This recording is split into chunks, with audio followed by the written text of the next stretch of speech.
story. One speaker. It's the biggest attack on Jews since the Holocaust. If you want to control inflation, you need to play the trade policy. UPI, Aadhaar, all of that, where India is well ahead of the West. 5 trillion is a short-term goal. I would like to see India becoming a $30 trillion economy. A debate has many facets, perhaps no one right answer. Left, right and center. Conversations that get to the core of the debate.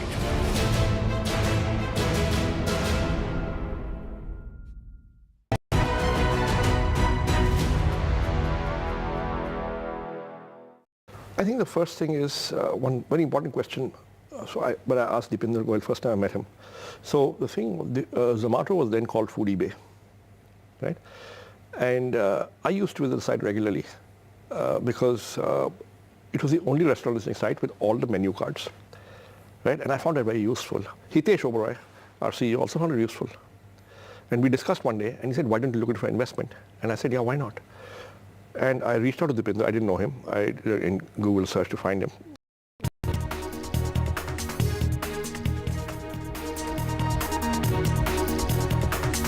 And we are going straight to Hyderabad, where Congress Party's CLP meeting is taking place at a hotel. That's where Pratibha is. We also have Uma Sudhir. Coming to you, Uma, a day after that victory in Telangana, what's the mood in the Congress camp and what made them hurriedly go to the, Raj Bhavan yesterday to meet the governor? Very upbeat mood in the Congress for sure. They do know that even though they are having only 64 plus 1, 64 Congress and 1 of the CPI, Kottagudam, where they have also won. So that's the number that they took to Raj Bhavan. So they just wanted their base in a sense covered, should I say. And that's the reason why they decided to go ahead and say that this is the number of MLAs that we have. They did take a list as well of the MLAs that they have. And they also just informed her. It was actually a letter in which they informed her that we now have a majority and we'll come back to you with the name of the CLP leader who will then be invited by the governor to form the government. Three things are happening here. One is that very clearly Revanth Reddy is the front runner. If we thought of Uttam Kumar Reddy also in the race, we also thought of Bhatti Vikramarka in the race. Bhatti Vikramarka's brother himself, Mallu Ravi, has in fact said that he believes that Revanth Reddy is the man for the job and he believes Revanth Reddy is going to get it as well. Bhatti Vikramarka, of course, the Dalit face of the Congress, he's been elected MP from Madira. But I would point out that he is someone who was given about 6 tickets and of which he was able to deliver only to Madira and Vaira. Uttam Kumar Reddy, someone who said he's possibly most qualified for the jobs. He meant it in more ways than one. He has been an Air Force officer, someone who was close to Rajiv Gandhi, the father of Rahul Gandhi and Priyanka Gandhi, and someone who has won 7 elections and has always been with the Congress party. So those are his qualifications. But Revanth Reddy, very clearly, the man who has led this campaign very strongly against the BRS, and someone who was able to challenge the Chief Minister, give the momentum for it, and also very importantly, he had, should I say, his own men, many of them who would be loyal to him among the MLAs, and he has been able to deliver a big score in terms of the number of people who have won from the camp that in a sense he heads. There's no camp as such. There are no divisions within the Congress. This time around, certainly they seem to be presenting a united face with everyone, more or less saying that it would be Revanth Reddy. So what we are expecting is only possibly a single line statement that they will carry to the governor and carry to the leadership. After the leadership gives its okay and okays the name, which we do understand that Revanth Reddy is someone who finds favor with both Priyanka as well as Rahul Gandhi. And then it will be just the process of when it should happen. Revanth, of course, announced the date of 9th December, not only because it is Sonia Gandhi's birthday, but is also the date on which Union Home Minister Chidambaram at that time had announced first the formation of Telangana in 2009. So those are two things. One other point about the Congress looking for talent from the BRS. We already know that several people, including ministers, are in touch with the Congress. That would be perhaps looking also at in preparation for the Lok Sabha elections, because the Congress in the city areas, Hyderabad and around, has actually not done well at all. Their strength has entirely come from rural Telangana. Back to you. Okay. The question then is, who will be the Mukhyamantri or the Chief Minister? An answer to which will come in perhaps next 15 to 20 minutes, and will come from Pratibha, because she's standing right outside the CLP meeting. Is Mr. D.K. Shiv Kumar and others present in the CLP meeting? At what time did it begin, and what time are they likely to head to the Raj Bhavan to meet the Governor Tamilisai? Well, initially the meeting was supposed to be scheduled at 10:30. It was supposed to commence at that point in time, but they were all waiting for D.K. Shiv Kumar, who seems to be the man leading the show with respect to the election as well as the decision on who will be the next CM of Telangana. And what we also understand from sources is that D.K. Shiv Kumar did have a closed-door meeting at the hotel where he was residing, which is the Hyatt in Hyderabad, where he was having a meeting with Uttam Kumar Reddy as well as Mr. Bhati. Both of them who are contenders for the CM's post, along with Revanth Reddy.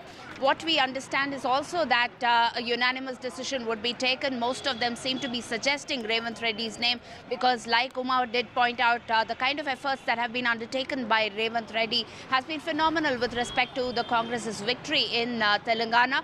And that apart, yes, we understand that D.K. Shiv Kumar has just reached. The meeting will commence shortly, and perhaps in about half an hour to an hour from now, we would have the answer to the question that you're raising: who will be the Chief Minister of Telangana? Yes, so who will be the Chief Minister? A quick word on Revanth Reddy. He was a member of Parliament in the Lok Sabha from the Congress also. From Malkagiri constituency.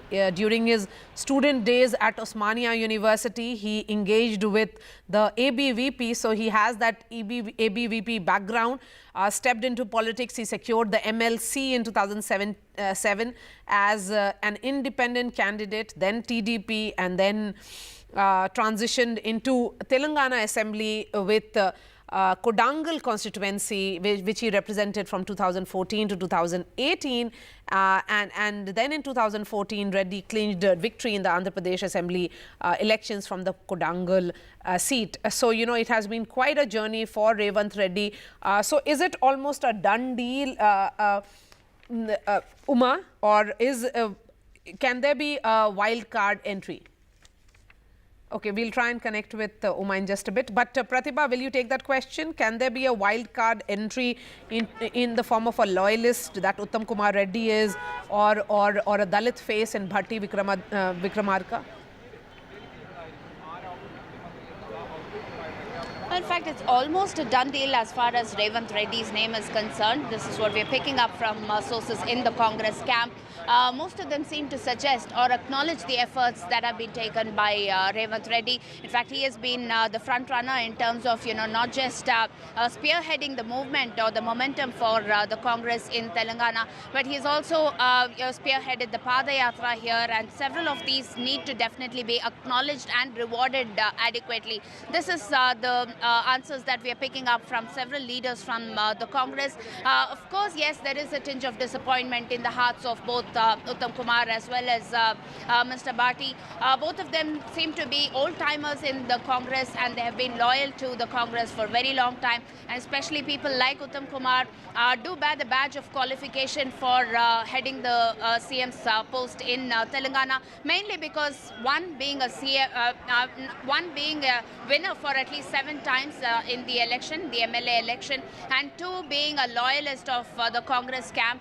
And we also see the winnability factor as well as the adorability factor in the Congress camp. But keeping all of these aside, Revanth Reddy's efforts seem to have a unanimous bearing as far as all the leaders are concerned. So more or less a done deal on that front. But yes, the answer to that question would lie in about an hour from now. Okay, so let's wait for another hour when the picture will become clear. I'll keep coming back to you,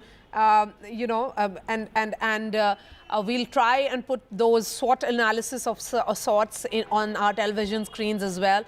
as to what are the strengths and weaknesses of those who are seen as front runners, and of course the only front runner in this race of becoming the next Telangana Chief Minister is one man, that is Revanth Reddy. We'll try and come back and connect with Uma in just a bit, but before that, quick word from our panelists who have been extremely patient with us. Matthew Anthony, you have only one reason to celebrate, and that's the state of Telangana. But even here, it's not a very comfortable space that you are in. 64 is hardly the number that you would have wanted when you have a challenger in BRS, and most of your MLAs are imports of BRS.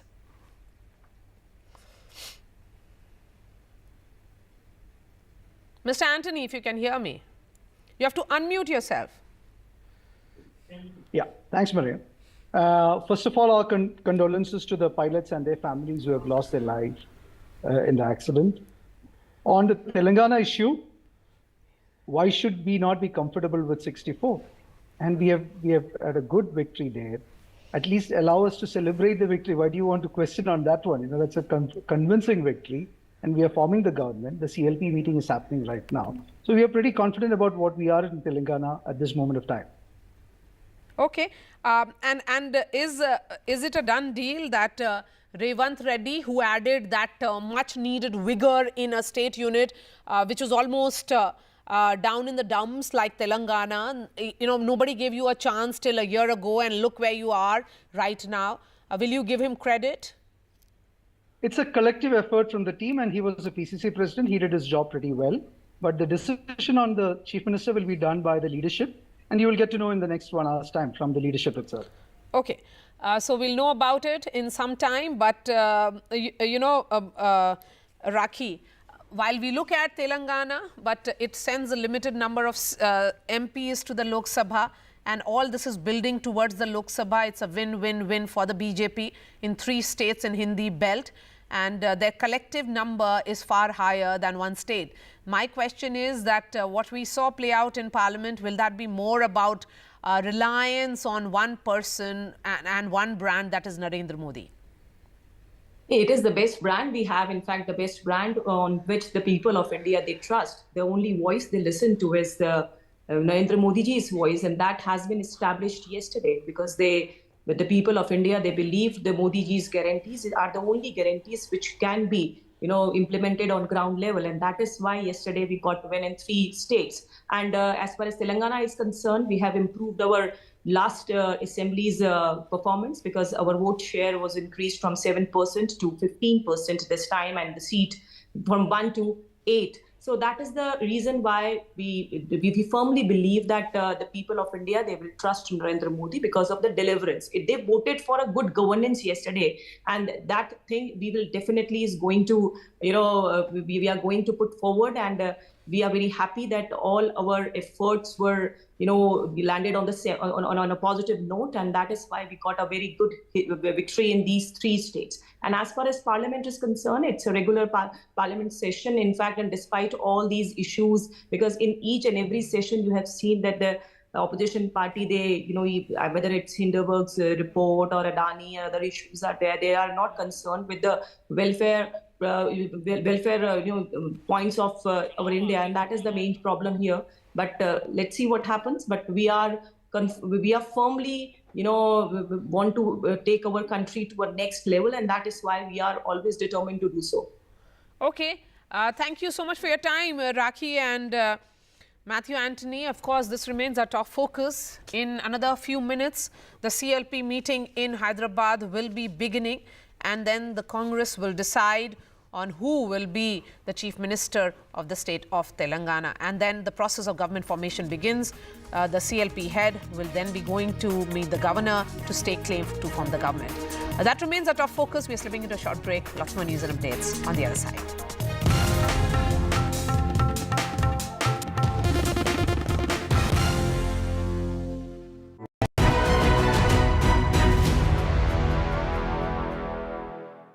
Tell you something. I'll give you a little story of something that we did about maybe 15 years ago. At that time, we didn't know we were doing AI. It just looked like a smart algorithm. Now, it'll probably be classified as AI, okay? Or borderline AI, right? So at Naukri, we've got 80 million resumes. Recruitment managers come, log in, and they search this database of resumes to try and identify candidates they want to contact to hire them. Now, because the 80 million resumes, we have a problem of plenty. So the HR manager, the recruitment manager, puts in some criteria, say B.Tech computer science qualification, 3 to 5 years experience, and keywords Java, C++, right? Location Bangalore, right? He puts these in the structured fields, and maybe 500,000 matches are found. Now, there are many, many, many unarticulated criteria which the recruitment manager cannot put in the form. But the moment he sees the CV, he says yes, no basis, judgment. So and therefore what used to happen was that in the first page of the finds, he'd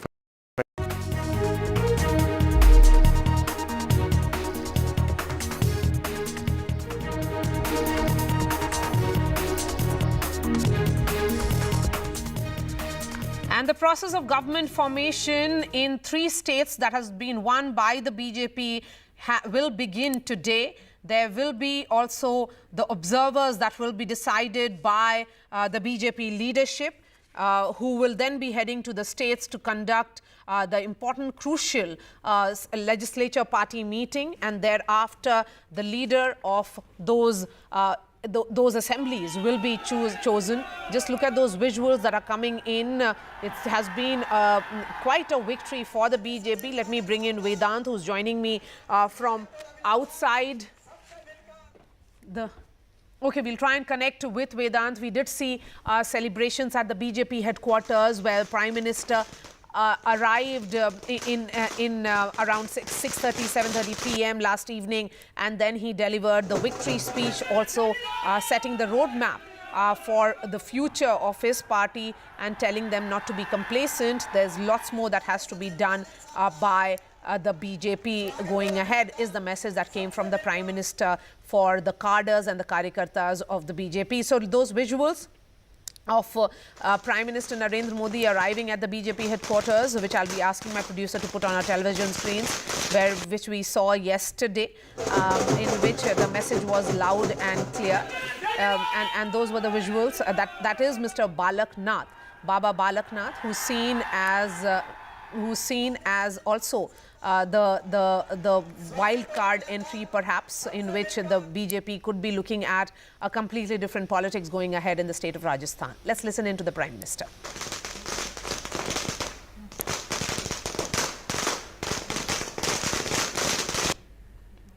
Yes. Among the 3 states that came as the most surprise, one would say, was the state of Chhattisgarh, where no pollster gave a chance to the BJP, but they won convincingly with 54 in the 90-member assembly. What worked for the BJP? Here's what we have for you. The biggest upset, a result which trumped all pollsters. Congress lost out on a sitter, with BJP decisively claiming Chhattisgarh, despite not having a face to take on Chief Minister Bhupesh Baghel. Despite optimism by top leaders, Congress could not recover, losing to BJP. निश्चित रूप से Bharatiya Janata party के पक्ष में शहरी और ग्रामीण क्षेत्र में स्पष्ट रुझान है और ये वोटों में जनता की आक्रोश परिलक्षित हुआ है और भारतीय जनता पार्टी जो आज रुझान दिख रहा है वो निश्चित रूप से आगे बढ़ के सरकार बनाने में सफल होगी। तीनों राज्यों में भारतीय जनता पार्टी पूर्ण बहुमत के साथ सरकार बनाएगी। Although Chief Minister Bhupesh Baghel scraped through, but several of his ministers were not so lucky this time.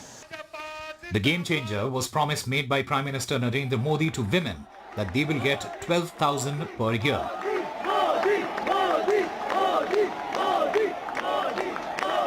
Something that the Congress tried to match up to by announcing rupees 15,000 aid for women. But the catch-up was too late. Secondly, paddy procurement was promised at a new rate of rupees 3,100 per quintal with an added benefit of payment of 2-year pending bonus. And lastly, the campaign was made Modi versus Baghel, where even though Congress promised a better rate of paddy procurement, people banked on Prime Minister Modi. Of course, the major credit for this victory goes to what it is being described as Prime Minister Narendra Modi ki guarantee. And the game changer for them was 12,000 rupees per year, promise which was made to the women, and in the next few days the BJP legislators will sit down. They are likely to authorize the party high command to decide the name of the next chief minister. But it is a really, well fought, well deserved victory for them. With cameraman Habib Ali, this is Manish Kumar for NDTV. And it was a day of big celebrations. The BJP sending a message that even when they are incumbent or when they are challenger, they are better placed than the Congress to take on and ensure victories in these states. 3 states which saw bipolar contest, 3 states which have been won by the BJP. Let's listen into what the Prime Minister said yesterday. कुछ लोग तो कह रहे हैं कि आज की इस हैट्रिक ने 24 की हैट्रिक की गारंटी दे दी है।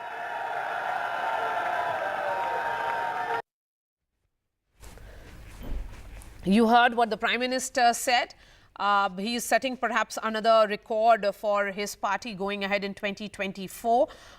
It was clearly more than just another speech. It was a victory speech, but also setting vision for the future. What happened in Madhya Pradesh? Why did the BJP register one of its biggest victory ever? Here's what happened.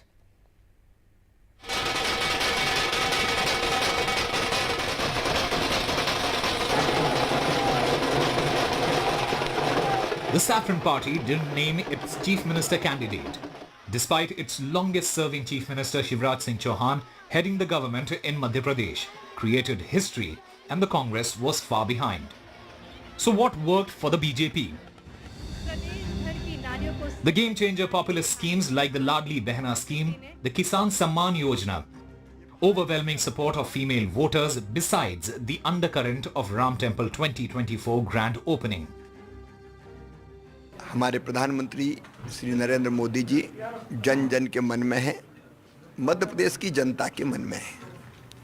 उनके प्रति अगाध प्रेम और विश्वास, double engine की सरकार ने जो काम किए, चाहे वो केंद्र की योजनाओं का आदर्श क्रियान्वयन हो या मध्य प्रदेश में हमने बनाई लाडली बहना जैसी योजना हो, समाज के हर वर्ग का कल्याण किया और विकास किया, तो जनता का आशीर्वाद मिला।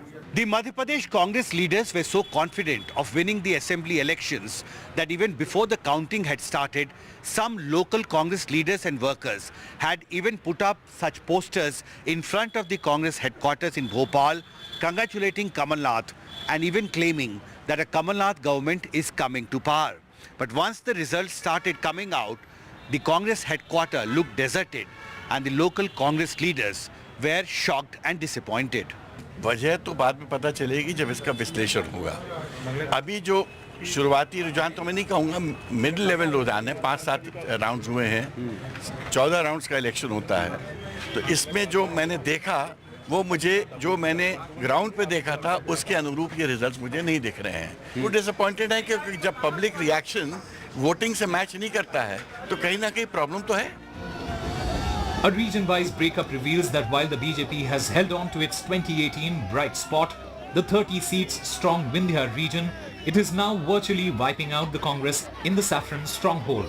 In the tribal-dominated 38 seats strong Mahakoshal region, which also houses State Congress Chief Kamal Nath's home turf, the BJP has made significant inroads. This is in stark contrast to the 2018 polls when the Congress had won 24 seats in the same region. In the 34 seats Gwalior-Chambal region, the home turf of Union Ministers Jyotiraditya Scindia, Narendra Singh Tomar, State's Home Minister Narottam Mishra and the State BJP Vice President V.D. Sharma, the BJP is leading. In the Malwa-Nimar region, which houses maximum 66 seats and has since decades been the nucleus of BJP and RSS, the Saffron Party seems to have left behind 2018 polls' dismal show. इस जीत पर अगर मैं किसी को प्रथम मैं धन्यवाद अर्पित करना चाहता हूं तो हमारे मध्य प्रदेश के एक-एक मतदाता को मैं देना चाहता हूं जिन्होंने प्रचंड बहुमत के साथ ये सरकार बनाई है और उसी के साथ प्रधानमंत्री नरेंद्र मोदी जी का नेतृत्व, गृह मंत्री अमित शाह जी और हमारे राष्ट्रीय अध्यक्ष जेपी नड्डा जी, उनका मार्गदर्शन है और हमारे मुख्यमंत्री शिवराज सिंह चौहान जी, जिनकी जन कल्याणकारी योजनाओं ने ये परिवर्तन लाया है। प्रजातंत्र के इस मुकाबले में हम मध्य प्रदेश के मतदाताओं का फैसला स्वीकार करते हैं। मैं भारतीय जनता पार्टी को बधाई देता हूं और उम्मीद करता हूं कि जिस प्रकार जनता ने उन्हें समर्थन दिया है वो उस पर खड़े उतरेंगे। So this was clearly Mama, Modi and Mahila for the BJP in Madhya Pradesh, and that's why the party workers are so happy. In Bhopal, with camera person Rizwan Khan and Amritanshi Anurag Dwari for NDTV.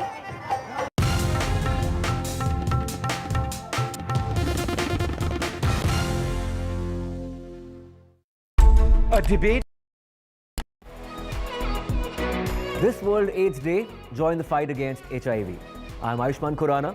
This World AIDS Day on the 1st of December, come be a part of the Banega Swasth India campaign and be the change with me. One World Hygiene, 10 Kadam, 10 Kadam.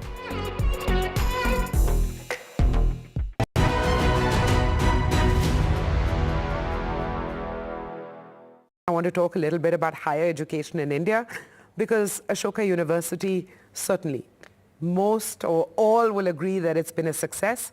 So if you look at the ingredients of that success, what worked? It was a new bet in a sense. So I think we started with a few sort of guiding principles, the group of us who came together. And we said first thing is we will do liberal arts and sciences and not typically engineering or management first, because those are solved problems. We want to do a model and attack a problem which needs solving. And we felt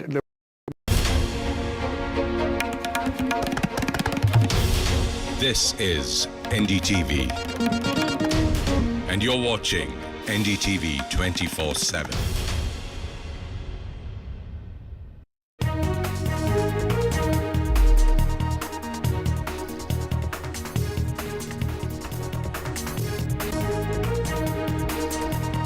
Prime Minister Narendra Modi's big message ahead of the winter session of Parliament: anti-incumbency doesn't exist. Don't take out election loss. Anger in Parliament. Markets gain after assembly election results. New all-time high for markets. They surge over 1%. The counting for the 5th state, that is Mizoram, is currently on. ZPM crosses halfway mark. After winning 3 states, BJP to decide chief ministers in all 3 states will be sending observers for CLP meet. Congress will be holding its CLP meet in Hyderabad. Revanth Reddy emerges as the frontrunner.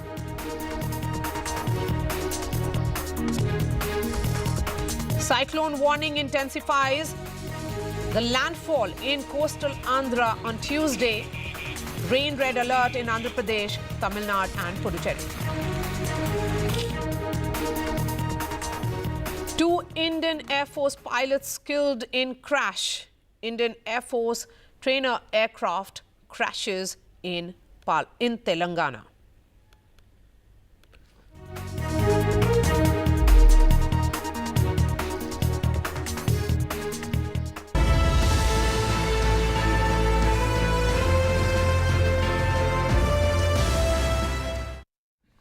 The last full session of the 17th Lok Sabha coming at a time that the BJP has won emphatically 3 states only yesterday. There was sloganeering inside the Lok Sabha before the session began, before the arrival of the Lok Sabha Speaker, Mr. Om Birla. The Prime Minister was seen seated next to Defence Minister Rajnath Singh. BJP MPs shouted slogans of Tisri Bar Modi Sarkar.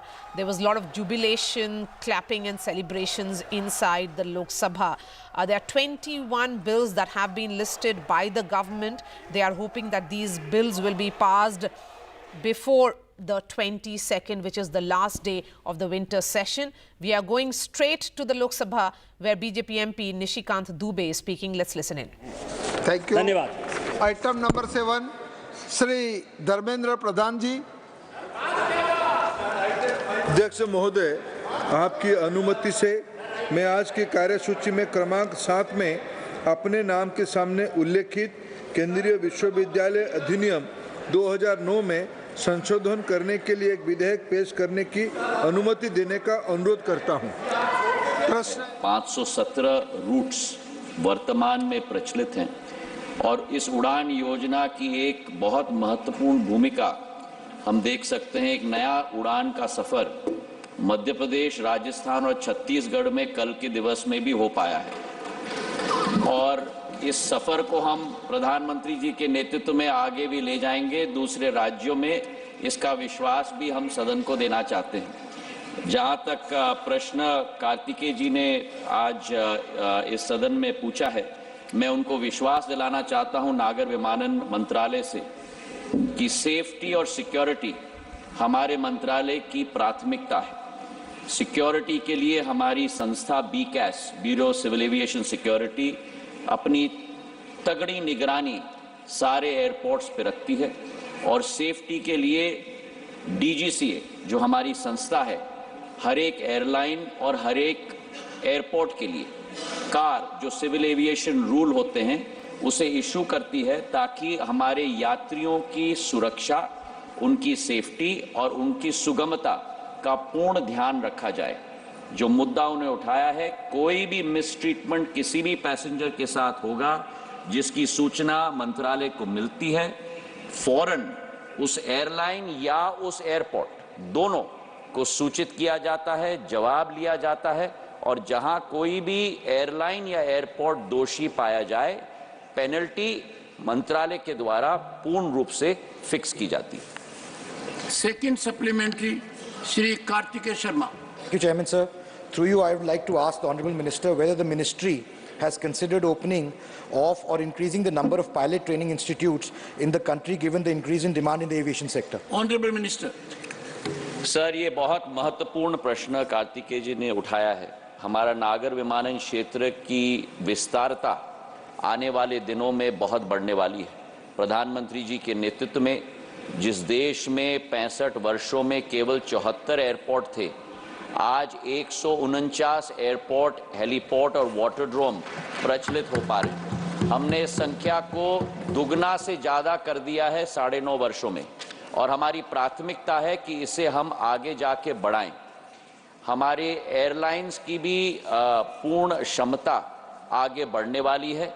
Air India ने 470 plane की order डाली है, Indigo ने 500 planes की order डाली है और आने वाले दिनों में इस क्षेत्र को एक बैकबोन आवागमन के क्षेत्र में पूरे देश का हम बनाने वाले हैं। ये विश्वास मैं सदन में आपके द्वारा मैं देना चाहता हूँ। Doctor Fauzia Khan. Sir, the Udan scheme has been designed to make air travel more accessible to common man. But there are problems in bidding process, and that is why we are not able to operate the way we should be in remote areas, sir. Nanded Airport is an airport which was constructed because the Sikh communities have a sacred place there. But Nanded Airport is not functional. I had written to the minister and he very kindly replied to me saying that Nanded Airport would be available for bidding in the list of underserved airports. And if any airline submits a valid bid for the routes connecting Nanded, the same shall be considered as per the provisions of the scheme document. Sir, I want to know what happened about the Nanded Airport flights, because that's the flight we take to come to Delhi. अध्यक्ष महोदय, सांसद महोदय ने मेरे साथ पत्रचार इस विषय पर किया है और हमारे सलाहकार समिति में भी ये विषय उठी है। प्रश्न यहाँ है कि एयरलाइंस ने भी नांदेड़ में प्रचलन शुरू कर दिया था। कुछ एयरलाइंस जो इकोनॉमिक रिटर्न नहीं हो पा रही थी। You heard from the Civil Aviation Minister who's answering to questions being asked inside the Rajya Sabha. It has been a relatively peaceful day to begin with. Manisha Priyam, what do you think is the reason for both the houses functioning? We may not have seen this had there been a different result. No, today is a very jubilant mood in the BJP. The party office is abuzz. People cannot get over the results last night and the euphoria of the Prime Minister having come to the party office.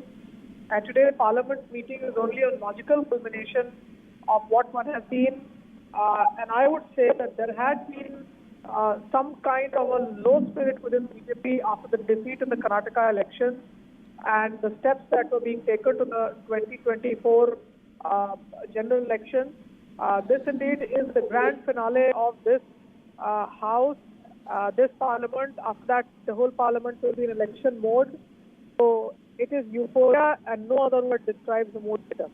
Yes.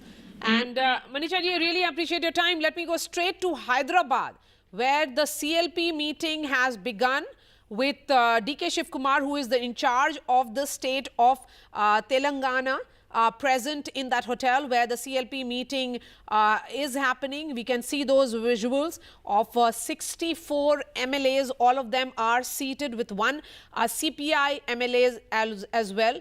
Revanth Reddy present there, also the leaders of the Congress party, all the MLAs who have all received their certificates. They have come to Hyderabad for this crucial CLP meeting. Remember, Congress played an important role in the creation of Telangana. It's the youngest state of India, but the BRS, a completely regional party, a party only, which was earlier called TRS, which is Telangana Rashtra Samiti, took the credit and in fact formed the government for good 10 years. We can see those visuals coming from inside the crucial CLP meeting that is taking place in Hyderabad. The newly elected members of the Congress party meeting the party observers who have been sent from Delhi as well. Remember, the Congress had issued a list of observers for each state. It's largely this state that they need those observers. DK Shiv Kumar, Deepa Das Munshi present along with Dr. Joy Kumar, KJ George and Mr.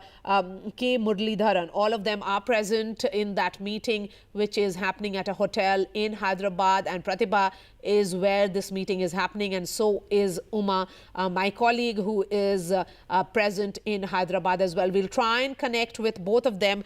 What is working for Revanth Reddy and why is Uttam Kumar Reddy not the front runner, and what is working against Bhatti Vikramarka? Let me go straight to Pratibha, who's joining us. Pratibha, we are seeing those visuals come in now.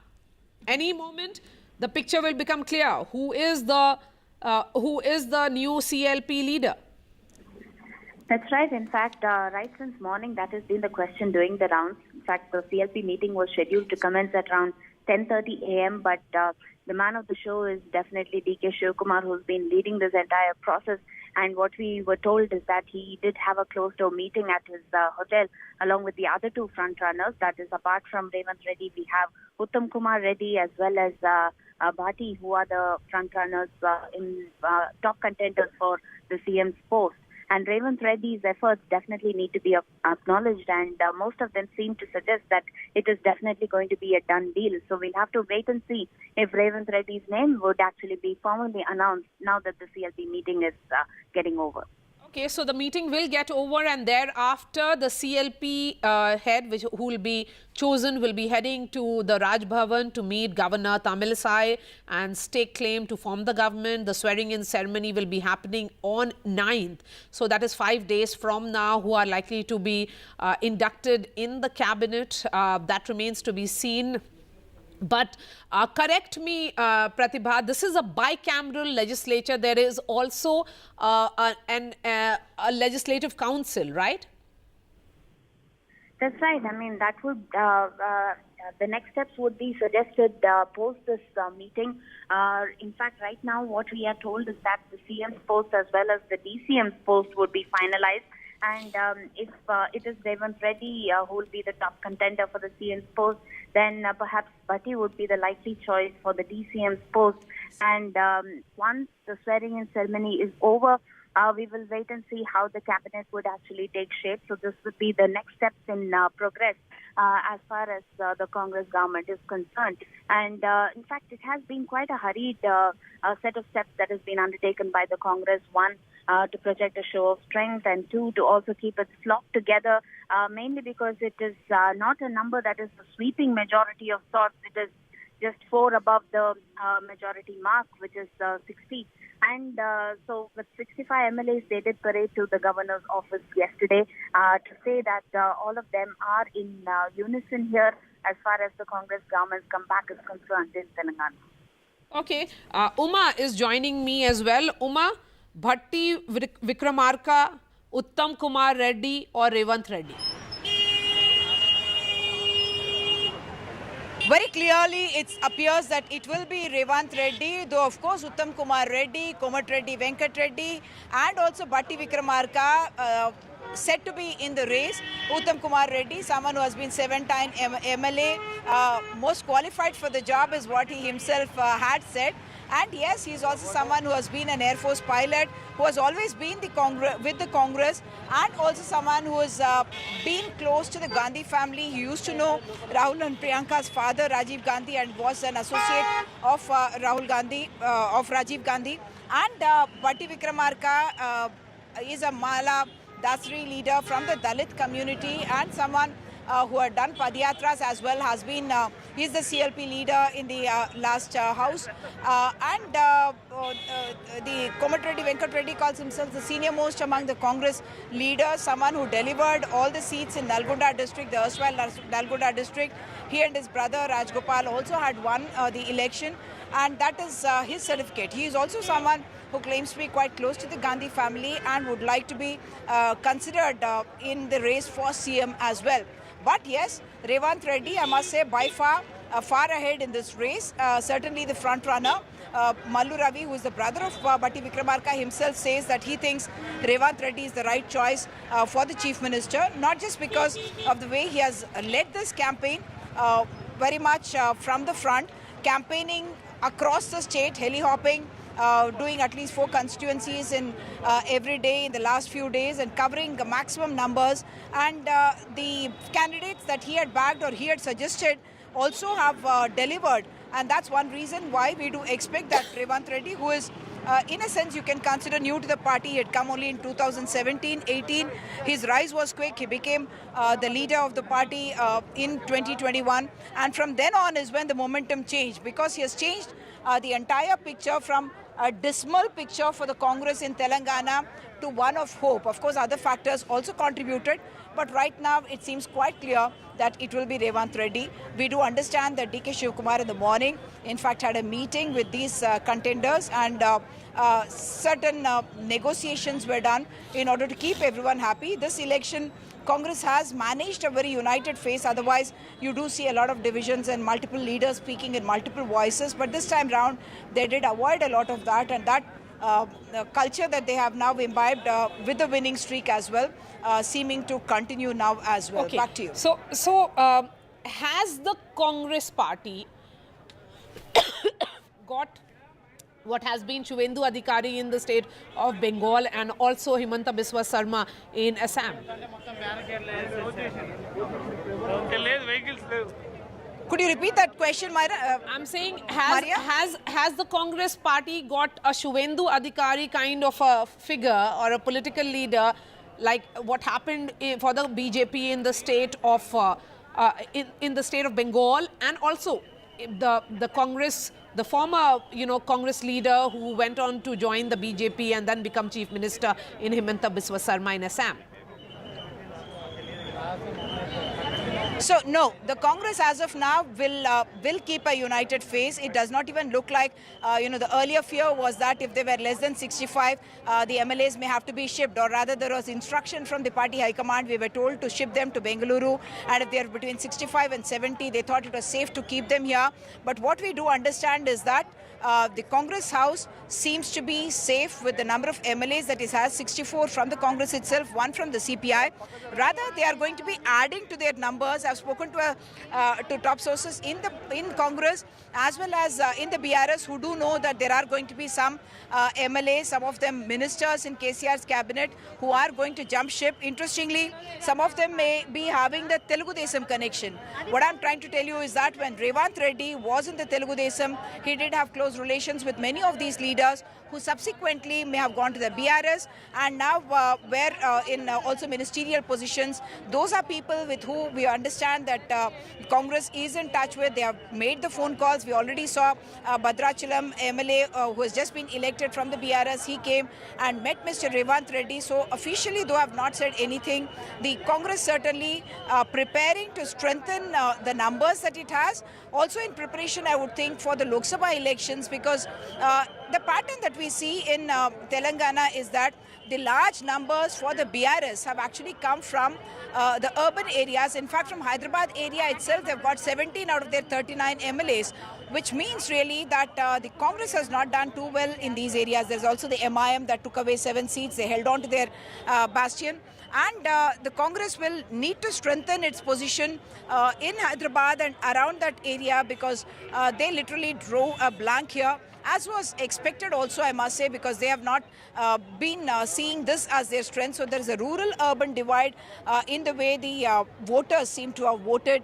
And if you were to see from the BRS prism, I would think that the BRS actually made a mistake in going with the same number of the same MLAs. 90% of the MLA candidates they repeated, and that seems to have played out in the form of a big anti-incumbency, because only the 10 seats that they had changed, in fact, 9 of them emerged victorious. And you would also note that the vote difference between the Congress party and the BRS party is only about 2%, which means the Congress actually came up by 10%. The BRS went down by 10% from the 2018 election. So the vote percentage difference is only 2%. And the thinking is that, as was being reported, KTR had suggested that in about 40 seats they should change the candidates. KCR had not agreed at that time. If he had agreed, perhaps the picture today would have been different.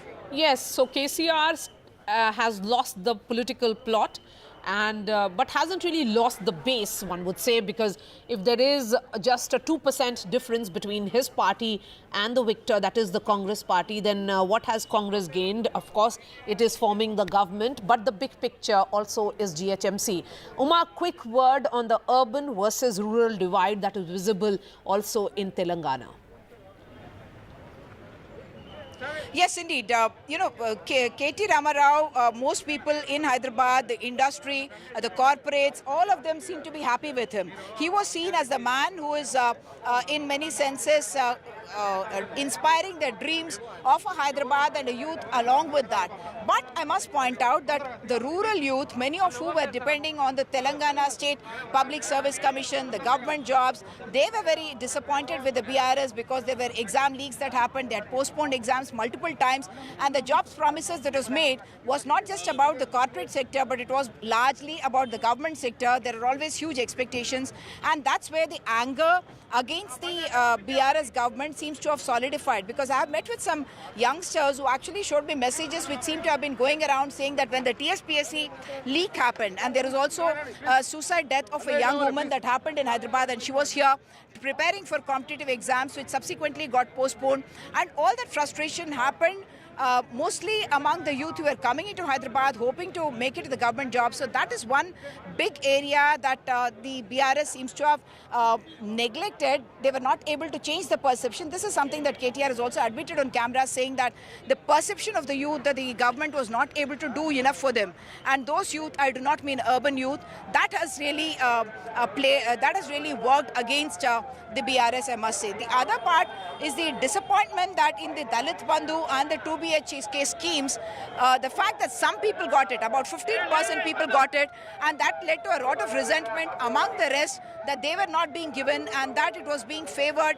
The people who were closer to the MLA there, to the district MLA or the assembly constituency MLA, that really created a lot of anger, because of which this slogan of the Congress, which is saying that Marpu Kavali, Congress Ravali, means we need change and the Congress needs to come. So Congress was there at the appropriate time. Even otherwise, even if you see the SC seats and the ST seats, the maximum numbers have been taken in both those seats by the Congress party. Even traditionally, ST has been, voters have been inclined to vote towards the Congress. The SC vote also seems to have gone largely to the Congress as well, and of course there was a split in the Muslim vote outside of Hyderabad, and that is also reflecting in the numbers that we are seeing. Okay, we will know about the big picture, but Uma, you have tracked the campaign trail of Revanth Reddy. What made him stand out? Revanth Reddy, always known to be a very combative man, very fiery, and his speech in many senses, should I say, matches the sharpness and the acerbic quality of the speech that KCR himself makes. That was considered something that was almost patented by a KCR, and it was very popular wherever he goes and speaks. His speech style and his way of attacking his political rivals, that was considered very popular, and Revanth Reddy was able to manage that. In fact, when we met him on the campaign trail and I asked him this kind of a language in a campaign trail, why do you use it and doesn't it not behove of the leader of the opposition, and he said this is a style that's been authored by KCR and I need to beat him in the same style, only then people will take me seriously.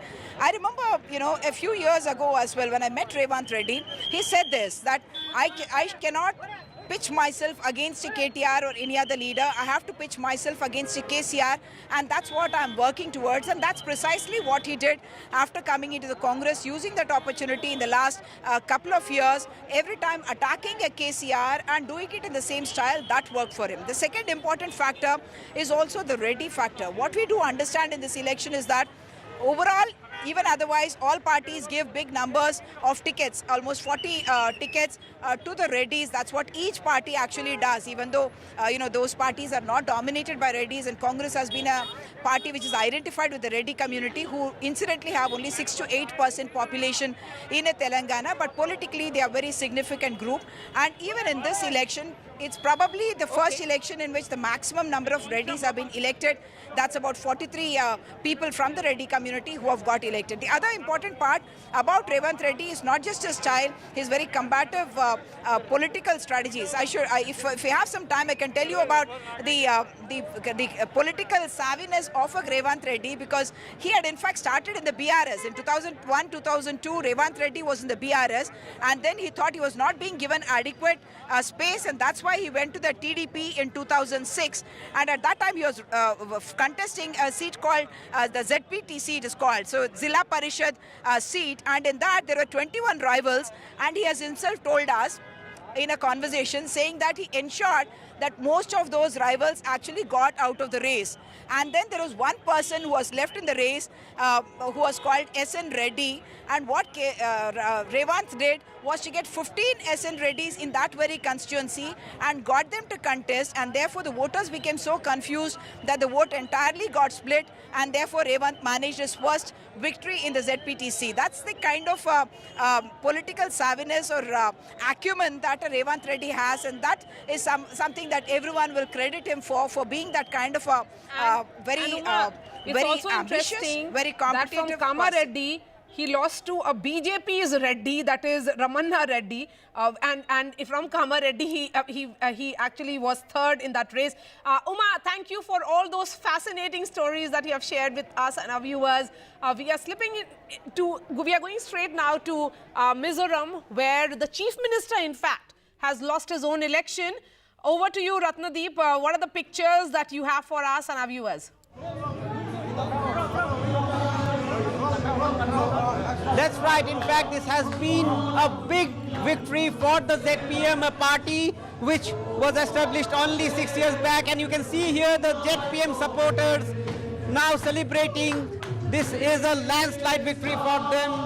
and it's a party which largely has young people as its support base, and perhaps riding on the support of young voters, the party has been able to secure their first electoral victory in the 2018 elections. ZPM emerged as a political force, but that time they were not recognized party, so their candidates actually contested as independent. But this time, as a recognized party, already they are leading in 26 seats, and their chief ministerial candidate, Lal Duoma, has won his Sir Chief seat. So that's the big story. Lal Duoma has won the Sir Chief seat. The incumbent chief minister, Zoram Thanga, is trailing. His deputy, Ton Luya, has lost. A lot of senior MNF leaders have lost. In fact, we'd like to go to some of the supporters of ZPM. This is a big victory for ZPM. Yes. You all are happy. Tell us what this victory means for you people. Okay, first of all, we are very happy, and this is a blessing from above. Thank you, Jesus, for your blessing. And secondly, to the people of Mizoram for giving us your valuable votes. Now we already crossed the majority line mark. We already secured 26 seats. That means we are going to form a new government. Our newly elected MLAs, under the leadership of Mr. Lal Duoma, will be able to form a new government that will bring change to the state. So we are very happy. And what are the factors that led to this victory? Young voters has been a factor. Actually, first of all, there is a wave of anti-incumbency wave that is strongly blowing inside Mizoram. And secondly, we are the first party that announced the candidates. So they started campaigning very early. So they are able to, visit all the households inside the constituency 2-3 times. That is our advantage. Mizoram is preparing for Christmas, your biggest festival. It seems for you people it's an early Christmas already. Yeah, we are celebrating. It's like Christmas already because we won this election. We are going to form a new government. We are very happy. So there you are, you can see this sense of happiness among the ZPM supporters, the colors here, celebrations. All their winning candidates are reaching state capital Aizawl. In fact, this evening or late evening, Lal Duoma, their biggest leader, would also reach Aizawl. So you can see these are the pictures coming in from Aizawl. ZPM, a party which was formed only 6 years back, has completely, they have completely swept the elections, and parties like Congress, which were once a strong political party in Mizoram, as well as the Mizo National Front, have been decimated. We are the friend of farmers, and we have to give them the top priority. After that, there will be a consolidation in finance. Financial reform is very necessary. For that, we are going to make a resource mobilization team comprising the expert members, and they'll look after the austerity measures, disinvestment measures, and manpower assessment and all that. After that, our main priority will be anti-corruption measures. For that, we are going to give a general consent to the CBI as soon as possible. And after swearing in, we will announce our top priorities for the next coming 100 years. Your party, ZPM, is sweeping this election. What are the reasons why people have voted for you?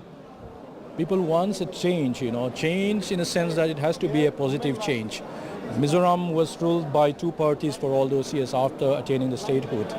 So people, they wanted to bring progress. They wanted a positive change. So that is what brings this result. Also, like you, there are many candidates who are gaining, who are leading at this moment, who were not into active politics, not at all. They were not politicians. You are a football administrator. You have a JJ who was a national footballer. You have a radio jockey contesting as a candidate. You have a famous gospel singer. So was there a pressure for you people taking on full-time politician, veteran politicians? I joined ZPM on the 1st of May, but from the day I joined ZPM, I started campaigning. So what happened is that, there are people who are saying that ZPM, they are not contesting the politicians. They are contesting Mr. A, who is into something X, Mr. B, who is into Y, Politics has to be played by, politics has to be run by a politician. That is the way the people perceive it. But what I'm thinking is that politics is vast. It covers everything. Sports, music, you name it. It all falls under the politics. So what I feel is that, even someone, if he's from a different background, but if he has that zeal, if he has that enthusiasm to become, to bring about positive change in one's, constituency, that is good enough, And apart from that, what I feel is that in Mizoram, especially with the coming of the internet and with the coming of this, modern technology and information technology, we are all, we are all exposed to the outside world. Then we know what is going on not only in the outside world, even in our neighboring states. Comparatively speaking, there are many areas in which Mizoram is lacking behind. That way, the youth of the Mizoram, they wanted to bring out a change. So if you look at the voters, I do not have the data with me. There will be lots of young voters, first-time voters, who are voting for ZPM. And one last question to you is that what would be the priority areas of ZPM should you form the government? And at this moment, ZPM is neither with the NDA nor with the VPA. You have the 2024 general election coming. So what is ZPM thinking in terms of the larger alliance? There have been, media reports that ZPM have had some ties with BJP. So how do you see? It is wrong. We do not have any tie-up with any political party outside Mizoram. This is a regional party with a national outlook. We can make a decision in Aizawl. We don't need to go to Delhi. We don't need to travel to Guwahati for any decision. We can make our own decision in Mizoram itself. So it's a regional party with a national outlook, but we do not have any alliance with any political parties. Priority areas for you? Priority areas, of course, it was already jotted down in manifestos and in the policies that the party hierarchy will take it forward. Personally, I can't comment on that. It's up to the political party to decide. Congratulations. Thank you.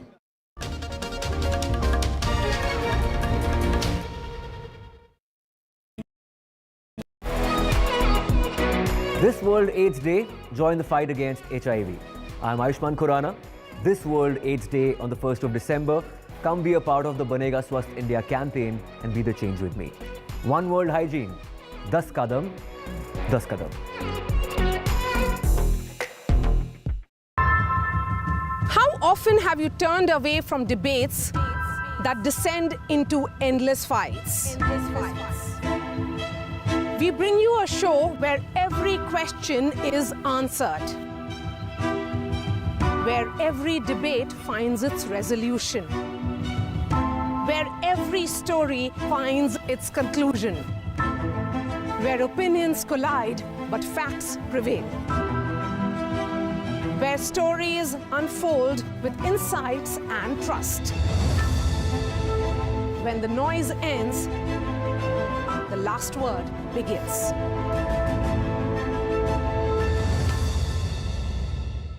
Hello, Namaste and Salam UAE. We are here to celebrate exceptional success stories of leading individuals in the realty industry across the United Arab Emirates. The Realty Awards, brought to you by NKN Media in partnership with NDTV, will also provide a vision for the realty landscape in the UAE. Coming soon, only on NDTV. NDTV for news you can trust. No sensationalism, no ugly debates, no agenda. We strive to be transparent and unbiased in our reporting so you can get news that you can rely on.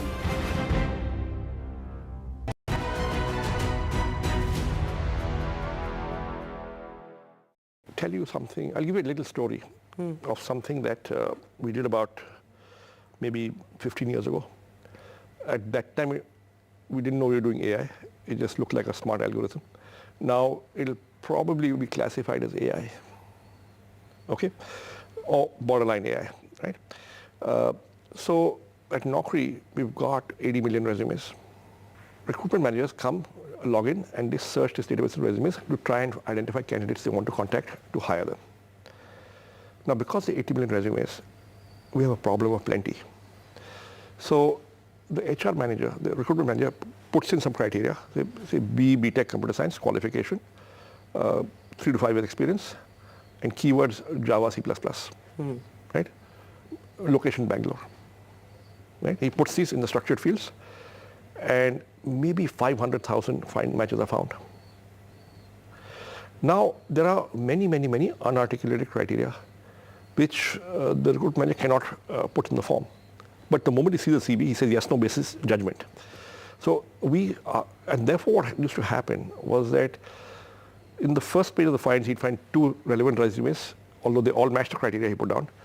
Page 2 and 3, nothing. Page 5, 3 more. So it would take him about 100 pages to get 50 good resumes. That would take him maybe half an hour to 45 minutes, right?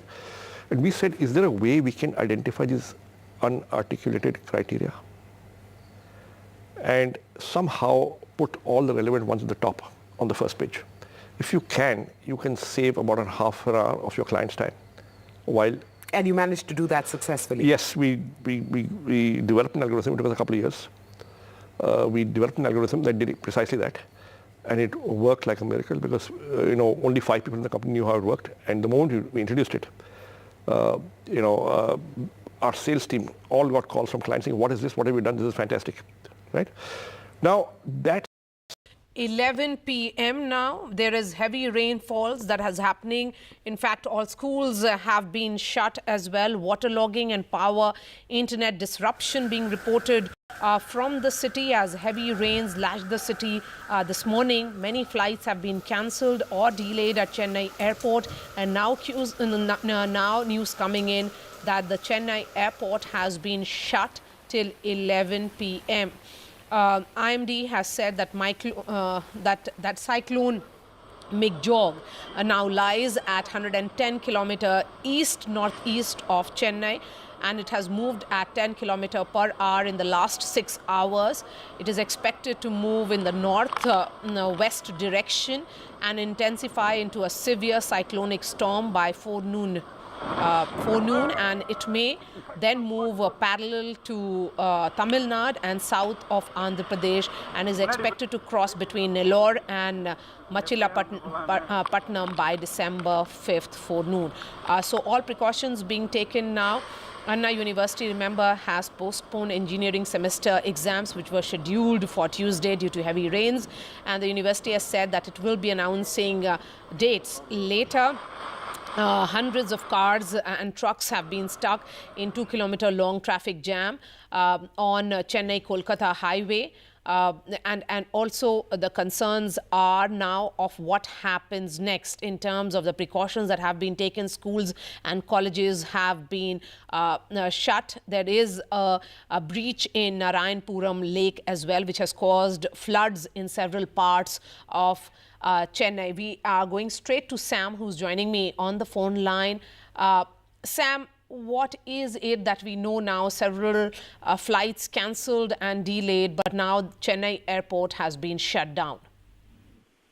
Well, around a dozen flights were cancelled, a few diverted, and since the downpour is continuous, they have decided to close the runway to make sure there'll be no landing, there'll be no takeoff.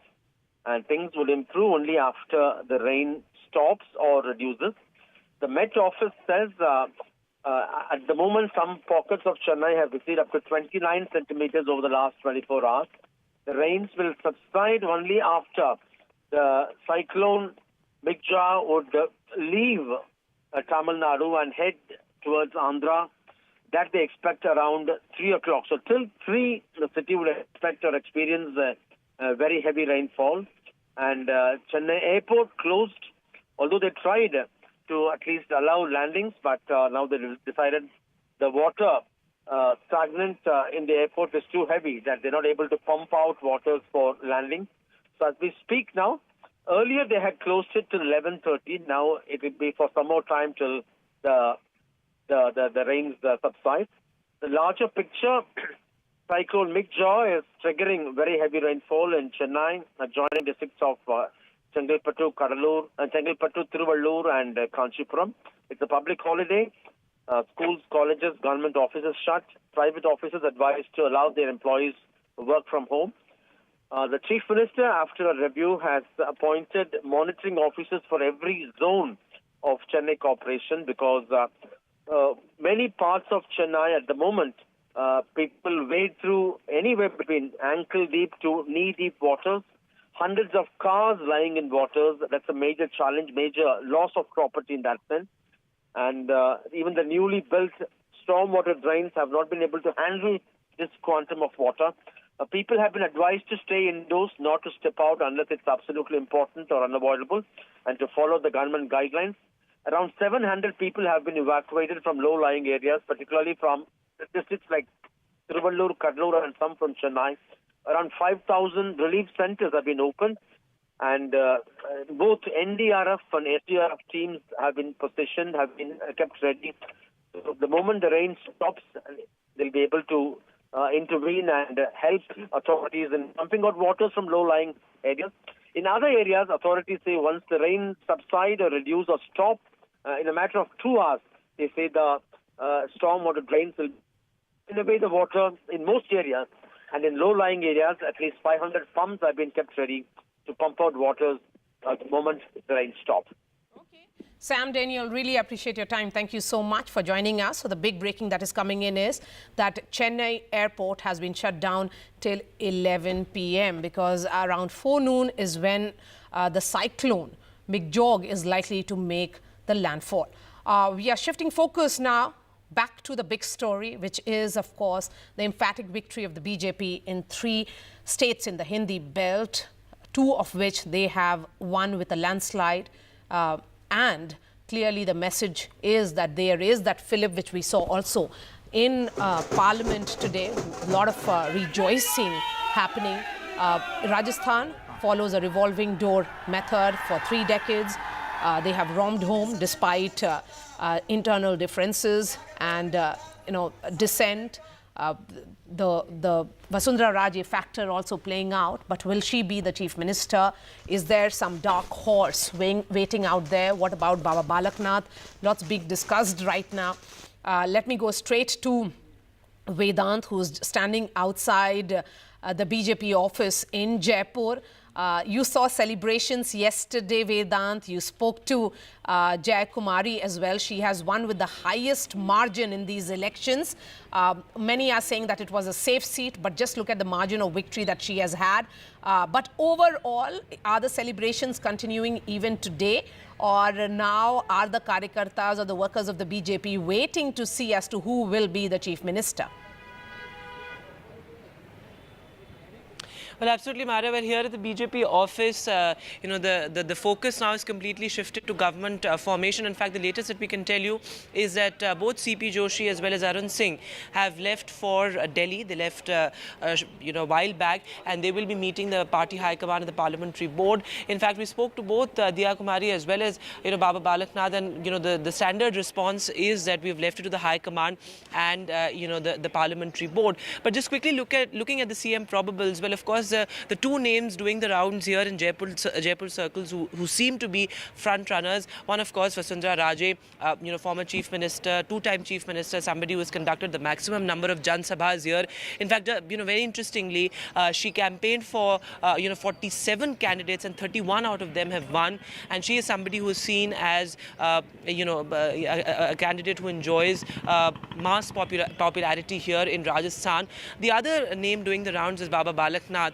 And given the fact that it is also OBC, it sort of ties in well with the BJP's larger national OBC push as well. So these are the 2 names that are being seen as front runners here in Rajasthan. In Jaipur, of course, Diya Kumari, a very popular figure. She is known as Jaipur ki beti, and she is, of course, comes in with that royal lineage. And the BJP fielded her sort of very cleverly to sort of balance the Vasundhara Raje dominance here in Rajasthan. The other names, Gajendra Singh Shekhawat, he was here till late last night. We spoke to him as well, and he sort of held the fort for the BJP as a backroom strategist, and also as a farmer face. He's somebody who's very acceptable here, somebody who has ministerial experience as well. Very interestingly, he was he had locked horns with Gehlot on multiple occasions, including in that Sanjeevani scam we all remember. He also defeated Vaibhav Gehlot earlier, so he is also being seen as a frontrunner. CP Joshi, again a backroom strategist, somebody who helped accommodate all factions well here in the BJP. In fact, he was present in that particular rally where Gajendra Singh Shekhawat and Vasundhara Raje, both of them were present as well. So he is also being seen as a CM probable. Kiroli Lal Meena's name is also doing the rounds. In fact, now Arjun Ram Meghwal, he's also being seen as a front runner. But Mara, let me end by asking you, because now the focus shifts from Jaipur to Delhi, and as somebody who's covered the central BJP for so long, what do you think? Because now, the BJP is known for swinging surprises as well. So what is going to be the key factor according to you? Yes, as you said, Vedant, nobody can really read the mind of Prime Minister Modi and Home Minister Amit Shah, who will be playing the most decisive role in choosing who will be the next face of Rajasthan, because there are several factors at play. As you said, OBC factor. There is also kind of reimagining the state of Rajasthan. Will it be divided on caste lines? Will there be a religious factor at play, or Sanatan Dharma factor? All that makes a wild card entry not really impossible.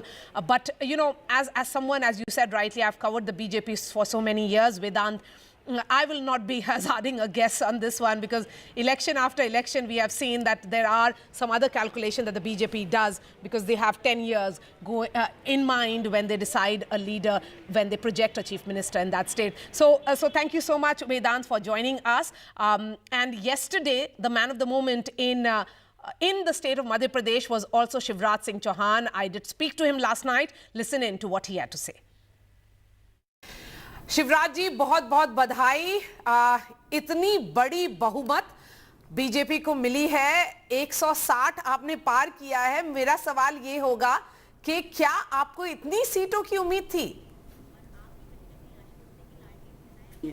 मुझे पूरा विश्वास था कि Bharatiya Janata party की भारी विजय होगी।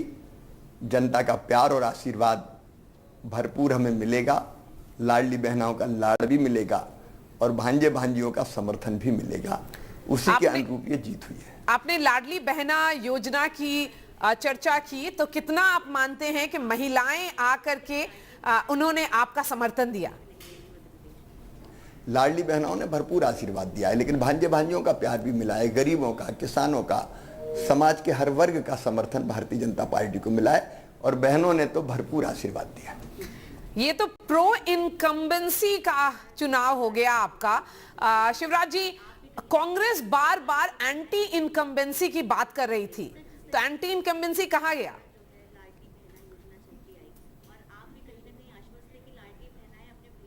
Pro incumbency थी, anti incumbency कहीं नहीं थी। एक सुगुफा था, एक वातावरण बनाने की कोशिश की थी। परिणामों से यह सिद्ध हो गया कि जनता सदैव हमारे साथ थी। आपके खुद की चुनाव की बात करें, जहां पर से आप एमएलए का चुनाव लड़े हैं, बुद्धि से आपकी जीत 1 लाख वोटों से ज्यादा से हुई है। आप पूरे प्रदेश में जब प्रचार कर रहे थे तो आपने जनता को ये कहा था कि बुद्धि आपके हवाले। तो ये जो मार्जिन ऑफ विक्ट्री आपका खुद का है, वो कैसा देख रहे हैं आप? मैं बुद्धनी की जनता को प्रणाम करता हूं। उन्होंने कहा था केवल फॉर्म भर के चले जाओ, फिर वोट डालने आना। मैं केवल फॉर्म भरने गया, फिर वोट डालने गया और जनता ने लाख से ज्यादा वोटों से जिताया। ऐसी जनता को मैं बारंबार प्रणाम करता हूं। अद्भुत है हमारी जनता और हमारे कार्यकर्ता। मुख्यमंत्री जी, मेरा सवाल ये भी होगा कि केंद्रीय नेतृत्व, जो सेंट्रल लीडरशिप है भाजपा की, उसने मध्य प्रदेश पे खास फोकस रखा था।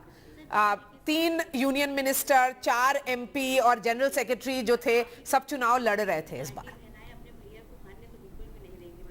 प्रधानमंत्री श्रीमान नरेंद्र मोदी जी के प्रति अगाध श्रद्धा और विश्वास, उनके काम और उसके साथ साथ अमित शाह जी की अचूक रणनीति, नड्डा जी का मार्गदर्शन, भूपेंद्र यादव जी, शिव प्रकाश जी, अश्विनी वैष्णव जी, उनका भी माइक्रो मैनेजमेंट और हमारे प्रदेश अध्यक्ष वीडी शर्मा जी और हितानंद जी, उनके नेतृत्व में संगठन की पूरी टीम और कार्यकर्ताओं ने मेहनत की है, उसी का परिणाम।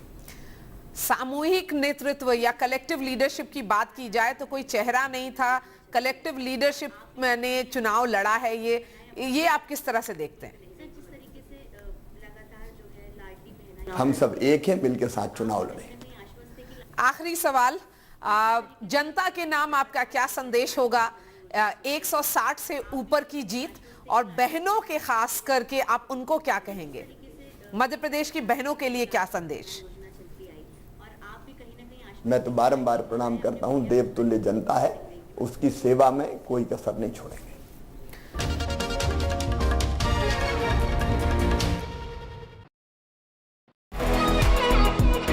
This World AIDS Day, join the fight against HIV. I'm Ayushman Khurrana. This World AIDS Day on the 1st of December, come be a part of the Banega Swasth India campaign and be the change with me. One World Hygiene, 10 kadam, 10 kadam.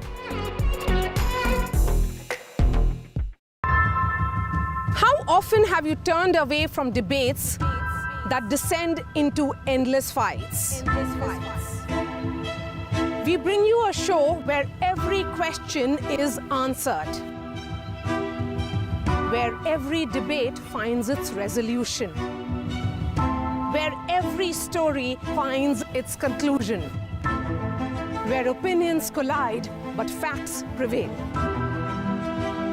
where stories unfold with insights and trust.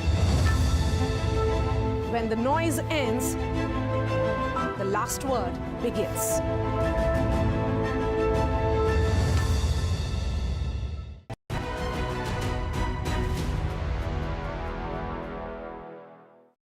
Give us a sort of profile without disclosing too much of its, but you know, the kind of startups that excite you today.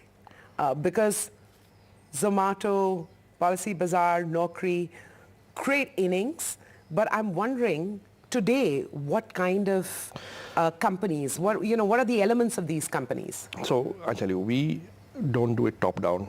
We don't say, hey, this is a good sector, let's go for it. If we'd done that in 2010, we would never have invested in Zomato because there was no restaurant listing sector. We would not have done Policy Bazaar in 2008 because there was no insurance comparison sector. We look at companies that are creating new categories, entrepreneurs, breaking new ground. And therefore we do it bottom up. We meet 1,000 startups a quarter, or at least look at 1,000 startups a quarter, meet maybe about 500, and we invest in 3 or 4 a quarter. Okay.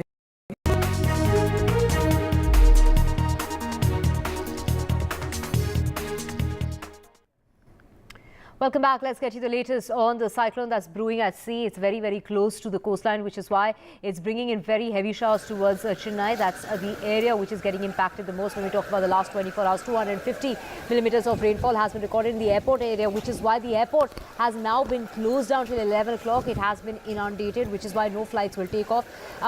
Till about 11 o'clock, many flights have been impacted. So is the situation as far as the rail traffic is concerned. Many areas, low-lying areas, have been inundated. There is a rain holiday that has been announced in 4 districts of Tamil Nadu. When we talk about that rain red alert, it is not just for Tamil Nadu but adjoining areas of Puducherry, Rayalaseema as well as Andhra Pradesh. Between today and from tomorrow is when the landfall is expected, and that landfall is expected between Machilipatnam and Nellore in Andhra Pradesh just before noon. That is what the forecast says, that we can expect winds of 100 kmph at the time of landfall. 250 millimeters of rainfall has been recorded already. We are expecting more rainfall in the course of the day with the red alert warning that has been issued for the state. We have many, relief centers that have opened. Multiple centers have opened. The NDRF team is on standby. To get exactly what's the situation on the ground, my colleague Sam Daniel brings us the details. Recently built a new set of stormwater drains. It couldn't really handle this quantum of water. The Met Office says this kind of downpour would continue at least till 3 o'clock this evening, till the cyclone moves away from Tamil Nadu. The wind speeds could touch between up to 75 to 100 kilometers per hour. And it's a public holiday in Chennai. All schools, colleges shut. Also government offices except essential services. Private companies have been asked to allow their workers do their work from home. Tamil Nadu government has opened nearly 5,000 relief centers in these districts, coastal districts, particularly Chennai, Thiruvallur, Kanchipuram, Nagapattinam and Kadalur. As we speak, more than 700 people have already been evacuated to these relief centers. And authorities have advised people not to step out unless it's absolutely important, to abide by the instructions given by the Revenue Administration or the Disaster Management Department. Chief Minister M.K. Stalin, who had a review of the situation, has also allotted or allocated monitoring officers to all these districts and also to every zone in Chennai. In fact, the Met Office says the rains could continue well beyond this evening, although the very heavy rainfall could continue at least till 3 this evening. Boats have been deployed. NDRF and SDRF, the State Disaster Response Forces, have been deployed in many areas to make sure they'll be available on short notice, to make sure in case of any evacuation or in case of major incident, they'll be able to attend to it.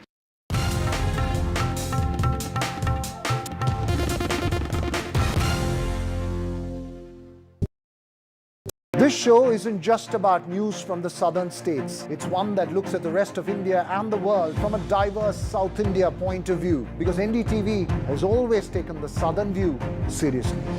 The Southern View with Veera Raghav, only on NDTV 24/7.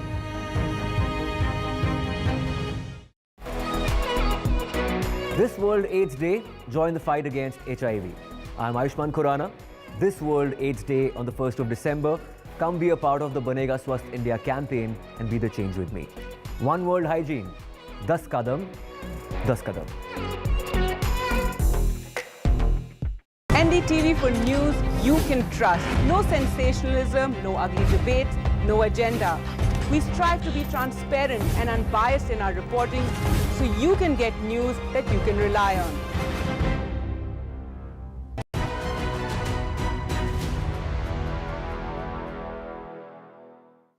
What is it about the governance lapses that we've seen in recent times that have been allowed to escalate in the Indian startup universe? And we're not getting into specifics here, but you have boards and you have hefty investors, and you think there's a lot of wisdom sitting around the table, and yet these things happen.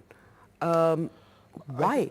I think very simply, when investors go in, they diligence the company, they diligence the founder, and they conclude that the founder is honest and trustworthy, right? And that is the case in 95% of the situations. Most Indian founders are trustworthy and honest, right? But there are maybe 2, 3, 4, 5% who perhaps are not that clean, right? And those are the cases that have got highlighted actually. And now having said that, I think a lot will depend on what actions investors take after they discover this. And you certainly can't let things be. That's not a good idea in my view. Is there a middle sort of category of governance lapses, which is, you know, chasing growth at the cost of strong processes? I mean, I'm trying to understand if there's a redeeming type of mistake or governance path. So you can make...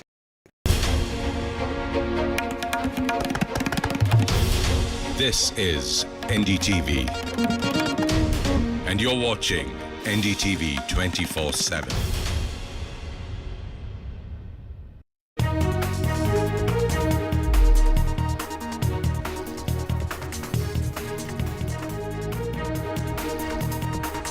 A very good afternoon. You're watching NDTV 24/7. I'm Divya Vata. We're going to get you the latest from the ground as far as Tamil Nadu is concerned. A rain red alert warning has led to cars being submerged. The airport has been inundated. The airport has been shut in Chennai till 11 o'clock. Lots of flights and even rail traffic has been suspended in Chennai. We'll get you all the details on the other side of the headlines. Rain red alert warning for Andhra Pradesh, Tamil Nadu and Puducherry along with Rayalaseema over the next 24 hours.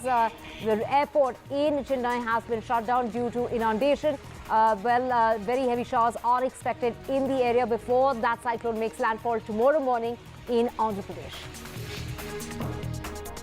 ZPM searches ahead in Mizoram elections. The Chief Minister loses his seat.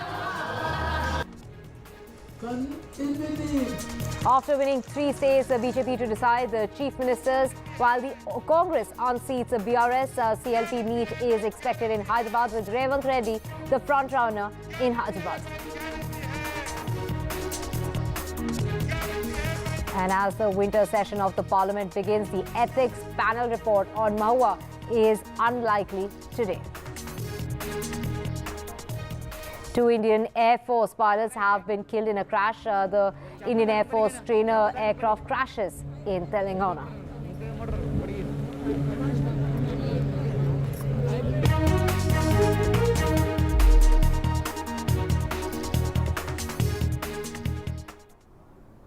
Let's get to your top story, and that's Cyclone Mig Jam, named by Myanmar, meaning strength or resilience, has caused heavy to very heavy showers in Tamil Nadu. You can see areas that are completely submerged when it comes to Chennai. A public holiday has been declared in 4 districts, including Chennai, Tiruvallur, Kanchipuram, as well as Chengalpattu. Those are the districts in which all institutions have been shut. People have been asked to work from home. When we talk about the area, which is the airport area, Meenambakam, there 250 millimeters of rainfall has been reported in a matter of 24 hours till about 8:30 this morning, which has led to inundation of the airport, which basically means that the Meenambakam airport has been shut down till about 11 o'clock at night. No flights taking off. No flights can land as far as the Chennai airport is concerned. There you can see cars being submerged, low-lying areas being inundated when it comes to Chennai. Trees have been uprooted. Rail traffic has also been impacted. NDRF teams, multiple purpose teams, all on standby. This system, which is brewing at sea, is very, very close to the coastline as far as Tamil Nadu is concerned. This system will make landfall, but that's only expected tomorrow in the morning. Right now, currently, it's about 90 kilometers away from Chennai, 170 kilometers from Nellore. Nellore is the point where landfall is expected, between Nellore and Machilapatnam tomorrow in Andhra Pradesh. Now, this severe cyclone, which has now intensified while it stayed at sea, is causing very heavy rain. Rain red alert has been sounded off for Tamil Nadu, for Puducherry, Rayalaseema, as well as, of course, Andhra Pradesh, where landfall is expected tomorrow. Now, 21 teams for rescue and relief operations are on standby. 121 multiple purpose centers have been set up, along with 4,967 relief camps, with all basic amenities are all ready and are on standby. In Chennai alone, 162 relief centers are ready. 348 people have already been housed in one of those relief centers. 714 water pumps are ready for use in the low-lying areas. The Tamil Nadu Disaster Response Forces, 14 teams are on standby, comprising of 350 personnel. The National Disaster Response Force, 9 teams of 225 personnel have been stationed in coastal regions, while 1,500 workers are on standby. What is the impact of this storm at the moment? We can see, the power supply has been affected. Internet services have been suspended in certain areas. Of course, we spoke about the air and rail traffic, that has been impacted. But let's get you a sense of how bad the impact is on the ground with my colleague, Sam Daniel. Chennai is under a sheet of water, many areas in well above knee-deep waters. I come to you from Tiruvallur, where this entire street is well above knee-deep waters. Hundreds of cars across the city remain in waters well above their tires. It's going to be a major challenge. The Met Office says because of the cyclone Mig Jam, heavy rains would continue at least post-noon till 3 o'clock, till the cyclone would move away from Tamil Nadu and head towards Andhra coast to make its landing tomorrow between Nellore and Machilapatnam. And this is what you see on this stretch behind me at Tiruvallur. Entire stretch has well above knee-deep waters, cars completely in waters here. This car has water well above its tire level. And the Met Office has forecast heavy rainfall. It's a public holiday in Chennai, neighbouring districts of Chengalpattu, Kanchipuram and Tiruvallur. Private companies have been asked to allow their workers or employees work from home. In fact, as we speak now, Chief Minister M.K. Stalin, who reviewed the situation, has also appointed monitoring officers to every zone in Chennai Corporation and also to all these districts which are under heavy spell now. In fact, this is the season for the northeast monsoon, something very crucial for Tamil Nadu to meet its requirement, to meet its drinking water and irrigation requirements. But even the newly built stormwater drains in Chennai and all the senior Congress leaders who came, campaigned, helped for them and guidance and contribution to the development of the party in the campaigning. The third is that all the members of the Congress newly elected party unanimously resolved to authorize the AICC President Shri Mallikarjun Kharge ji to appoint the Congress Legislative Party leader. It was being moved by the PCC President Mr. Revanth Reddy, seconded by Patti, Vikramaditya, Uttam Kumar Reddy, Damodar Raj, Komti Reddy, Sridhar Babu, Ponnam Prabhakar, Sitaka, Prem Sagar, Kondal Sureka, Paul Nayak, Tumala Nageshwar Rao, Mannotu Srinivas, Vedam Boja and Andi Srinivas. All these people seconded and it was being proposed by our PCC President Mr. Revanth Reddy. This authorization will be sent to the AICC President Mr. Mallikarjun Kharge ji and all of them decided whatever the AICC President and the High Command decide, we will go by the decision of the party. This is the latest information to all of you. We will inform you, we are in a process. We will inform you, we are in a process. We also will meet all the legislators independently, seek their opinion, but still they have given their opinion that it should go to High Command, but still we will speak to all of them.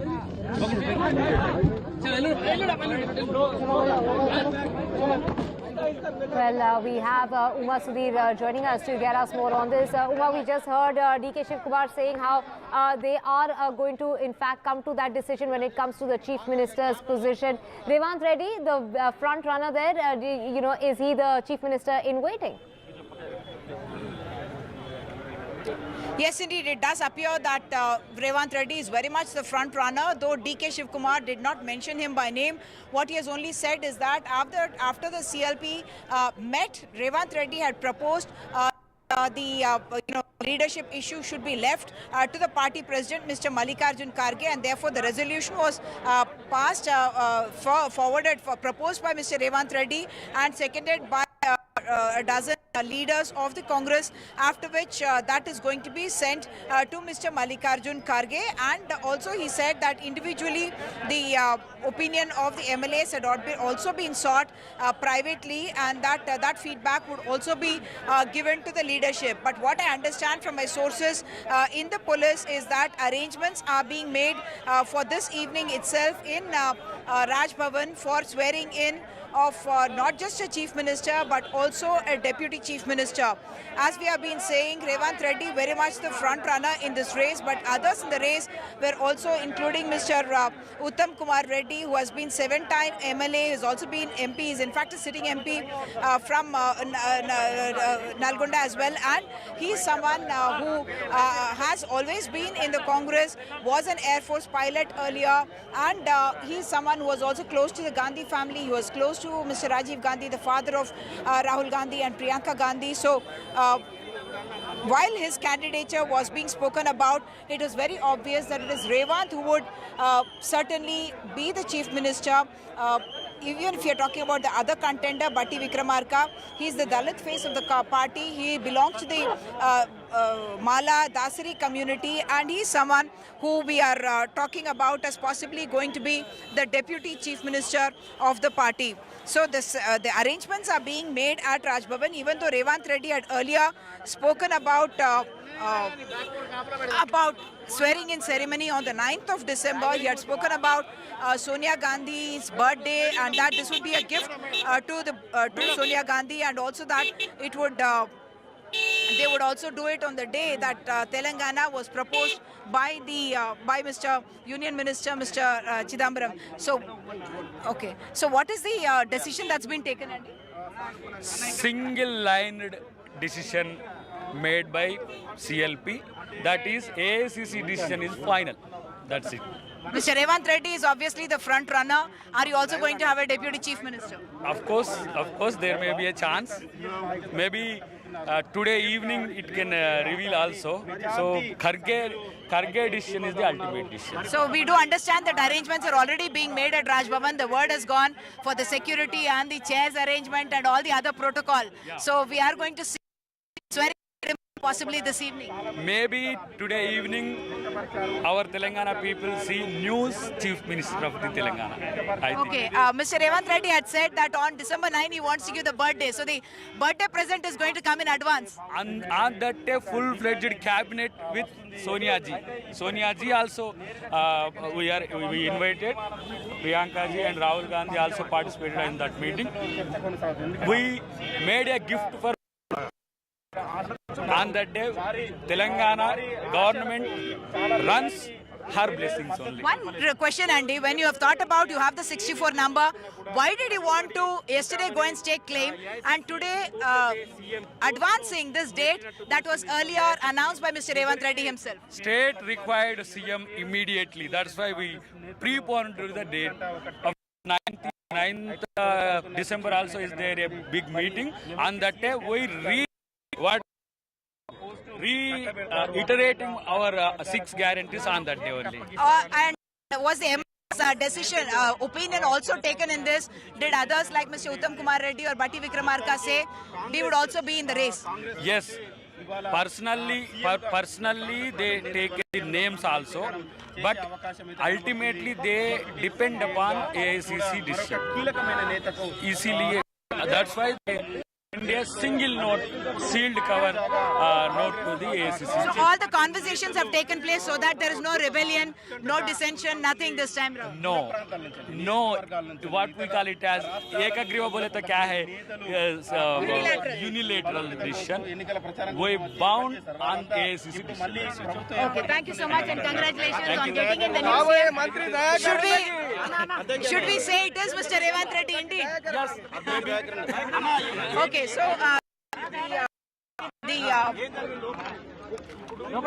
this leader, Mr. Adanki Dayakar, known to be very close to Mr. Revanth Reddy, and he is someone who is telling us that the opinion of the leaders was taken, of the others was taken, and ultimately a unilateral line was sent. Everyone had decided together and there was no dissent and there was no second opinion on this, that they would allow Mr. Mallikarjun Kharge to take the final call on who would be the Chief Minister of Telangana. The more interesting question was why they have advanced this date, because it was meant to be on the 9th of December.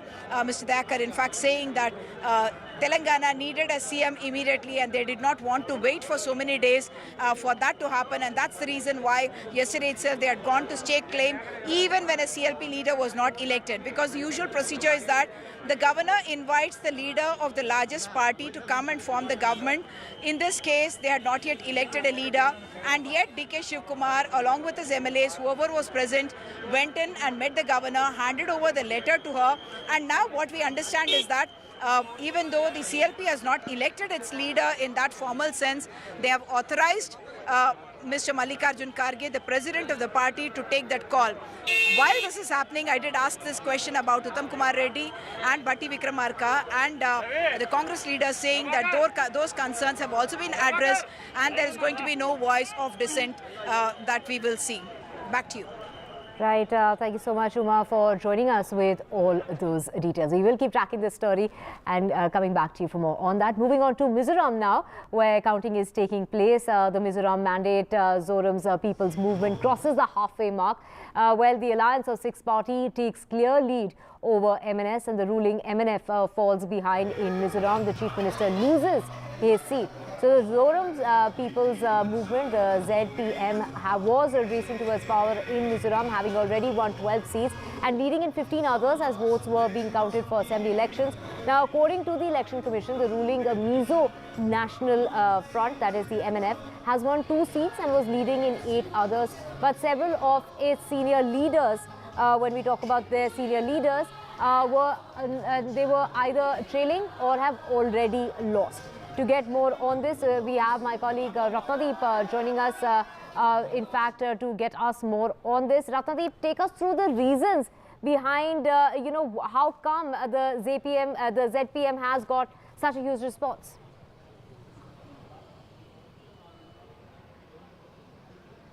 That's right. It has been a huge response for the ZPM, a huge victory for a party which was formed only 6 years back.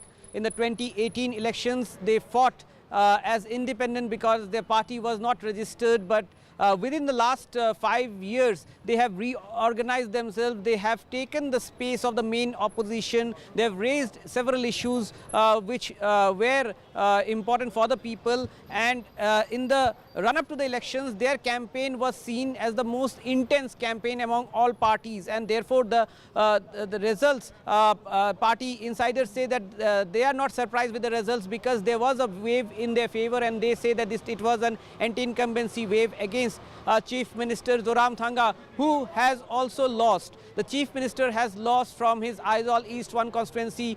Remember, Zoram Thanga is a 3-time Chief Minister. He is one of the biggest political names, not only in Mizoram, but in Northeast India. And not only Zoram Thanga, his deputy, Town Luya, has lost. In fact, out of the 12-member Council of Ministers that the MNF government had in Mizoram, only 2 ministers could win. Rest 10 ministers have lost. So this is the kind of, this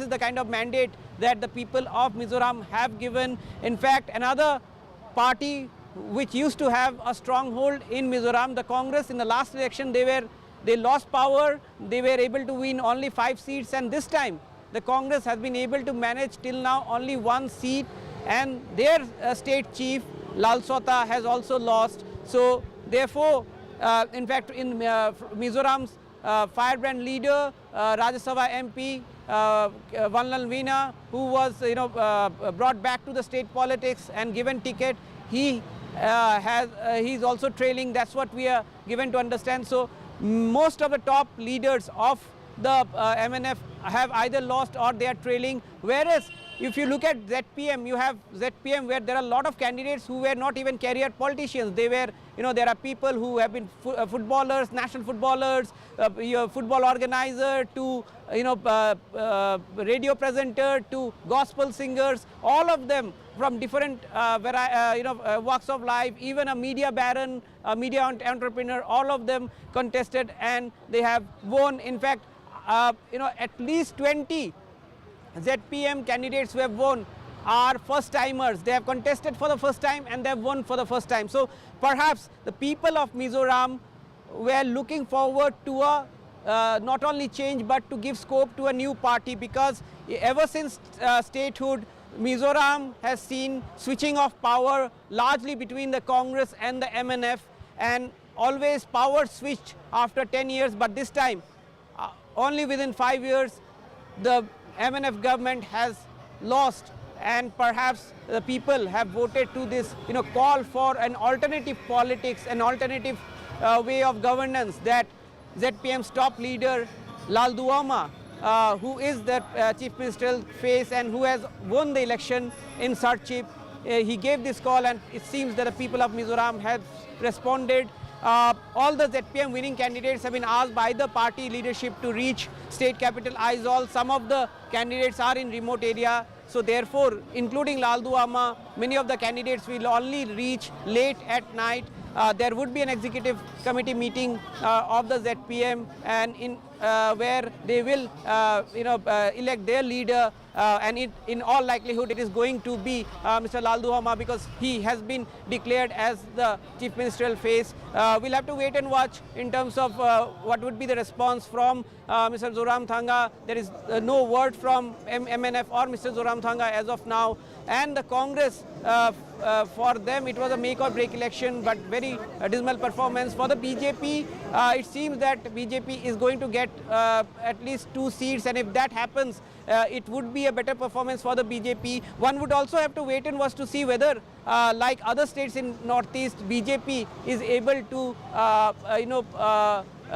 be part of the government, even if they have won 2 seats, like in Meghalaya, they have only won 2 seats, but they are part of the government. So BJP would like to, some way be part of the government, but the ZPM clearly is having a mandate with them to form the government of their own. Thank you so much, Ratnadeep, for joining us with all those details. Well, Ratnadeep also got us some of the political reactions. Joining us at this moment is young Congress leader, party candidate, Dr. Malsam. Sir, you are a young leader. Congress used to be very strong here. Yeah. In the last election, you won only 5 seats. Yeah. This time you have a multi-corner fight. Yeah. How hopeful are you in Mizoram? What we are expecting is to get much better results than what the exit polls are indicating. Ultimately, it's on the hands of the people. They voted, so we will respect whatever mandate the people of Mizoram hand out to us or to whatever government that forms. But I'm hoping that we will do much better than what a lot of the polls are saying. I have that confidence because the Gandhi family, in a lot of ways, the people of Mizoram hold them very dear, because they were the people who gave us statehood and brought lasting peace. Joining us live at this moment is the state BJP chief, Mr. Valnal Mwaka. He is also a candidate in this election. Mr. Mwaka, thanks a lot for talking exclusively on this broadcast to NDTV. You're fighting in 23 of the 40 seats. What is your expectations? What is your predictions? This time BJP will increase its number. From earlier 2018 we got only 1. This time we'll make it into we'll win in 3 to 5 seats. This time that is our expectation, and it can happen more than that also. You're saying more than that, so are you also seeing a situation, depending on results, that you might be a important party which the regional party would look forward to forming an alliance should none of the regional party get a clear majority? This time you see in Mizoram, the general perception is that there will be hung assembly. No party will form the majority. So in that case, BJP will be the kingmaker, and we are expecting that.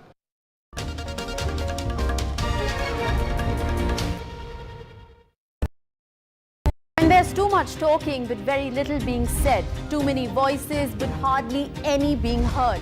You turn to a show that puts you front and center. A show that headlines the stories of the people, by the people, for the people.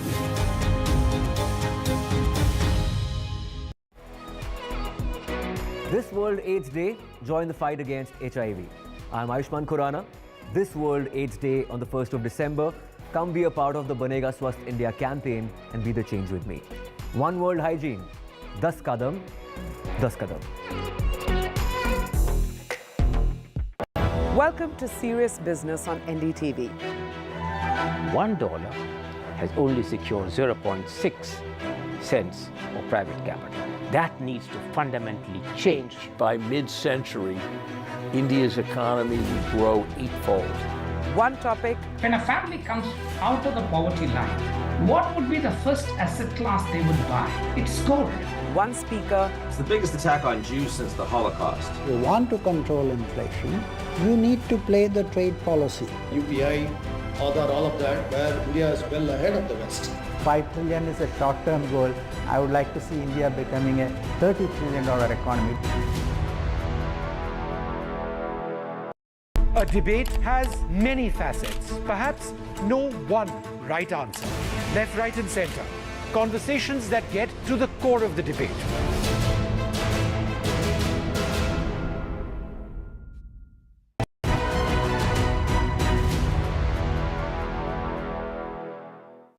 I think the first thing is one very important question. But I asked Deepinder Goyal first time I met him. So the thing, Zomato was then called Foodie Bay, right? And I used to visit the site regularly because it was the only restaurant listing site with all the menu cards, right? And I found that very useful. Hitesh Oberoi, our CEO, also found it useful. And we discussed one day, and he said, why don't you look at it for investment? And I said, yeah, why not? And I reached out to Deepinder. I didn't know him. I did in Google search to find him, and I sent him an email. And he came and met me, and the first question I asked him, "Yaar, Deepinder, ye idea kahan se aaya? Where did you get this idea from?" And he said, "Look, I was working in Bain Consulting, right? And it was in Gurgaon. It was an office with maybe 50 or 60 people, mostly young, mostly single, mostly male."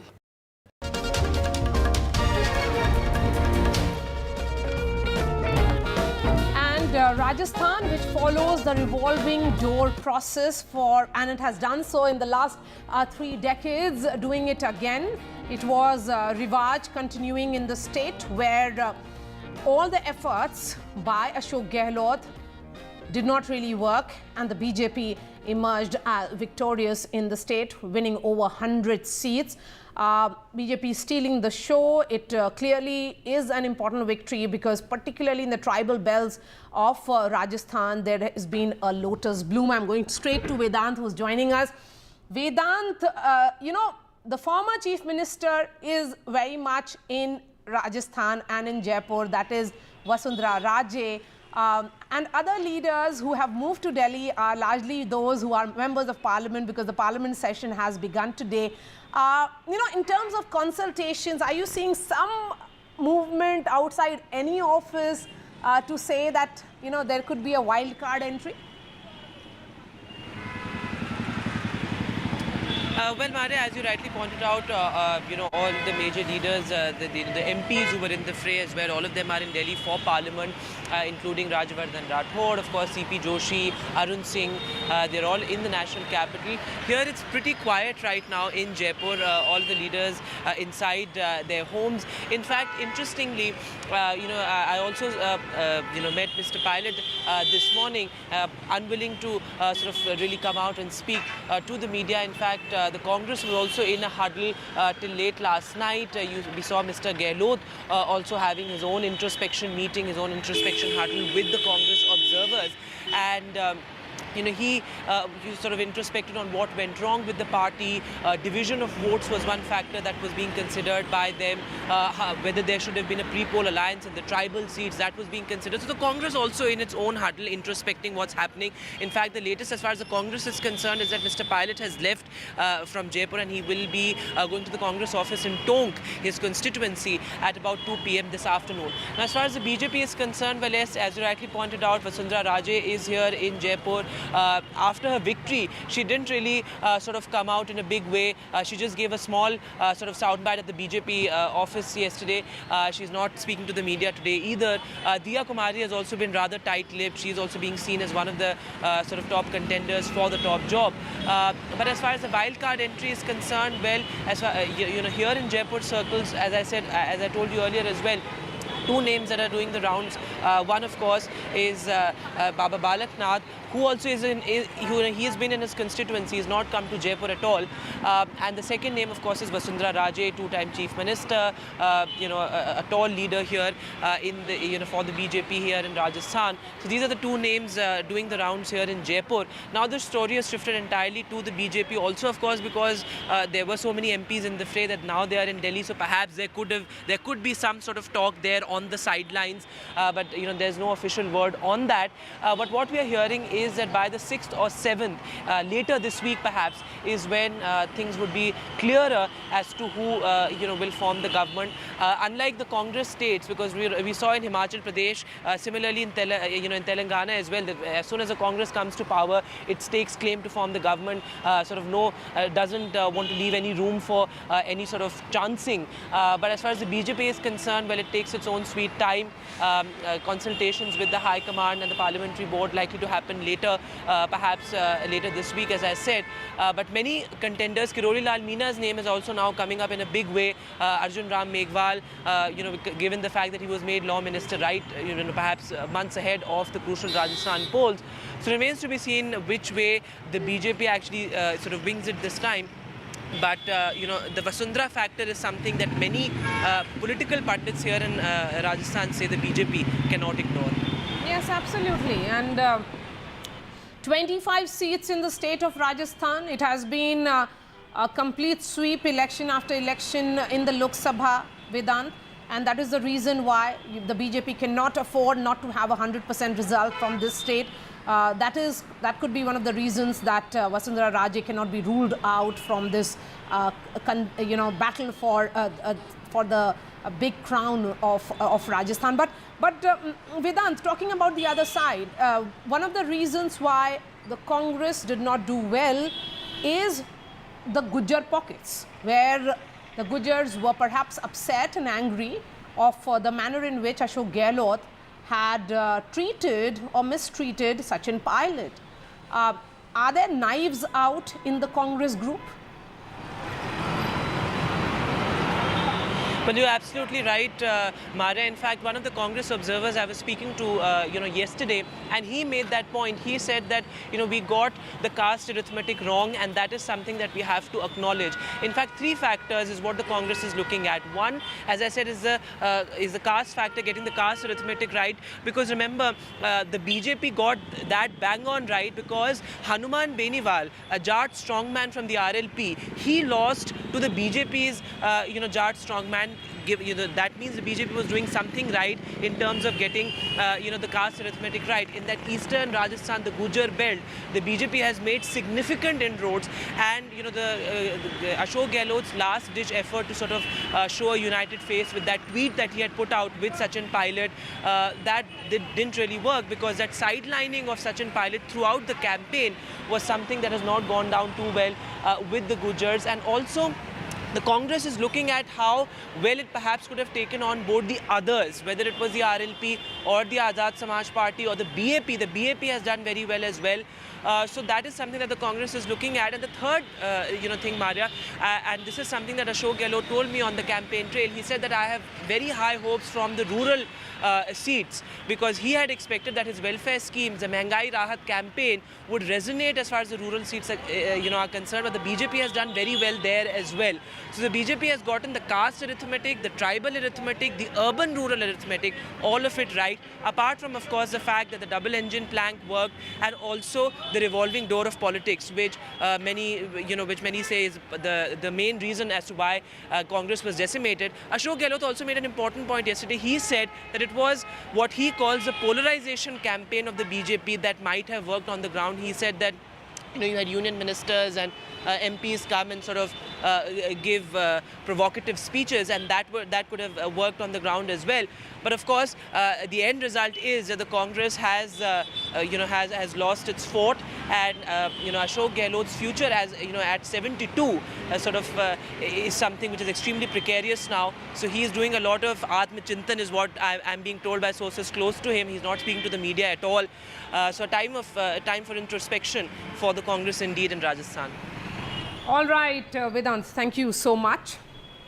And shifting focus to Madhya Pradesh, where though the vote share gap between the Congress and the BJP, I should not say even though, it is huge, and it has translated into 100-seat difference between the BJP and the Congress. BJP registering its biggest and most emphatic victory in the state of Madhya Pradesh, a state which is often seen as the laboratory of the Sangh Parivar. Earlier today, in fact last evening, I spoke to Shivraj Singh Chauhan, the incumbent Chief Minister, and he had to say only one factor, which is Ladli Behna, as the X factor for the victory. Shivraj ji, बहुत बहुत बधाई। इतनी बड़ी बहुमत BJP को मिली है, 160 आपने पार किया है। मेरा सवाल ये होगा कि क्या आपको इतनी सीटों की उम्मीद थी? मुझे पूरा विश्वास था कि भारतीय जनता पार्टी की भारी विजय होगी। जनता का प्यार और आशीर्वाद भरपूर हमें मिलेगा, लाडली बहनाओं का लाड़ भी मिलेगा और भांजे भांजियों का समर्थन भी मिलेगा। उसी के अनुरूप ये जीत हुई है। आपने लाडली बहना योजना की चर्चा की, तो कितना आप मानते हैं कि महिलाएं आकर के उन्होंने आपका समर्थन दिया? लाडली बहनों ने भरपूर आशीर्वाद दिया है, लेकिन भांजे भांजियों का प्यार भी मिला है, गरीबों का, किसानों का, समाज के हर वर्ग का समर्थन भारतीय जनता पार्टी को मिला है और बहनों ने तो भरपूर आशीर्वाद दिया। ये तो प्रो इनकम्बेंसी का चुनाव हो गया आपका। शिवराज जी, कांग्रेस बार बार एंटी इनकम्बेंसी की बात कर रही थी, तो एंटी इनकम्बेंसी कहाँ गया?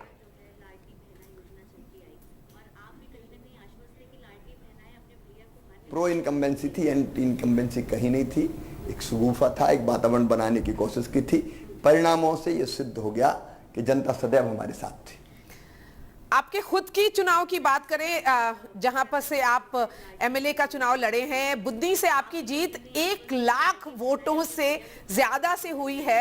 आप पूरे प्रदेश में जब प्रचार कर रहे थे तो आपने जनता को ये कहा था कि बुद्धि आपके हवाले। तो ये जो मार्जिन ऑफ विक्ट्री आपका खुद का है, वो कैसा देख रहे हैं आप? मैं बुधनी की जनता को प्रणाम करता हूं। उन्होंने कहा था केवल फॉर्म भर के चले जाओ, फिर वोट डालने आना। मैं केवल फॉर्म भरने गया, फिर वोट डालने गया और जनता ने लाख से ज्यादा वोटों से जिताया। ऐसी जनता को मैं बारंबार प्रणाम करता हूं। अद्भुत है हमारी जनता और हमारे कार्यकर्ता। मुख्यमंत्री जी, मेरा सवाल ये भी होगा कि केंद्रीय नेतृत्व, जो सेंट्रल लीडरशिप है भाजपा की, उसने मध्य प्रदेश पे खास फोकस रखा था। 3 यूनियन मिनिस्टर, 4 एमपी और जनरल सेक्रेटरी जो थे, सब चुनाव लड़ रहे थे इस बार। प्रधानमंत्री श्रीमान नरेंद्र मोदी जी के प्रति अगाध श्रद्धा और विश्वास, उनके काम और उसके साथ साथ अमित शाह जी की अचूक रणनीति, नड्डा जी का मार्गदर्शन, भूपेंद्र यादव जी, शिव प्रकाश जी, अश्विनी वैष्णव जी, उनका भी माइक्रो मैनेजमेंट और हमारे प्रदेश अध्यक्ष वीडी शर्मा जी और हितानंद जी, उनके नेतृत्व में संगठन की पूरी टीम और कार्यकर्ताओं ने मेहनत की है। उसी का परिणाम। सामूहिक नेतृत्व या कलेक्टिव लीडरशिप की बात की जाए तो कोई चेहरा नहीं था, कलेक्टिव लीडरशिप ने चुनाव लड़ा है। ये आप किस तरह से देखते हैं? हम सब एक हैं, मिलकर साथ चुनाव लड़े। आखिरी सवाल, जनता के नाम आपका क्या संदेश होगा? 160 से ऊपर की जीत और बहनों के खास करके आप उनको क्या कहेंगे? मध्य प्रदेश की बहनों के लिए क्या संदेश? मैं तो बारंबार प्रणाम करता हूं। देवतुल्य जनता है, उसकी सेवा में कोई कसर नहीं छोड़ेंगे। And my colleague Anurag Dwari spoke to Jyotiraditya Scindia and listen in to what he had to say. Sir, आज की इस जीत पर क्या कहेंगे? ऐसी जीत की उम्मीद थी क्या? अनुराग, मैंने आपको कहा था कि भारतीय जनता पार्टी की जीत होगी और आपने भी उस दिन मुझे कहा था कि मुझे भी लग रहा है कि यही होगा। आपकी सोच और हमारी सोच पूर्ण रूप से सत्य निकली। इस जीत पर अगर मैं किसी को प्रथम मैं धन्यवाद अर्पित करना चाहता हूं तो हमारे मध्य प्रदेश के एक एक मतदाता को मैं देना चाहता हूं, जिन्होंने प्रचंड बहुमत के साथ ये सरकार बनाई है। मैं उनके सामने मैं प्रणाम करता हूं, नतमस्तक हूं और उनके पैर छूता हूं। और उसी के साथ प्रधानमंत्री नरेंद्र मोदी जी का नेतृत्व, जो एक पूर्ण रूप से लक्ष्य के साथ उन्होंने कार्य किया है मध्य प्रदेश के विकास के लिए, देश के विकास के लिए। गृह मंत्री अमित शाह जी और हमारे राष्ट्रीय अध्यक्ष जेपी नड्डा जी, उनका मार्गदर्शन, हमारी जो हौसला अफजाई हुई। और प्रदेश के अंदर अगर किसी को श्रेय जाता है तो भारतीय जनता पार्टी का एक एक कार्यकर्ता, जिसने खून पसीना एक करके इस पार्टी को इस स्थान पे लाया है। और हमारे मुख्यमंत्री शिवराज सिंह चौहान जी, जिनकी जन कल्याणकारी योजनाओं ने ये परिवर्तन लाया है। और हमारे प्रदेश अध्यक्ष बीडी शर्मा जी। और ये छत्तीसगढ़ में क्या हो गया? आप तो वहाँ भी प्रधानमंत्री जी का देश की जनता के दिल में जो जादू है, राजस्थान हो, छत्तीसगढ़ हो, मध्य प्रदेश हो, एक इतिहास प्रधानमंत्री जी ने देश के अंदर जो कायम किया है, उसी का एक रिफ्लेक्शन है कि एक एक राज्य में जनता उनके साथ जुड़ी है। बस एक आखिरी सवाल, मुख्यमंत्री चेहरे को लेकर बहुत सवाल हो रहे हैं। मैं भारतीय जनता पार्टी का कार्यकर्ता था, आज हूं और जिंदगी भर रहूंगा। उसी सोच और विचारधारा के साथ, उसी श्रेणी में मैं कार्य कर रहा हूं। And with this emphatic victory, there is a lot of celebrations and jubilations that are happening in the BJP camp. 3 states that they had lost in 2018, 3 states they have won just before the big Lok Sabha elections of 2024. What is going to be the impact of these elections on the Battle of Lok Sabha? Here's our editor-in-chief Sanjay Pugalia decoding the BJP victory.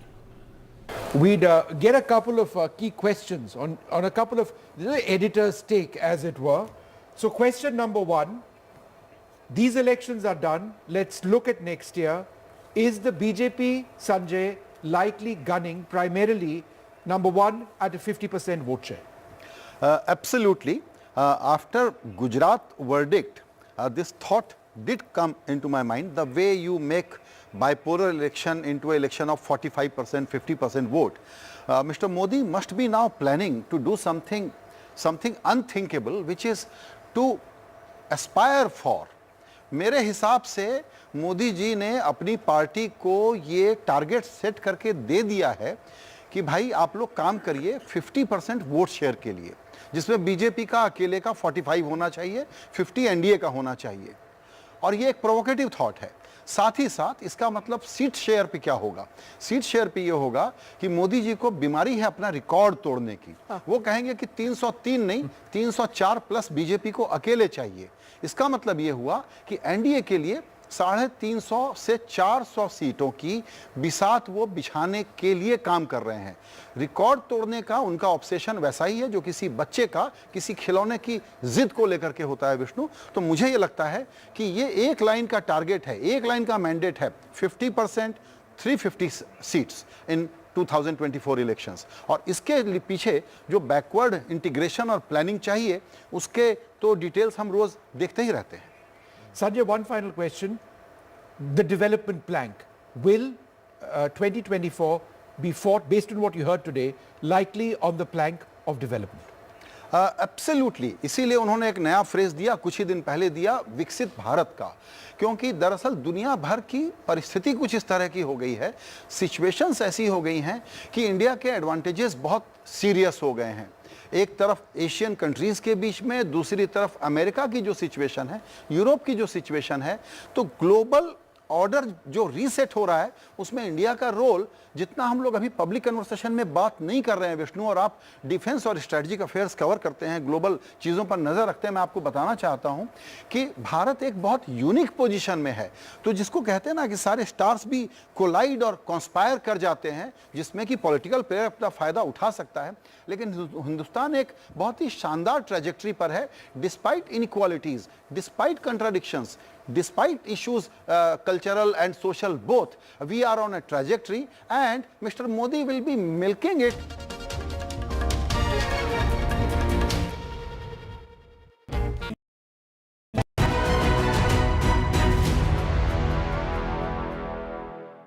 Tell you something, I'll give you a little story of something that we did about maybe 15 years ago.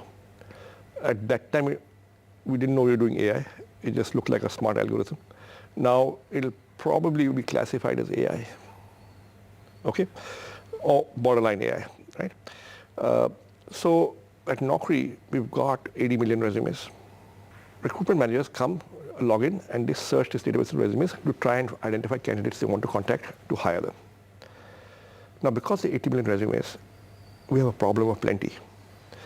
So the HR manager, the recruitment manager, puts in some criteria, say B.Tech computer science qualification, 3 to 5 years experience, and keywords Java, C++, right?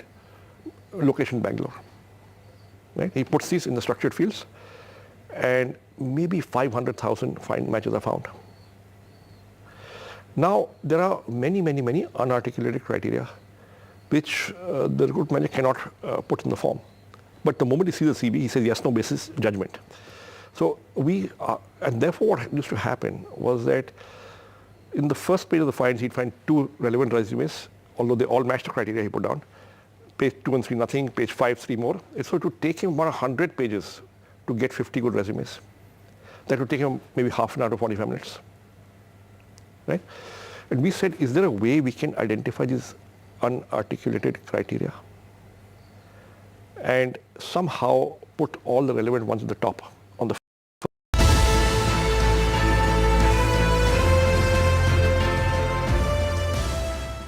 Welcome back. Today is the first day of the winter session of the Parliament that started at 11 o'clock this morning. This is the last full session of the Modi government ahead of 2024.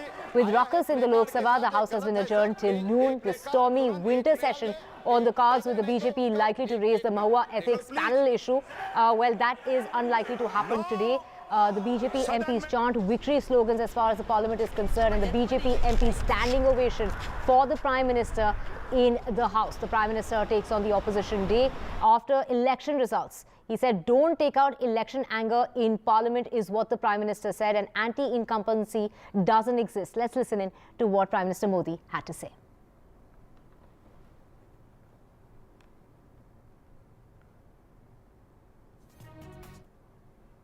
आपका भी भला इसमें है कि आप देश को सकारात्मकता का संदेश दें, आपकी छवि नफरत की और नकारात्मकता की बने, वो लोकतंत्र के लिए अच्छा नहीं है।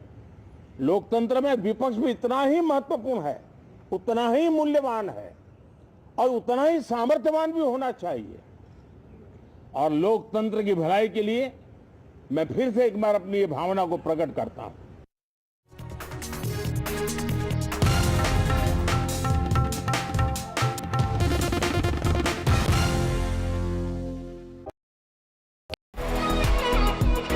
This World AIDS Day, join the fight against HIV.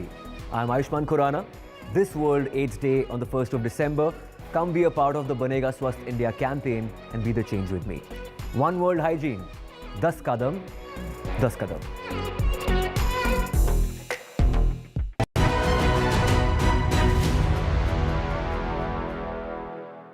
I want to talk a little bit about higher education in India, because Ashoka University, certainly most or all will agree that it's been a success.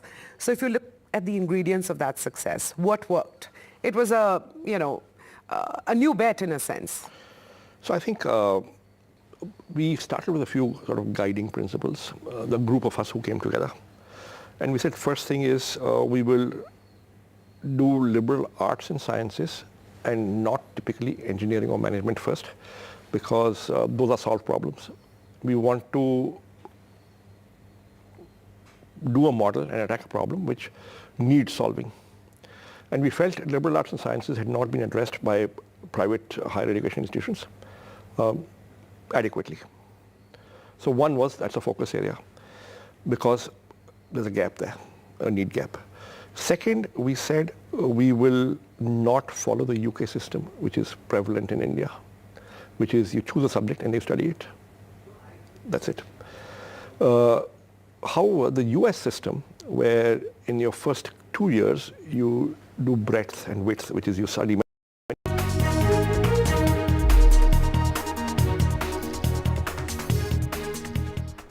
Welcome back. Let's get you an update on the cyclone. The name has been given by Myanmar. It means resilience. That is the cyclone which is brewing at sea, called Mig Jam.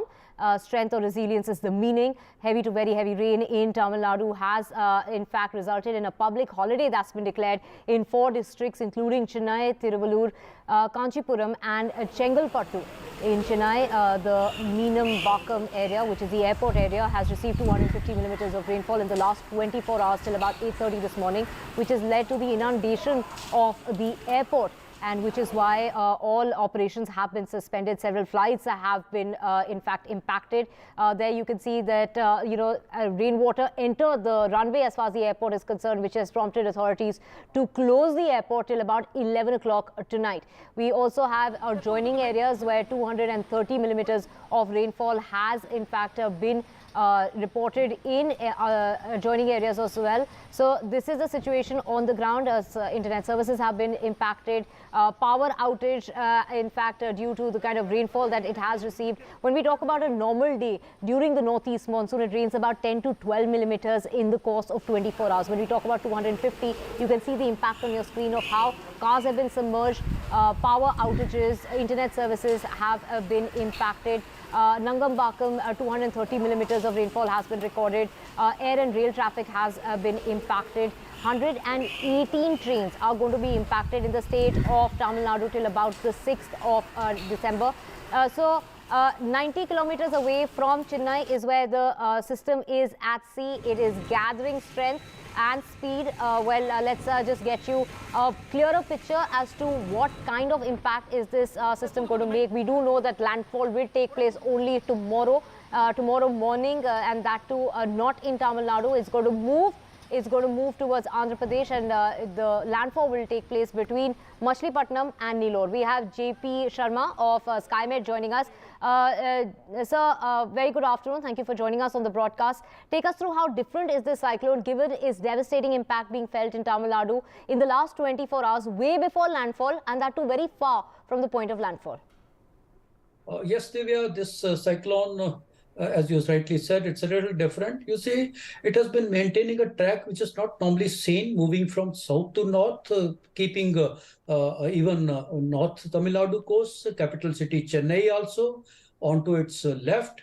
Though it has already crossed the beam Chennai, and then I will say even Nellore, that is south coastal Andhra Pradesh, but then it is not, there is no let up in the inclement weather conditions even as of now over Chennai and adjoining area. Can you imagine? There has been almost about 500 millimeter, 50 centimeter of rainfall over Chennai in the last about 18 hours or so. Huge. It's raining at the rate of almost about 100 millimeter in 3 hours. The coastal inundation is phenomenal. Storm surge is phenomenal, and then by virtue of its proximity to the coastline, which has been there for the last almost about 18 hours now. Okay, it is spending more time than the usual storms along the coastline. You remember last year we had a similar storm, Mendos was there, which again crossed Chennai. That was on 9th of December 2022, but it had made the coastline head on. Okay, so it did not last very long. It weakened also, but this storm is becoming peculiar by keeping its intensity, becoming rather severe even, and then just about 100-150 kilometers off the coast, and then moving from south to north, and it's likely to continue. I will say it is still intensifying. It will possibly peak around sometime in the evening hour, about 6 o'clock, 6:30 or so, wherein the speed will keep on adding. I will not be surprised even if the coastal speed exceed 100 kilometers per hour, maybe reaching even 120 kilometers. Okay, so that is the severity of this system. It's a totally a little indifferent. So when you talk about, breaking up that kind of rainfall we've seen, 250 millimeters just around the airport area, can we expect more than 250 millimeters of rain in Andhra Pradesh? Like you mentioned, it's 500 millimeters. So can we expect more than that between tonight and tomorrow morning up until landfall? Oh yes, oh yes. You see, Nellore already, like while Chennai recorded 200, 250, Nellore in Andhra Pradesh recorded 195 millimeter, not very far behind. Okay, all this coastline starting with Ongole, Nellore, Kavali, Bapatla, going up to even Machilipatnam, they have the chances of having similar intense rainfall while the storm moves over that area in the next about 24 hours or so. Okay, right. It is only sometime late in the evening. When I say the proximity of the land always erodes the system a bit before it makes a landfall. Absolutely. That may happen, but yes, then we should not be lowering the guard anytime. Right, okay, absolutely, sir. The storm is gaining speed and strength while it stays at sea, while it remains dangerously close to the coast. Thank you so much for getting us all those details. Thank you. Moving on, adolescents and young people represent a growing share of people living with HIV worldwide, and the greatest impact of HIV is also on young people. The Birds and Bees Talk, a comprehensive age-appropriate life skills curriculum that educates adolescents and helps them transition as they become adults.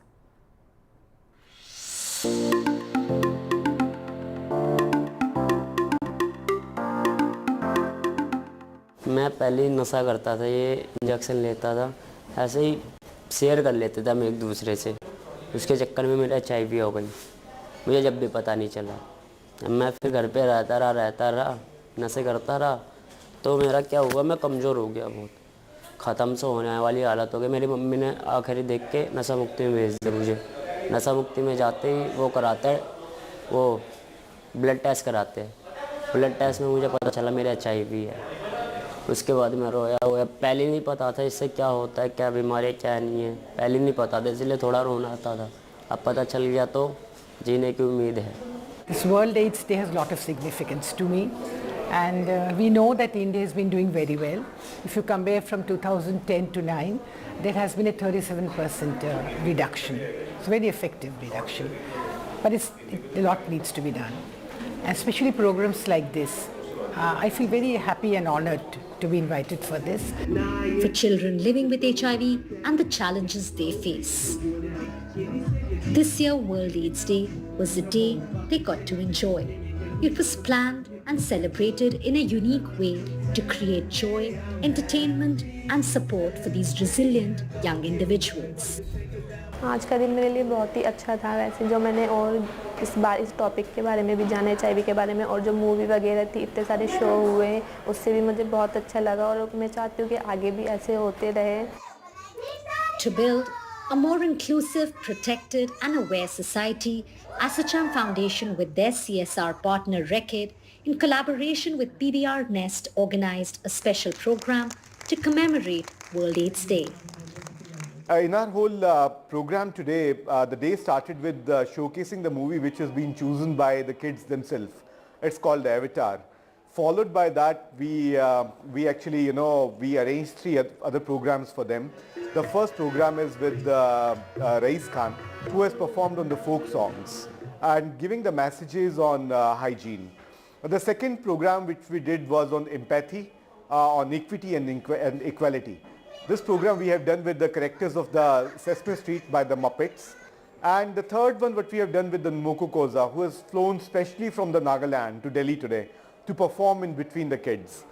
There's a health kit which has been given to these kids. The kit has various things like it has Dettol soap, it has sanitizer, it has a clean towel, it has a nail cutter, it has a self-care directions for the kids so that they have a healthy and hygienic life. Public-private partnership has been the epitome, in fact the central component of the way we look at our programs. First of all, they become more warmer, more meaningful and more and touching more lives because you have this large network which you are able to access while you partner. So this is a very, very critical way to look into any program development if it is for this large Indian community we are looking at, especially the children.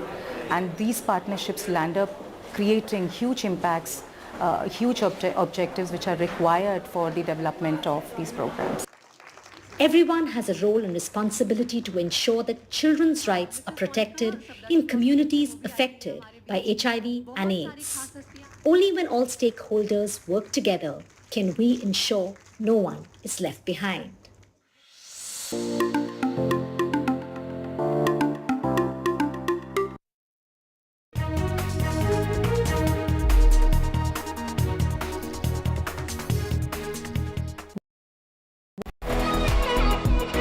This World AIDS Day, join the fight against HIV. I'm Ayushman Khurrana. This World AIDS Day on the 1st of December, come be a part of the Banega Swasth India campaign and be the change with me. One World Hygiene, 10 kadam, 10 kadam. How often have you turned away from debates that descend into endless fights? We bring you a show where every question is answered,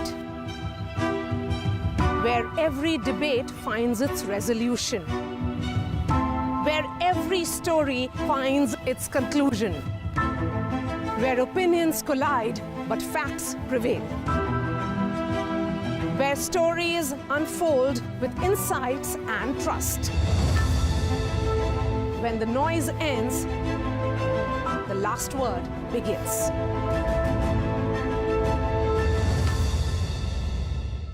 Hello, Namaste and Salam UAE.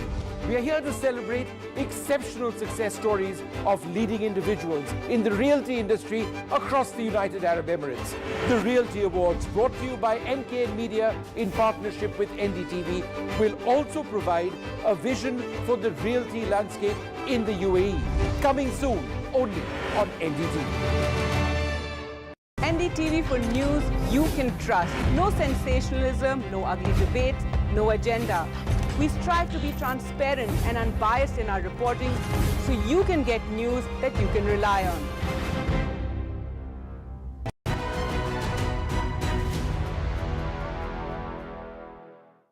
tell you something. I'll give you a little story of something that we did about maybe 15 years ago. At that time,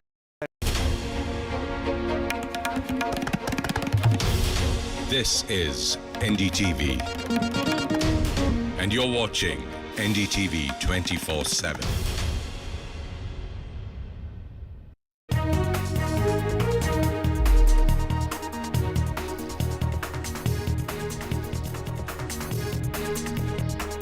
Cyclone Mig Jam lashes Tamil Nadu. Chennai airport shut till 11 p.m. Many parts of Chennai inundated amid heavy rains. Rain red alert issued in Andhra Pradesh, Tamil Nadu and Puducherry.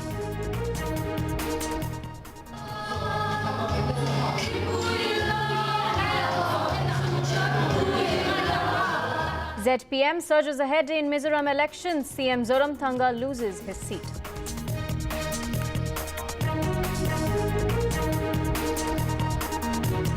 After winning 3 states, BJP to decide CM's suspense over the CM faces in Chhattisgarh and Rajasthan. Congress unseats BRS to take a call on the CM. Revanth Reddy is a runner to be the CM. DK Shivkumar says the High Command will decide. Markets are at an all-time high after the Assembly election results. New all-time high for markets with a surge of over 1.5%. Winter session of the Parliament begins. Ethics panel's report on Mahua is unlikely today.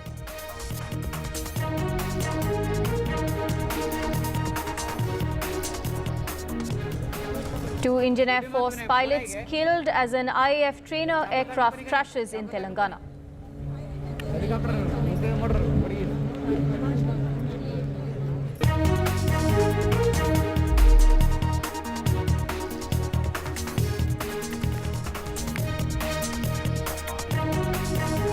Our top focus now, cyclone storm Mig Jam has in fact lashed Tamil Nadu and parts of South India. Now, of course, talking about Tamil Nadu, a public holiday has been declared in 4 districts, which includes Chennai, Tiruvallur, Kanchipuram and Chengalpattu districts. Now, in Chennai's Meenambakkam, where the airport is 250 mm of rainfall has been recorded and the airport is shut as of now till 11 p.m. is what we're learning. Now, rain, of course, has lashed several areas. In Nungambakkam in Chennai, it has recorded 230 mm in the last 24 hours. Now, visuals, of course, coming in from Tamil Nadu, various parts of Tamil Nadu, especially Chennai, where we're seeing different areas where, of course, the main highways are not as inundated as the local areas.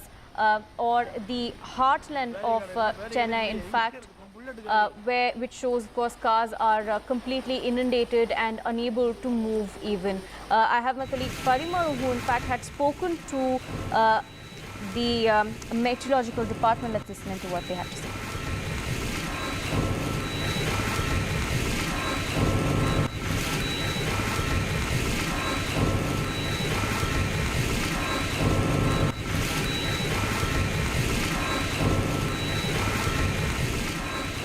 चक्रवात अभी एक भीषण चक्रवात यानी severe cyclone storm के हिसाब से पश्चिम केंद्रीय बंगाल की खाड़ी में चेन्नई से लगभग 90 किलोमीटर ईस्ट नॉर्थ ईस्ट दिशा में केंद्रीभूत है। इसके सेंटर में अभी wind speed 85 to 95 kilometre per hour gusting to 105 kilometre per hour है। चेन्नई तट पे यानी नॉर्थ कोस्टल तमिलनाडु की तट पे विंड स्पीड 60 से 70 किलोमीटर प्रति घंटा, गस्टनेस में 80 किलोमीटर प्रति घंटा अभी चल रहा है। यही विंड स्पीड तमिलनाडु कोस्ट पे जारी रहेगा नेक्स्ट 6 आवर्स। इसके बाद विंड स्पीड धीरे धीरे कम होगा, मगर दक्षिण आंध्र प्रदेश की जो कोस्ट है वहाँ अभी नेल्लोर डिस्ट्रिक्ट के आसपास विंड स्पीड 60 से 70 किलोमीटर प्रति घंटा, गस्टनेस में 80 किलोमीटर प्रति घंटा चल रहा है। और प्रकाशम डिस्ट्रिक्ट से शुरू करके कृष्णा डिस्ट्रिक्ट तक विंड स्पीड अभी 45 से 55 किलोमीटर प्रति घंटा, गस्टनेस में 65 किलोमीटर प्रति घंटा चल रहा है। ये विंड स्पीड धीरे धीरे बढ़ेगा नेल्लोर से शुरू करके कृष्णा डिस्ट्रिक्ट तक, और आज शाम से शुरू करके काल दोपहर तक पीक विंड स्पीड रहेगा, वो है 90 टू 100 किलोमीटर पर आवर, गस्टनेस पे 110 किलोमीटर पर आवर। यही विंड स्पीड के साथ 5 तारीख पूर्वाह्न में यानी फोरनून में आंध्र प्रदेश कोस्ट को नेल्लोर और मछलीपट्टनम के बीच में बापाटला के आसपास हिट करेगा और इसके बाद जब लैंड पर चला जाएगा धीरे धीरे वीक होगा। और इसके साथ साथ जो तटीय इलाका है और एक्सट्रीम सदर्न पार्ट है जैसे कोरापुट, मलकानगिरी, नबरंगपुर वगैरह डिस्ट्रिक्ट है, वहाँ विंड स्पीड हम 35 to 45 किलोमीटर आवर, कभी कभी 50 किलोमीटर विंड स्पीड गॉस्टिनेस में हो सकता है।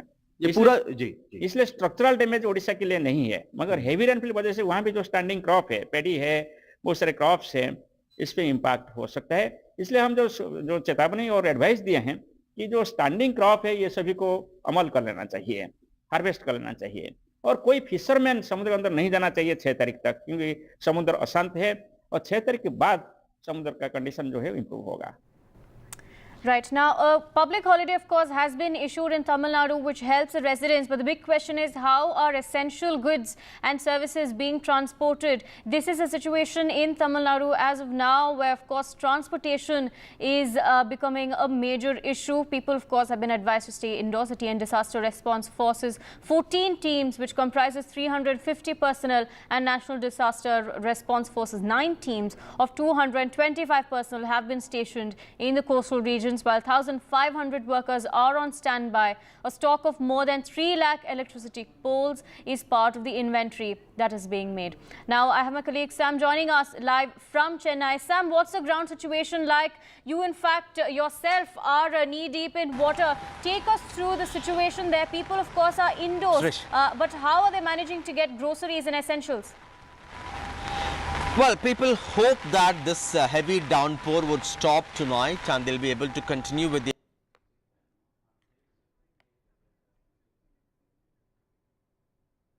I'm 5'2" and this is what you see.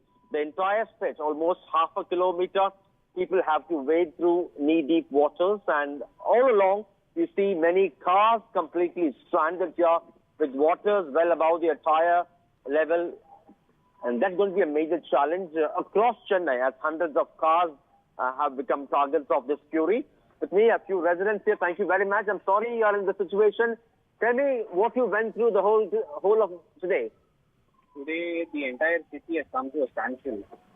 Every junction, every corner we have to cross only by walking, because we parked our vehicle near the corner, near the junction, because we cannot come from there. I'm actually heading towards the hospital now. I admitted my father there, so now if I have to go there, I have to go only like this, walking from here. I'm sorry, hope your father gets well soon. And this is the situation in almost many low-lying stretches across Chennai. In fact, recently, over the last 2 years, the Chennai Corporation, the Tamil Nadu government had built stormwater drains, but they are just not able to handle or cope with this kind of quantum of waters. Met Office says Perengudi received 29 centimeters rain over the last 24 hours. Here is an ambulance that's stuck in this water. Hope it will make it to the hospital that's a quarter kilometer away from this place. And they say that till 3 this evening there could be heavy downpour. One cyclone Mig Jam Tamil Nadu coast, then they expect the rainfall to come down and then it could be easier. Tamil Nadu civic authorities say once the rain stops, it's just a matter of 1 or 2 hours for water to recede in most of the areas. In low-lying pockets, they have deployed more than 500 giant water pumps to be able to pump out these waters. It's a public holiday today. Schools, colleges, government offices are all shut. Private companies have been asked to encourage their employees work from home. The Chennai airport is shut now because the runway is beyond manageable limit. It's fully flooded. And in the morning, 12 flights were cancelled. A few were diverted. And all eyes would be on this particular cyclone Mig Jam. Chief Minister M.K. Stalin, who reviewed the situation, has assigned one IAS officer to every zone in Chennai Corporation to be able to work on mitigating the hardship people go through. And as we speak, more than 4,000 relief centers have been activated across Tamil Nadu. at least 700 people have been evacuated, particularly people from Tiruvallur, Kadalur, and some from Chennai district. And around 400 or 500 teams, 20 to 30 teams of both NDRF and SDRF personnel, accounting for around 500 personnel, have been deployed in vulnerable locations to be ready so that if required, they can actually work and help people in rescue and in providing relief. As we speak now, in several pockets of Chennai, we hear water also has entered several homes. And authorities say people should not come out unless it's absolutely unavoidable, and they should follow government guidelines. If they're asked to move to safe locations, they have to abide with instructions. And they've also advised people to have enough stock of drinking water, food, medicine, so that if this continues, they'll be able to manage. At the moment, things are under control, but certainly the loss and the damages appear to be really huge for many. This brings back memories of the 2015 floods. Right, Sam, we'll allow you to get to a sheltered place, but thank you for bringing us those updates from the ground. That is the situation in Chennai and in Tamil Nadu as of now. We'll continue tracking the story, of course, as it develops. For now, the latest is that people have been asked to stay indoors and wait it out. Shifting our focus now, Congress unseats the BRS in Telangana and is set to take a call on the CM. Now, Revanth Reddy is a front runner to be the CM. DK Sivakumar, in fact, says that the High Command is the one that will decide on the CM face. Now, my colleague Uma, in fact, joins us to bring us latest details. Before that, let me take you to the latest details. Of course, the CLP meeting is, of course, taking place in Hyderabad. The big decision here is who is going to be the CM of Telangana, because the Congress has, in fact, managed to unseat the BRS from Telangana, taking away the winning streak from KCR. I have my colleague Uma with us. Uma, take us through now what's coming out of the CLP meeting. Is there a consensus on the CM face yet? So the CLP meeting is over, and it is after the CLP meeting that Mr. DK Shivakumar, who is not just the Deputy Chief Minister of Karnataka and the State Congress Chief of Karnataka, but a very important AICC observer for the process of forming of government here in Telangana. He, along with Manikrav Thakre and others, came out and addressed and said that we have taken a unilateral decision to leave the decision to Mr. Mallikarjun Kharge. And he said individual opinions of MLAs had also been sought and taken, and everybody had agreed. And the proposal for this resolution was moved by Revanth Reddy, and it was seconded by a dozen other leaders whose names also he read out. And he said that once the name indication comes from the centre, they would go ahead with the process of formation of government here. They would go and stake the claim. As you know, late last night at around 9 p.m. is when the Congress leaders, including Shiv Kumar and others, had gone, Revanth Reddy, Manikrav Thakre and others had gone to Governor Tamilisai Soundararajan, saying that we have the largest number of MLAs. But by that time, they had not elected a CLP leader, and the requirement is that it's the governor who invites the leader of the single largest party to come and form the government. But they had not elected a leader, but they informed her that we have the support of 65 MLAs, that is 64 of the Congress and 1 from the CPI Kothagudam, with who they had an alliance. And they gave all those names to the governor and said that we will be meeting, the CLP will be meeting, and once we take a decision, we will intimate you. But what I understand now from my sources in the police is that and at Raj Bhavan is that arrangements are being made at Raj Bhavan, in fact, for the swearing-in ceremony that is to happen at the Raj Bhavan this evening. And we are being told, in fact, that not just a Chief Minister but also a Deputy Chief Minister may actually be sworn in. As you can see, that's the gate of the, of the Ella Hotel, Hillridge Springs, which where there is a crowd that's gathering there. So we are just finding out what is really happening, because that's the group of all journalists, media houses, media cameras, as well as the supporters of the Congress leaders who are hanging around there. What we do understand is that once the word comes from Mr. Mallikarjun Kharge, it is just Mr. Oh, that's Jagga Reddy, who is one of the candidates. I think he in fact lost the election, if I'm not mistaken, from Sangha Reddy, and he's in fact a very popular Congress leader, but one of those few who seems to have lost despite being someone who was thought of as a winner. But anyways, the front runner certainly is Revanth Reddy, and what we do understand is that I did ask some senior Congress leaders about Uttam Kumar Reddy, Damodar Raj Narasimha, who happens to be from the scheduled caste, Batti Vikramarka, who also happens to be scheduled caste, all of who were also thought of as contenders for the Chief Minister's post. What we understand is that there have been talks that have been held with these leaders to tell them that their aspirations would be taken care of.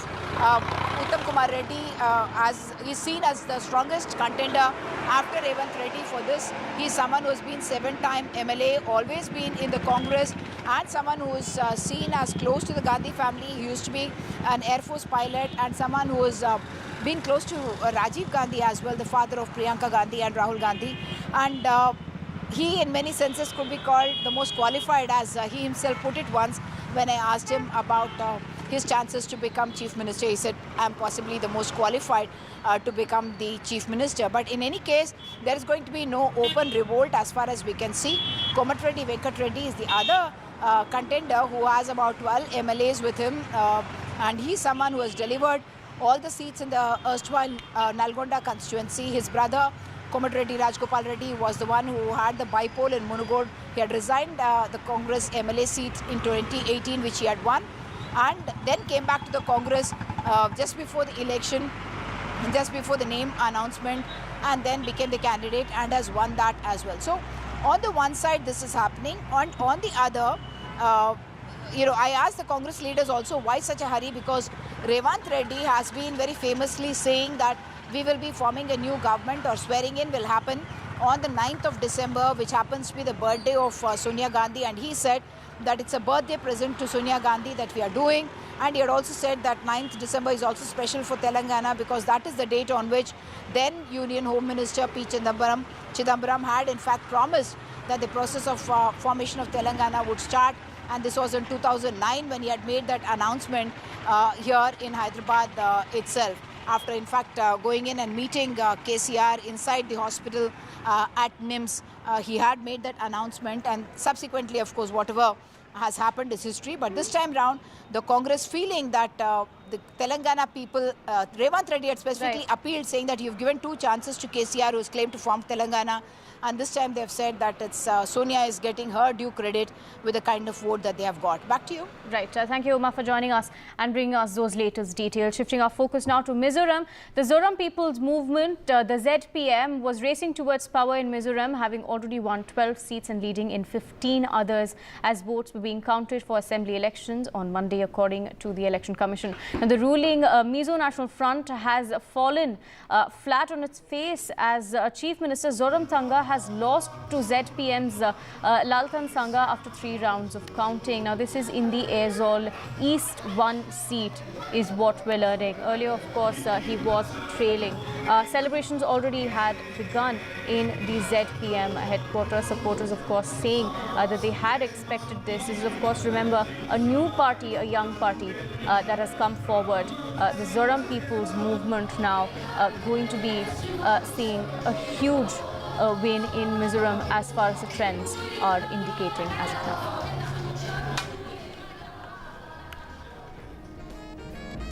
We'll continue tracking these stories for you. For now, we take a short break.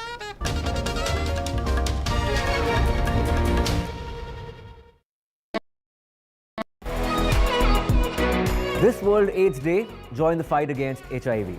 I'm Ayushman Khurrana.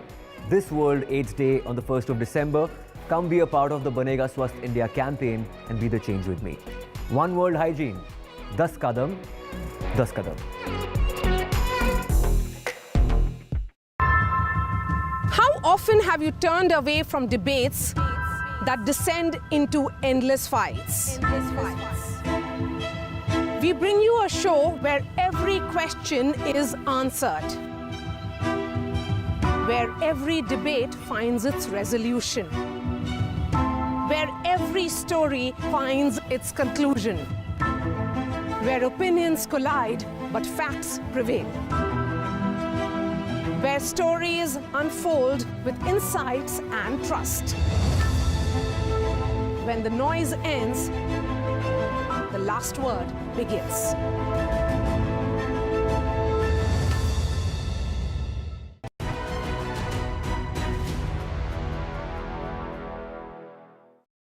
Give us a sort of profile without disclosing too much of it. But you know, the kind of startups that excite you today. Because Zomato, Policy Bazaar, Naukri, great innings. But I'm wondering today, what kind of companies, what are the elements of these companies? So I tell you, we don't do it top down.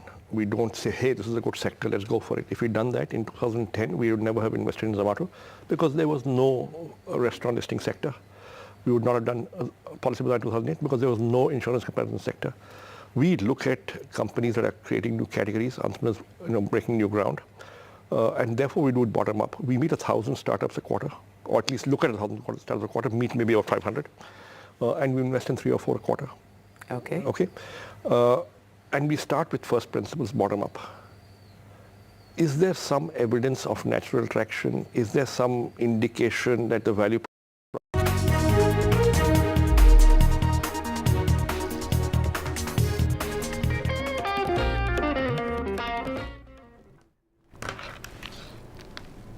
Welcome back. You're watching NDTV. Of course, the big focus at this point is how the markets are at an all-time high. This, of course, comes after BJP wins 3 states in the state elections. Take a look at how the markets are surging over 1.5%. Marvelous Monday for the markets, truly a marvelous Monday for the markets, with both the Nifty, the Sensex, the mid-cap index all at a record high. And of course, investors believe and experts believe this is after the BJP won 3 states in the assembly election results. The Nifty Sensex surged over 1.5% in trade today. At one point, we saw the Sensex zoom over 1,000 points and the Nifty surge over 300 points as well. Now, experts essentially believe, and they of course have explained this to NDTV and to all of us, that economic stability, political stability also essentially reflects on the reforms coming into place, and then we see economic sensitive stocks outperform, and that's exactly what we've seen in trade today. We've seen stock markets celebrating essentially the political stability, the economic outperformance. Many analysts also saying, look, we've had strong economic data and we cannot ignore that. Remember, Q2 GDP data outperformed expectations. So all of these factors coming into play. And what's really interesting, of course, is the fact that it's not just restricted to heavyweight stocks and indices. Experts are saying this is now a broad-based rally. Small and mid-cap stocks have also outperformed. So clearly a celebration of political stability and economic clarity and growth at the moment. Now, adolescents and young people represent a growing share of people living with HIV worldwide, and the greatest impact of HIV is also on young people. Now, the Birds and Bees Talk, the TBBT, a comprehensive age-appropriate life skills curriculum that educates adolescents and helps their transition as they become adults.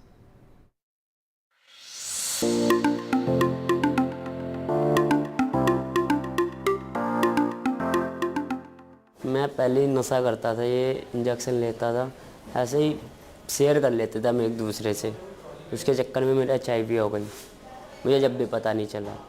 मैं फिर घर पे रहता रहा, नशे करता रहा, तो मेरा क्या हुआ, मैं कमज़ोर हो गया बहुत, ख़त्म से होने वाली हालत हो गई। मेरी मम्मी ने आखिरी देख के नशा मुक्ति में भेज दिया मुझे।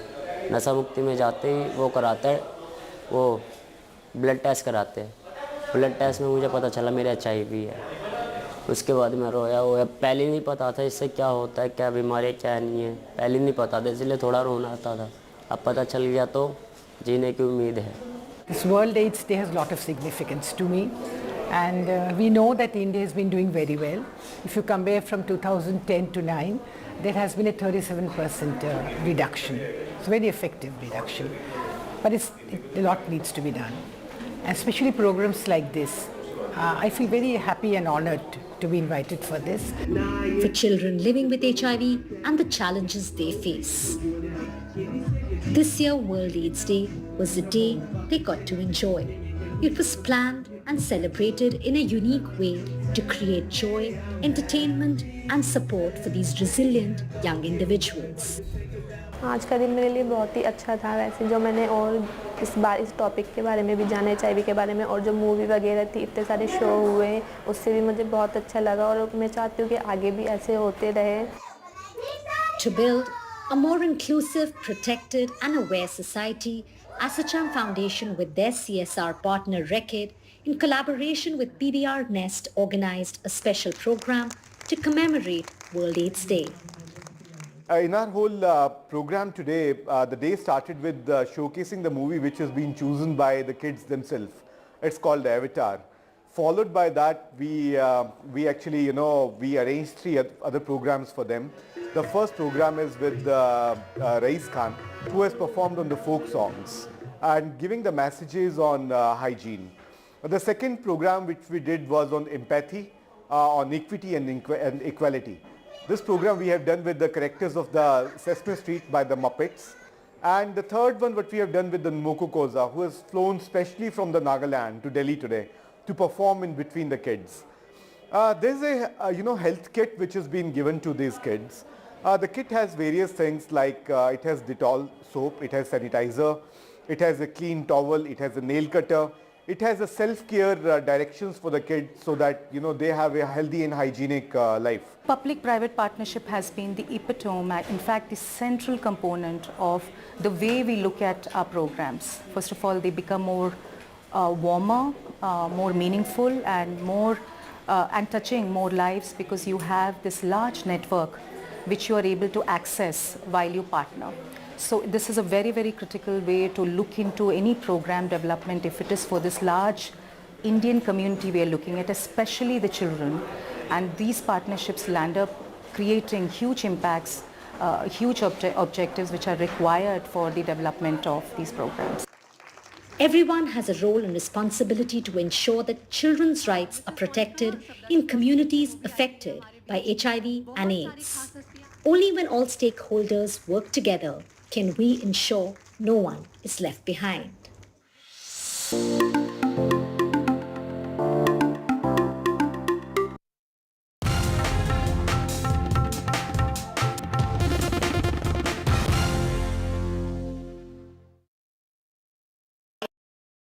This show isn't just about news from the southern states. It's one that looks at the rest of India and the world from a diverse South India point of view, because NDTV has always taken the southern view seriously. The Southern View with Veera Raghav, only on NDTV 24/7.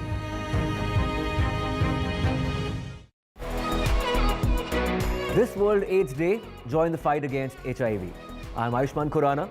This World AIDS Day on the 1st of December, come be a part of the Banega Swasth India campaign and be the change with me. One World Hygiene, 10 kadam, 10 kadam. NDTV for news you can trust. No sensationalism, no ugly debates, no agenda. We strive to be transparent and unbiased in our reporting so you can get news that you can rely on.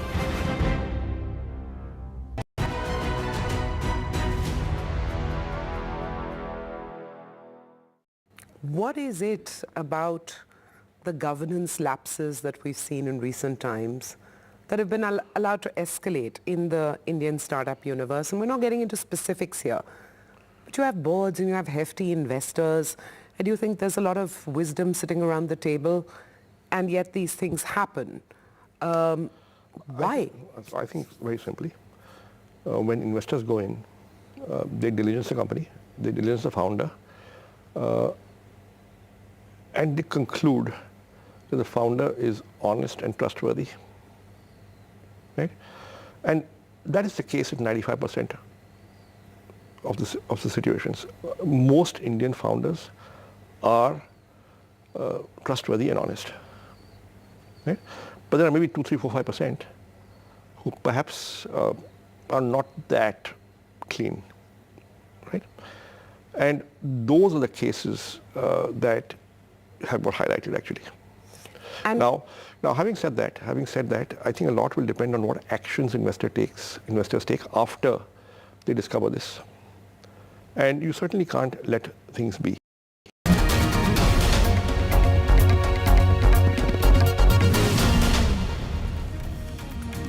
Thank Very good afternoon. You're watching NDTV 24/7. I'm Divya Wadhwa. Let's get to your top story, and that's the participants at the United Nations COP28 climate talks filed on a Sunday for another day of talks and found themselves greeted rare sights in the UAE.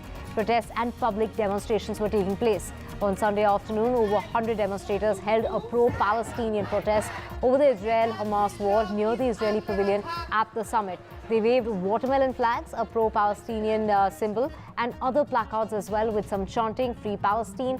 A woman reading the names of children and elderly killed in Gaza Strip wept as they commemorated the dead.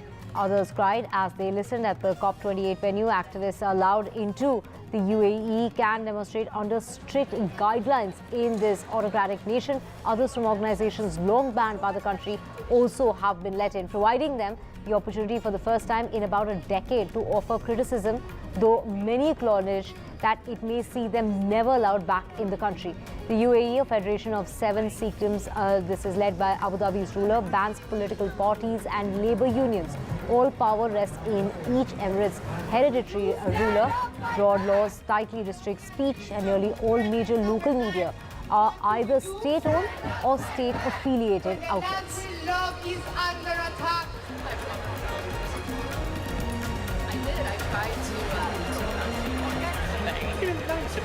Just like stop.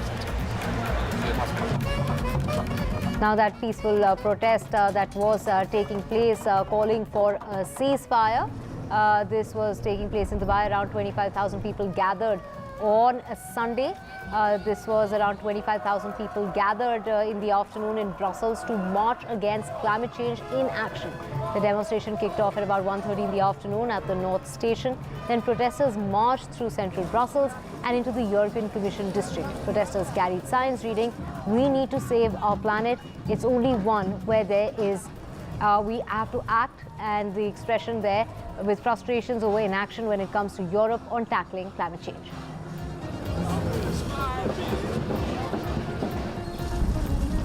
And former California governor and action movie actor Arnold Schwarzenegger hosted a meeting with family members of Israeli hostages at his Santa Monica, California office, where he listened to their stories and pledged his ongoing support. Let's listen in. To have a barbaric, unprovoked attack on Israel, absolutely innocent people, they were minding their own business, from one minute to the next were butchered, babies slaughtered, people burned alive, brutally attacked, mutilated. I mean, who does that? Israeli airstrikes have destroyed a block of apartment buildings in the Shijaya neighborhood of Gaza City, and those strikes destroyed about 50 residential buildings, according to the UN Office for Coordination of Humanitarian Affairs. Over 60 people were killed and more than 300 people were buried under rubble, citing initial reports by the Palestinian Red Crescent. However, a Red Crescent spokesperson has gone on to say that more than 300 people had been killed in that area. Israel's offensive in the Gaza Strip continues to expand the targeting of civilians, is what the health ministry in Hamas-ruled Gaza had to say on Sunday. Emergency crews have only been able to recover 316 martyrs and 664 wounded people, is what the spokesman for the ministry had to say, speaking from Khan Yunis, adding that the majority of victims are still under rubble. Al-Qidra said that the death toll from the Israeli aggression against the Gaza Strip since 7th of October until this moment rises to 15,523 martyrs and the injury of over 41,000 citizens with various injuries. Ambulances and civilian cars ferried wounded people to the Nasser hospital in Gaza's Khan Yunis city after reported Israeli airstrike in the area on Sunday. Israel's military on Sunday ordered more areas in and around Gaza's second largest city of Khan Yunis to evacuate as it shifted its offensive to the southern half. This is the southern half of the territory, where it says many Hamas leaders are hiding. Heavy bombardments were reported overnight and into Sunday in the area of Khan Yunis and the southern city of Rafah, as well as parts of north, and that had been the focus of Israel's blistering air and ground campaign. Many of the territory's 2.3 million people are cramped in the south after Israeli forces ordered civilians to leave the north in the early days of the 2-month-old war. Workers at the Nasser hospital in Khan Yunis struggled to keep up with the arrival of the injured and the dead on Sunday. A large amount of victims were brought to the facility as Israel extended its military operation to the south of the Gaza Strip. A lack of beds meant staff treated patients on the floor, which was streaked with blood and scattered with abandoned belongings. Bodies covered with blankets and sheets were laying next to those receiving medical attention. Heavy bombardments were reported overnight and into the area of Khan Yunis and the southern city of Rafah. Israel ordered more areas in and around Khan Yunis, Gaza's second largest city, to evacuate. Bodies pulled out from the buildings hit by Israeli airstrikes in the Gaza City area were brought to a hospital on Saturday. Families and relatives gathered outside the Al-Ahli Baptist Hospital to pray around the remains before taking them for burial. They were emotional scenes as a man carried the body of a young boy, Muhammad Khalid, who was killed during the strikes. His brother, with his face still covered in dust, was inconsolable, saying that his neighborhood had been completely destroyed.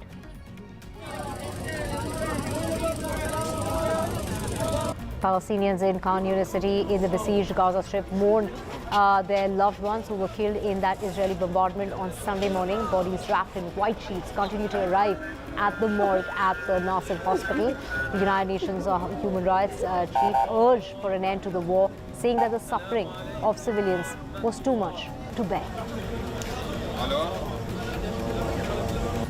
Senior Hamas official Osama Hamdan has gone on to say that resuming talks with Israel on further exchanges of hostages and prisoners must be tied to the end of aggression and a ceasefire.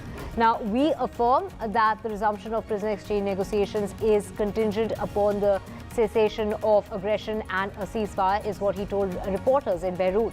Prior to that, there's no discussion about it. Hamdan went on to say that Israel's stubbornness and procrastination, despite efforts from mediators that includes Qatar, Egypt and the United States, led to the breakdown in the week-long truce. Both sides have blamed each other for the ceasefire not being extended, with Israel claiming that Hamas violated the terms of the truce. Israeli Prime Minister Benjamin Netanyahu has gone on to say that Hamas had not met its obligation to release all of the female hostages. Hamdan said that following several exchanges of detainees, Israel claimed that Hamas still had Israeli women to release, but he said the list submitted contained more people in the Israeli military and not civilians. Iran's foreign minister said on Sunday that a deep expansion of war across the region was imaginable as the Israel-Hamas war resumed after the culmination of a temporary truce.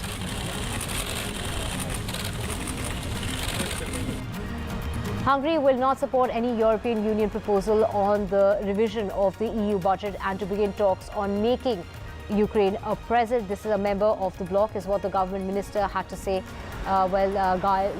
Galias, the chief of staff to the Hungarian Prime Minister, Orban, has gone on to say at a news conference in Budapest that Hungary would not consent to opening these discussions when EU leaders meet in the middle of December. Earlier this month, the EU's executive arm recommended allowing Ukraine to open membership talks once it addresses governance issues that include corruption, lobbying concerns, and restrictions that might prevent national minorities from studying and reading in their own languages. But they need a unanimous vote among all EU member nations that is required on matters involving the admission of a new country, giving the nationalist Orban a powerful veto. His government has long taken an the approach to, as far as Ukraine is concerned, arguing vehemently against EU sanctions on Russia over its invasion and holding up financial aid packages to Kiev. And Ukrainian President Zelensky said on Thursday that the war with Russia was in a new stage, with winter expected to complicate fighting after a summer counteroffensive. It's a fact. Війна складна, зима в цілому це нова фаза війни. Або війна зимова, вона відбувається не тільки на лінії фронту і всередині міст, через велику кількість застосування ворогам дронів, через велику кількість застосування ракет, включаючи балістику тощо. І тому зимова війна, вона складна. The Russian military is building training grounds on Ukrainian territories, is what Russia's defense minister had to say at a meeting with top military brass on Friday. Well, 7 modern training grounds are being equipped in the special military operations zone, 2 of which have been fully completed. In 2024, Russia is planning several military drills, about 20 of them with participation of foreign states, is what he added, speaking about the plans for the year ahead. Relatives and supporters of a group calling for the release of soldiers taken prisoner by Russia after fighting for Ukraine in Mariupol took to the streets on Kiev on Sunday. Hundreds gathered in Independence Square, holding banners and signs aloft as they chanted for the release of their loved ones. The demonstration was organized by the family's organization, which continues to call for the prisoners' release. Now, Venezuelans are voting in a referendum called by the government of the president. This is to claim sovereignty over a large swath of neighboring Guyana. Venezuela argues that the oil and mineral-rich territory was stolen when the border was drawn more than a century ago. Less than 2 hours before polls were originally scheduled to close, the turnout appeared to be low at voting centres, and long lines, typical of electoral events, did not form outside centres. But the country's top electoral authority went on to announce that the polls would remain open for 2 additional hours, and this is because there was a low voter turnout. A man killed 4 family members, including 2 children, at their Queens home in New York City and stabbed 2 policemen who then shot him dead on Sunday morning. The suspect was identified as Courtney Gordon, a 38-year-old Bronx resident who had been visiting family at their home in the Far Rockaway neighborhood. Among the victims was a 12-year-old, and then there was also a 44-year-old and a male in his 30s and an 11-year-old girl. The police officers, one was stabbed in the neck and another slashed in the head. Former President Donald Trump mocked the governor, Ron DeSantis, at a large rally, saying that the Florida governor's campaign was falling like a very seriously wounded bird. Let's listen in to what Trump had to say. And we hit him very hard, and he's been falling out of the air like a very seriously wounded bird, right, to the ground. And it's a very pleasant thing to see. Now, it looks like he's gonzo, but we never want to say that. We got to get this thing finished. We will make America proud again. We will make America safe again. And we will make America great again. Thank you very much, Iowa. God bless you. A mother and her 14-year-old daughter are advocating for better protection for women and girls after AI-generated nude pictures of the teen and other female classmates were circulated among high schoolers in New Jersey in the United States. The incident in Westfield, a town close to New York City, is putting a spotlight yet again on explicit AI-generated material that overwhelmingly harms women and children and is booming online at an unprecedented rate. Researchers have been sounding the alarm this year on the explosion of AI-generated child sexual abuse material on the so-called dark web, and its potential to overwhelm law enforcement if something is not done to stem the tide. Meanwhile, celebrities, public officials, and even average adults are increasingly becoming targeted by those who manipulate their images using new AI models or the plethora of apps and websites that openly advertise their services. Though the images have been around for a few years, advances in AI are making it almost impossible to discern what's real and what's not. A patchwork of state laws have already been implemented to criminalize sharing this type of content, but advocates and experts who study the issue are also calling for a federal fix that can provide prosecution. This is protection as far as the country is concerned and send a strong message to the current and would-be perpetrators. And Billie Eilish, Olivia Rodrigo, as well as Sabrina Carpenter were among those honored at Variety's 7th annual Hitmaker. This is a celebration in Los Angeles. The event celebrates the year in music and recognizes the writers, the producers, publishers, managers, as well as executives who helped make the 25 most consumed songs of the year. You know what? I actually didn't make that decision. I've been trying to shine for, since I moved to LA, but I think it's always God's plan is the best plan, and I had to exercise a lot of patience, and so now I feel like I appreciate everything so much more because I had to wait for it in the wings a lot of the time, and so now that I'm here and receiving so many flowers and so much love, I just want to enjoy it and try to stay in the moment as much as I can, because in my head I'm fighting with okay, the next goal is da-da-da, so it's a balance of trying to be present but also keeping the momentum going and trying to rocket ship out of here. You know what? It's been really emotional, and I think the biggest name for it is gratitude, and I'm just so overwhelmingly grateful that all of these opportunities are coming, and I think they're at the right time. Even though I thought it was the right time before, I think now is the right time, and I think that's because that's when they're happening, and everything happens when it's supposed to. So I've just been so emotional and just thankful. Will Smith alluded to his recent troubles during an event for the Red Sea Film Festival. He spoke about topics including the starting point of his career, fame, and future projects. Listen.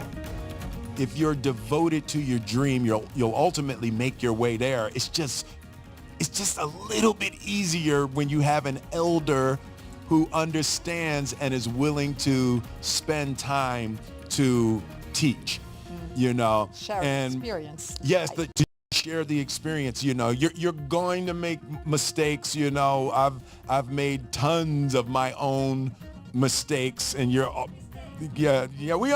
all make mistakes, baby. But it's really to have somebody to call is huge. Everybody doesn't have somebody to call, and I have been blessed that I've always had somebody to call that was willing to help. Fame is a unique monster, and you have to be really careful. I've had to be really careful. You can't get excited when everybody is saying good things about you, because the more you take when people are saying good things about you, the more hurt you're going to be when people are saying bad things about you, right? What I've experienced, in my adversities of the last couple of years, is I have to be clear about who I am and what I am attempting to do in the world. I want you to feel good, right? I am here because in my deepest heart, I want you to feel good, and at the same time, I am deeply human, and my virtue is not yet perfected. And I am in the process of perfecting my virtue. So one of I would say the greatest thing that has happened is I have been deeply humbled and deeply inspired to perfect my light. And that's what this next phase of my life is going to be, perfecting and shining my light as brightly as I can on as many people as I can. Now, Beyonce ruled the box office this weekend. Her concert picture, Renaissance, a film by Beyonce, opened in first place with $21 million in North American ticket sales, and according to estimates from AMC Theatres, it debuted in 2,539 theatres in the United States and Canada, as well as 94 international territories, where it earned $6.4 million.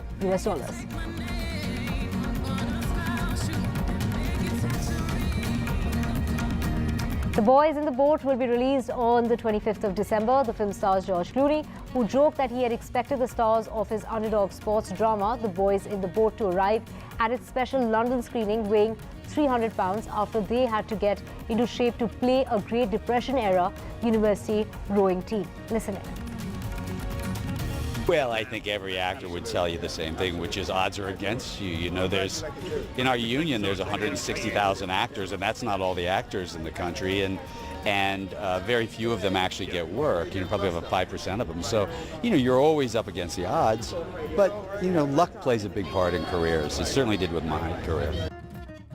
And the newest group of Kennedy Center honorees, including comedian Billy Crystal and actor Queen Latifah, made their way down the red carpet on Sunday night at the star-studded Kennedy Center Honors Ceremony, commemorating their lifetime achievements in arts and entertainment.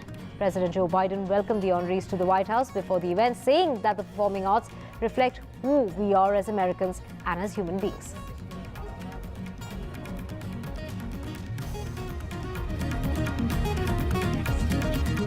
You know, hip-hop being in its 50th year, it just shows that what we said, you know, years and years ago was true. Hip-hop is not a fad. It's not going anywhere. It is culture. It's worldwide. And you got to listen to the kids. You got to listen to the youth. They always know something. This is huge. I thought it would be great. All my friends who had been past honorees called and said, you're going to love every second, and I am. It's an awesome feeling to be included with this particular wonderful class, but to be treated with the respect and the appreciation from everyone at the center and at the White House today with President Biden and Dr. Biden. It's awesome that how important the arts are to the world, and how the Kennedy Center in particular is so important to keep that going, because there's so much negativity in the world and divisiveness that the arts brings us together. And to be part of that world is very satisfying.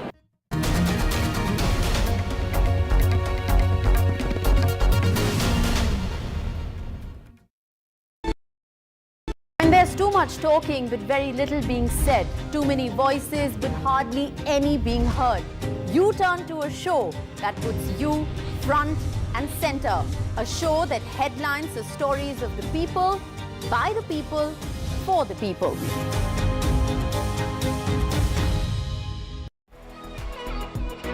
This World AIDS Day, join the fight against HIV. I'm Ayushman Khurrana. This World AIDS Day on the 1st of December. Come be a part of the Banega Swasth India campaign and be the change with me. One World Hygiene. 10 kadam, 10 kadam. Welcome to Serious Business on NDTV. $1 has only secured 0.6 cents of private capital. That needs to fundamentally change. By mid-century, India's economy will grow eightfold. One topic. When a family comes out of the poverty line, what would be the first asset class they would buy? It's gold.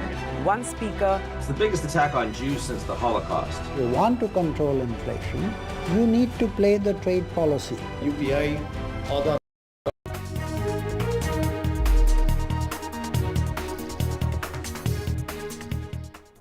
Welcome back. Let's get you an update as far as the cyclone situation is concerned in Chennai. Cyclone, this is Mig Jam, named by Myanmar, means strength or resilience. It has intensified into a severe cyclone, which is why Tamil Nadu has declared a public holiday as far as 4 districts are concerned, including Chennai, Tiruvallur, Kanchipuram, as well as Chengalpattu. Now, this severe cyclone is likely to make landfall only tomorrow in the morning before noon. And this severe cyclone will be making landfall between Nellore and Machilapatnam. But before that, you can see the kind of rainfall that has led to about inundation in most parts of Chennai. Cars are submerged, power lines have been disrupted, internet services have been suspended, but so much so that the airport area has received 250 millimeters of rainfall, which is why water entered the runway and also has led to the airport being shut till about 11 o'clock tonight. It has impacted a lot of flights, as well as rail traffic has also been impacted on account of the kind of rainfall it has received over the last 24 hours. In fact, we do know that even adjoining areas have seen 230 millimeters of rainfall. The Tamil Nadu Disaster Response Force has 14 teams on standby comprising of 350 personnel. National Disaster Response Forces have 9 teams of 225 personnel who have been stationed in coastal areas. So it's the coastal belt where the impact will be felt the most. Do remember, this cyclone is very, very close to the coastline. The proximity is the reason why the showers have been enormous in the last 24 hours. This weather system will move north. It will go towards Andhra Pradesh. There is a rain red alert warning when it comes to Andhra Pradesh, also Tamil Nadu, Puducherry and Rayalaseema over the course of the next 24 hours. 1,500 workers are on standby. A stock of more than 3 lakh electricity poles is part of the inventory. When we talk about the kind of rainfall that is expected, well, similar to the situation in Chennai is what we're expecting in Andhra Pradesh from later tonight till about tomorrow morning, where the landfall will take place between Nellore and Machilapatnam. Well, the kind of wind speed we're expecting could be gusting to about 110 kmph at the time of landfall. What else can we expect? My colleague Parimal spoke with this is with the IMD chief. Let's just listen in to what he had to say. चक्रवात अभी एक भीषण चक्रवात यानी severe cyclone storm के हिसाब से पश्चिम केंद्रीय बंगाल की खाड़ी में चेन्नई से लगभग 90 किलोमीटर ईस्ट नॉर्थ ईस्ट दिशा में केंद्रीभूत है। इसके सेंटर में अभी wind speed 85 to 95 kilometre per hour gusting to 105 kilometre per hour है। चेन्नई तट पे यानी नॉर्थ कोस्टल तमिलनाडु की तट पे विंड स्पीड 60 से 70 किलोमीटर प्रति घंटा, गोस्टनेस में 80 किलोमीटर प्रति घंटा अभी चल रहा है। यही विंड स्पीड तमिलनाडु कोस्ट के लिए जारी रहेगा नेक्स्ट 6 आवर्स। इसके बाद विंड स्पीड धीरे धीरे कम होगा, मगर दक्षिण आंध्र प्रदेश की जो कोस्ट है वहाँ अभी नेल्लोर डिस्ट्रिक्ट के आसपास विंड स्पीड 60 से 70 किलोमीटर प्रति घंटा, गोस्टनेस में 80 किलोमीटर प्रति घंटा चल रहा है। और प्रकाशम डिस्ट्रिक्ट से शुरू करके कृष्णा डिस्ट्रिक्ट तक विंड स्पीड अभी 45 से 55 किलोमीटर प्रति घंटा, गोस्टनेस में 65 किलोमीटर प्रति घंटा चल रहा है। ये विंड स्पीड धीरे धीरे बढ़ेगा नेल्लोर से शुरू करके कृष्णा डिस्ट्रिक्ट तक, और आज शाम से शुरू करके कल दोपहर तक पीक विंड स्पीड रहेगा, वो है 90 टू 100 किलोमीटर पर आवर, गोस्टनेस पे 110 किलोमीटर पर आवर। यही विंड स्पीड के साथ 5 तारीख पूर्वाह्न में यानी फोरनून में आंध्र प्रदेश कोस्ट को नेल्लोर और मछलीपट्टनम के बीच में बापाटला के आसपास हिट करेगा, और इसके बाद जब लैंड पर चला जाएगा धीरे धीरे वीक होगा। और इसके साथ साथ जो तटीय इलाका है और एक्सट्रीम सदर्न पार्ट है जैसे कोरापुट, मलकानगिरी, नबरंगपुर वगैरह डिस्ट्रिक्ट है, वहाँ विंड स्पीड हम 35 टू 45 किलोमीटर पर आवर, कभी कभी 50 किलोमीटर विंड स्पीड गोस्टिनेस में हो सकता है।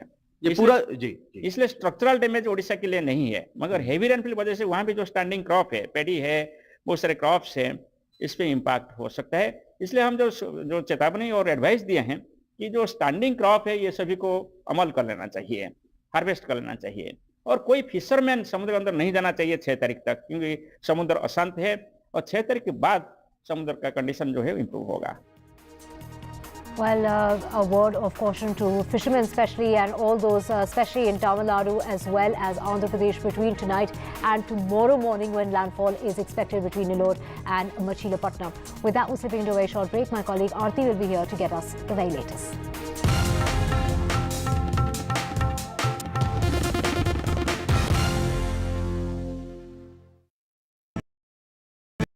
A debate has many facets, perhaps no one right answer. Left, right and center. Conversations that get to the core of the debate.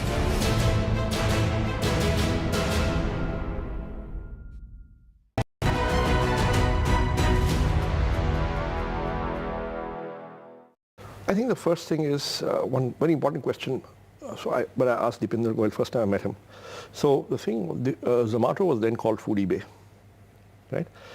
And I used to visit the site regularly because it was the only restaurant listening site with all the menu cards, right? And I found that very useful. Hitesh Oberoi, our CEO, also found it useful.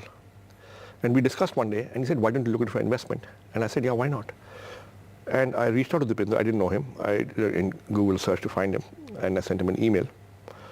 And he came and met me, and the first question I asked him, yaar, Dipinder, ye idea kahan se aaya? Where did you get this idea from? And he said, look, I was working in Bain Consulting, right? And it was in Gurgaon. It was an office with maybe 50 or 60 people, mostly young, mostly single, mostly male, many living away from their hometowns. What it meant was they wouldn't get food from home for lunch.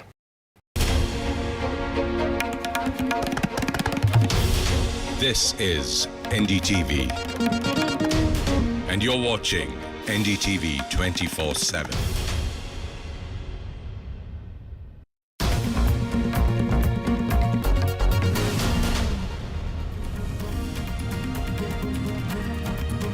Cyclone Mig Jam lashes Tamil Nadu. Chennai airport shut till 11 p.m. Many parts of Chennai inundated amid heavy rains. Rain red alert issued in Andhra Pradesh, Tamil Nadu and Puducherry.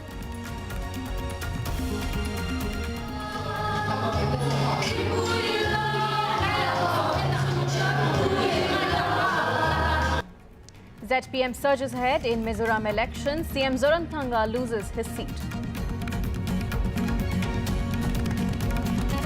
After winning 3 states, BJP is set to decide the CMs. The suspense looms over CMs in Chhattisgarh and Rajasthan.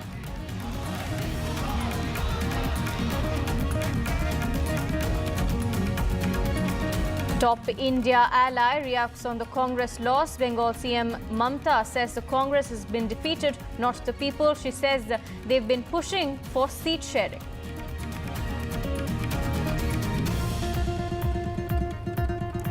Congress unseats the BRS in Telangana to take a call on the CM. Revanth Reddy is a front runner to be the CM face. DK Shivakumar says the High Command will take a decision. Markets are at an all-time high after assembly election results. New all-time high for markets as the surge is over 1.5%. 2 Indian Air Force pilots have been killed in a crash as an IAF trainer aircraft crashes in Telangana.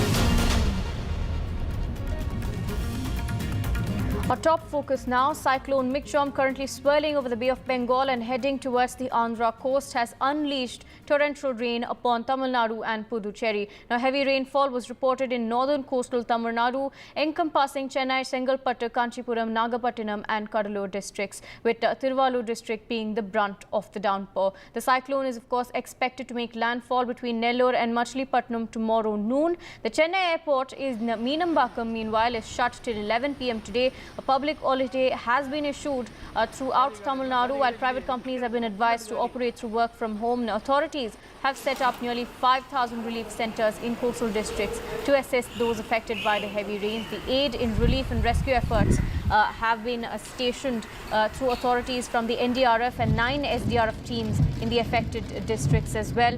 And authorities are saying once the rain stops, the water clearance operations with pumps will begin. My colleague Sam is on ground there, bringing us the latest. Sam, take us through what's going on ground at this point. We're in fact seeing that the rain has sort of come down. You said in a couple of hours it should completely stop, and then the water clearance operations might be able to start.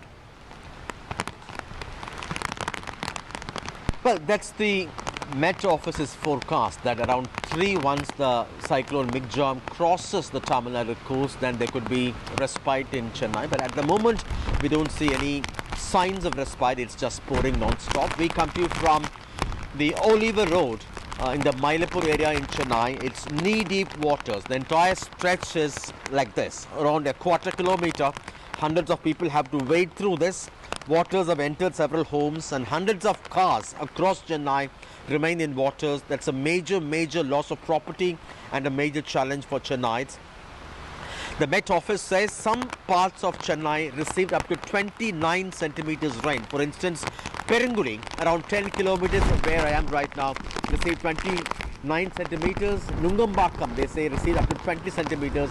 And that's the reason why the city's stormwater drains, the newly built stormwater drains, are just unable to handle the quantum of water received or because of this downpour.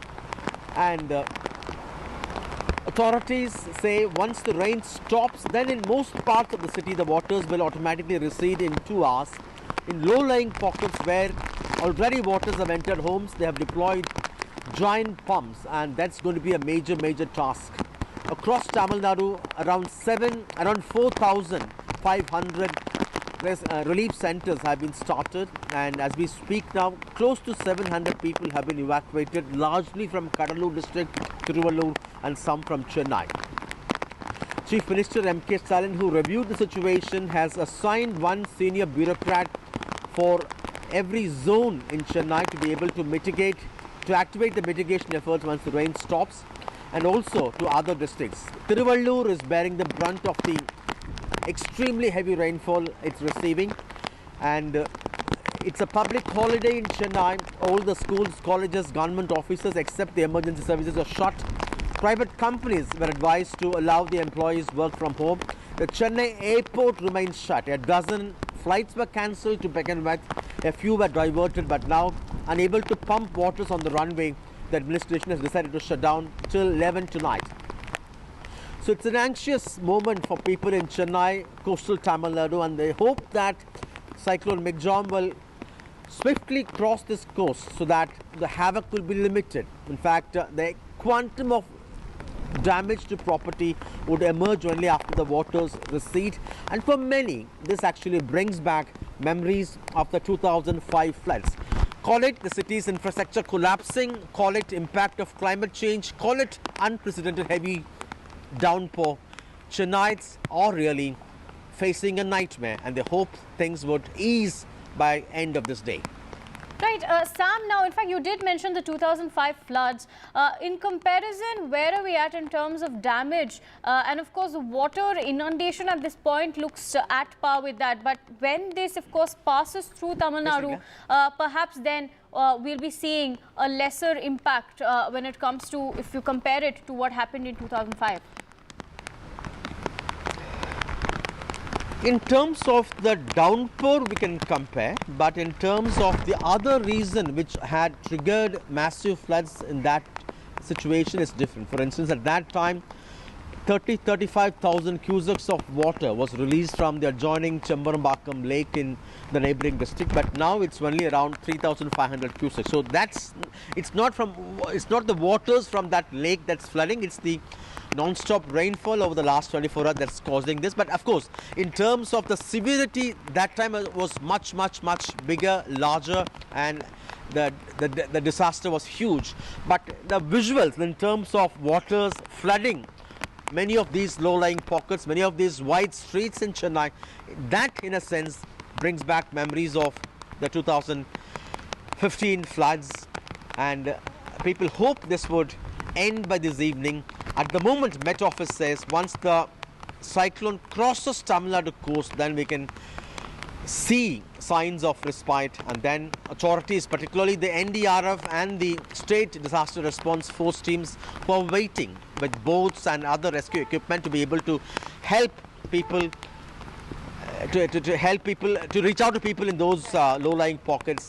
They'll be able to really do their job, but at the moment they're all anxiously waiting for the waters to recede, for the rains to stop.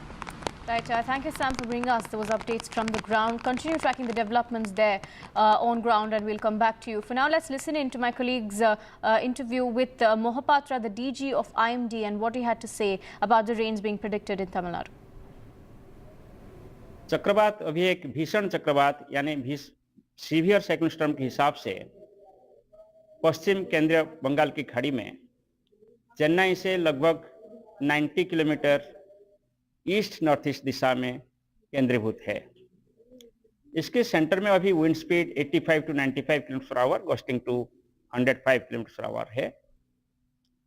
Chennai तट पे यानी north coastal Tamil Nadu की तट पे wind speed 60 से 70 km/h, गस्टनेस में 80 km/h अभी चल रहा है। यही विंड स्पीड तमिलनाडु कोस्ट के लिए जारी रहेगा नेक्स्ट 6 आवर्स। इसके बाद विंड स्पीड धीरे धीरे कम होगा। मगर दक्षिण आंध्र प्रदेश की जो कोस्ट है वहाँ अभी नेल्लोर डिस्ट्रिक्ट के आसपास विंड स्पीड 60 से 70 किलोमीटर प्रति घंटा, वेस्टर्न में 80 किलोमीटर प्रति घंटा चल रहा है। और प्रकाशम डिस्ट्रिक्ट से शुरू करके कृष्णा डिस्ट्रिक्ट तक विंड स्पीड अभी 45 से 55 किलोमीटर प्रति घंटा, वेस्टर्न में 65 किलोमीटर प्रति घंटा चल रहा है। ये विंड स्पीड धीरे धीरे बढ़ेगा नेल्लोर से शुरू करके कृष्णा डिस्ट्रिक्ट तक, और आज शाम से शुरू करके कल दोपहर तक पीक विंड स्पीड रहेगा, वो है 90 to 100 किलोमीटर पर आवर, गस्टिनेस पे 110 किलोमीटर पर आवर। यही विंड स्पीड के साथ 5 तारीख पूर्वाह्न में यानी फोरनून में आंध्र प्रदेश कोस्ट को नेल्लोर और मछलीपट्टनम के बीच में बापाटला के आसपास हिट करेगा, और इसके बाद जब लैंड पर चला जाएगा धीरे धीरे वीक होगा। और इसके साथ साथ जो तटीय इलाका है और एक्सट्रीम सदर्न पार्ट है जैसे कोरापुट, मलकानगिरी, नबरंगपुर वगैरह डिस्ट्रिक्ट है, वहाँ विंड स्पीड हम 35 to 45 किलोमीटर पर आवर, कभी कभी 50 किलोमीटर विंड स्पीड गस्टिनेस में हो सकता है। ये पूरा जी। इसलिए स्ट्रक्चरल डैमेज ओडिशा के लिए नहीं है, मगर हेवी रेनफॉल की वजह से वहाँ भी जो स्टैंडिंग क्रॉप है, पैडी है, बहुत सारे क्रॉप्स हैं, इस पे इम्पैक्ट हो सकता है। इसलिए हम जो चेतावनी और एडवाइस दिए हैं कि जो स्टैंडिंग क्रॉप है ये सभी को अमल कर लेना चाहिए, हार्वेस्ट कर लेना चाहिए, और कोई फिशरमैन समुद्र के अंदर नहीं जाना चाहिए 6 तारीख तक, क्योंकि समुद्र अशांत है और 6 तारीख के बाद समुद्र का कंडीशन जो है इम्प्रूव होगा।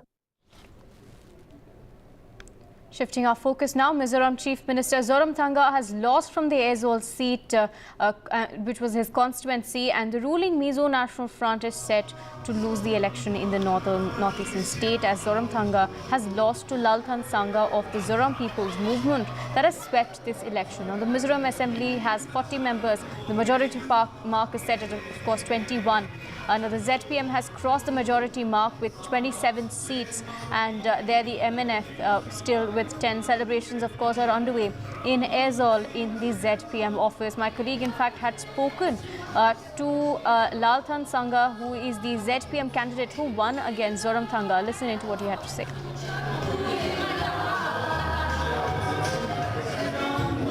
Joining us now is ZPM's Vice President and the candidate who has defeated Chief Minister Zoramthanga, Mr. Lalthan Sangha. You are a giant killer in a way. 3-time Chief Minister Zoramthanga has been defeated this time by you. You know, it seems that there was a wave behind your party. What are the reasons of this landslide victory? See, my contender is very big man. He's a Mizoram Chief Minister for 3 times. When nomination committee is put me on Aizawl East 1. So my first survey is, from my survey I learned who he is. He is not very hard target. He is very soft target, because the way he manages, he look after his constituency is based on the party, not based on the people. So that's why people are not satisfied with their MLA as well as Chief Minister. So this is the main reason how I come to this election. But tell us, in terms of the overall result, the Congress also could not, their performance was really bad. And it seems that both the Congress and the MNF, the 2 old parties, have been rejected, and people have chosen a young party which is only 6 years old. Why, how this transition has taken place in Mizoram politics? This is very marathon to explain it also, but in short, because Congress, MNF, they both are ruling. But this is people are get rid of. There's not much things to do for the new generations for their future. So they are hungry for the power only. If they win, That's all. For the next, they're preparing. Because this MNF Congress are,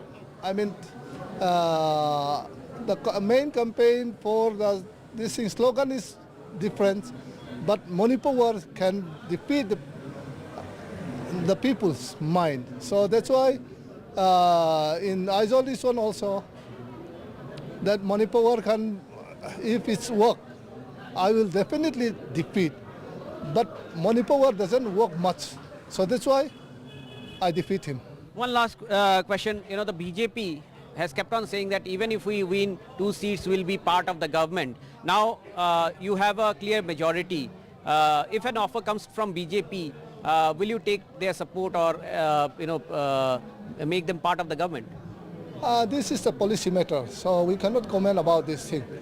See, our party executive committee making decision not to have any coalition with any party. Since this is our executive resolution, so we resolve it. So we cannot saying about this coalition or like partnership. If the executive is resolved again, then only we can give a comment in this matter. We are the friend of farmers and we have to give them the top priority. After that, there will be a consolidation in finance. Financial reform is very necessary. For that, we are going to make a resource mobilization team comprising the expert members, and they'll look after the austerity measures, disinvestment measures, and manpower assessment and all that. After that, our main priority will be anti-corruption measures. For that, we are going to give a general consent to the CBI as soon as possible. And after swearing in, we will announce our top priorities for the next coming 100 years. Right, my colleague Ratnadeep joins us from the ground. Ratnadeep, now of course we've seen celebrations at the ZPM office, and we also just heard Laldu Omar say that their focus now is going to be the economy of Mizoram, and also the fact that corruption is going to be their main focus. Take us through, now you've spoken to several leaders there as well, take us to the pulse on the ground. Well, on ground zero, for the supporters of ZPM, it is a great moment because it is a new party. Remember, this party was formed only 6 years back, and in 2018, the last election, the party actually was not registered at that point of time, and their candidates had fought as independent, and in that election they emerged as the second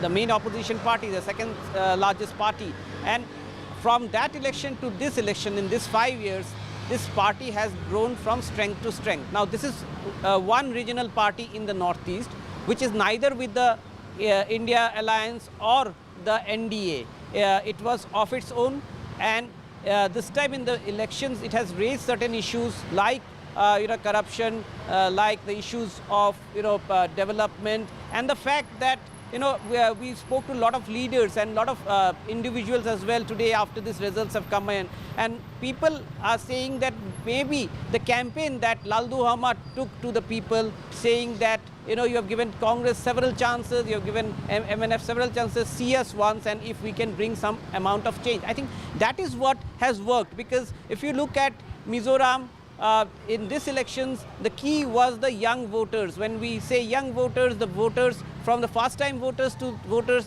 of the age of 40 years, these are the people, these young people were above 60%. And what we are picking up is that in most of the areas in Mizoram, because you have less electorate, therefore constituencies are decided in small margin. But look at the margins of the ZPM candidates. Some of the candidates have actually won with a good margin by Mizoram standards. So this just goes to show that perhaps the young voters' vote have completely gone towards ZPM, and also ZPM has been able to erode the strong vote banks, the strong pockets that Congress had. Remember, Congress last time won only 5 seats, this time they are down to 1.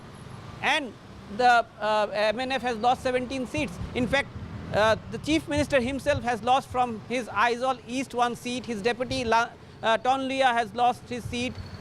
Several ministers, in fact, out of 12 ministers in the Council of Ministers, 10 ministers including the Chief Ministers have lost. Only 2 of them have won. And on the other hand, ZPM, if you look at those 27 MLAs who have got elected, 20 of them, at least 20 of them are first timers. Right. They had contested for the first time, they have won, and of the 20, at least there are a dozen MLAs who were not who have no political links. They were people from different walks of life, and they were given tickets and they have won. So this just goes to show that it is a vote in perhaps in favor of the call for change and an alternative way of governance. Right, absolutely. Now, a young party in Mizoram and a new beginning for the state will, of course, see how that leads the leader of the ZPM, in fact, saying that economy is a major focus. We'll continue tracking the story for you. For now, we take a short break.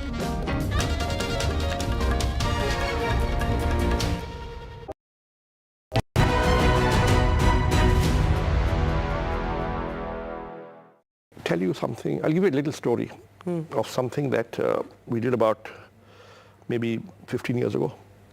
At that time, we didn't know we were doing AI. It just looked like a smart algorithm. Now, it'll probably be classified as AI, okay? Or borderline AI, right? So at Naukri, we've got 80 million resumes. Recruitment managers come, log in, and they search this database of resumes to try and identify candidates they want to contact to hire them. Now, because the 80 million resumes, we have a problem of plenty. So the HR manager, the recruitment manager, puts in some criteria, say B.Tech computer science qualification, 3 to 5 years experience, and keywords Java, C++, right? Location Bangalore, right? He puts these in the structured fields, and maybe 500,000 matches are found. Now, there are many unarticulated criteria which the recruitment manager cannot put in the form. But the moment he sees the CV, he says yes, no basis, judgment. So and therefore what used to happen was that in the first page of the finds, he'd find 2 relevant resumes, although they all matched the criteria he put down. Page 2 and 3, nothing. Page 5, 3 more. So it would take him about 100 pages to get 50 good resumes. That would take him maybe half an hour to 45 minutes, right? And we said, is there a way we can identify these unarticulated criteria and somehow put all the relevant ones at the top on the first page? If you can save about a half an hour of your client's time. And you managed to do that successfully? Yes, we developed an algorithm. It took us a couple of years. We developed an algorithm that did precisely that. And it worked like a miracle because only 5 people in the company knew how it worked. And the moment we introduced it, our sales team all got calls from clients saying, what is this? What have you done? This is fantastic, right? Now, that's how smart programming, AI, ML can help you. And proprietary. And proprietary.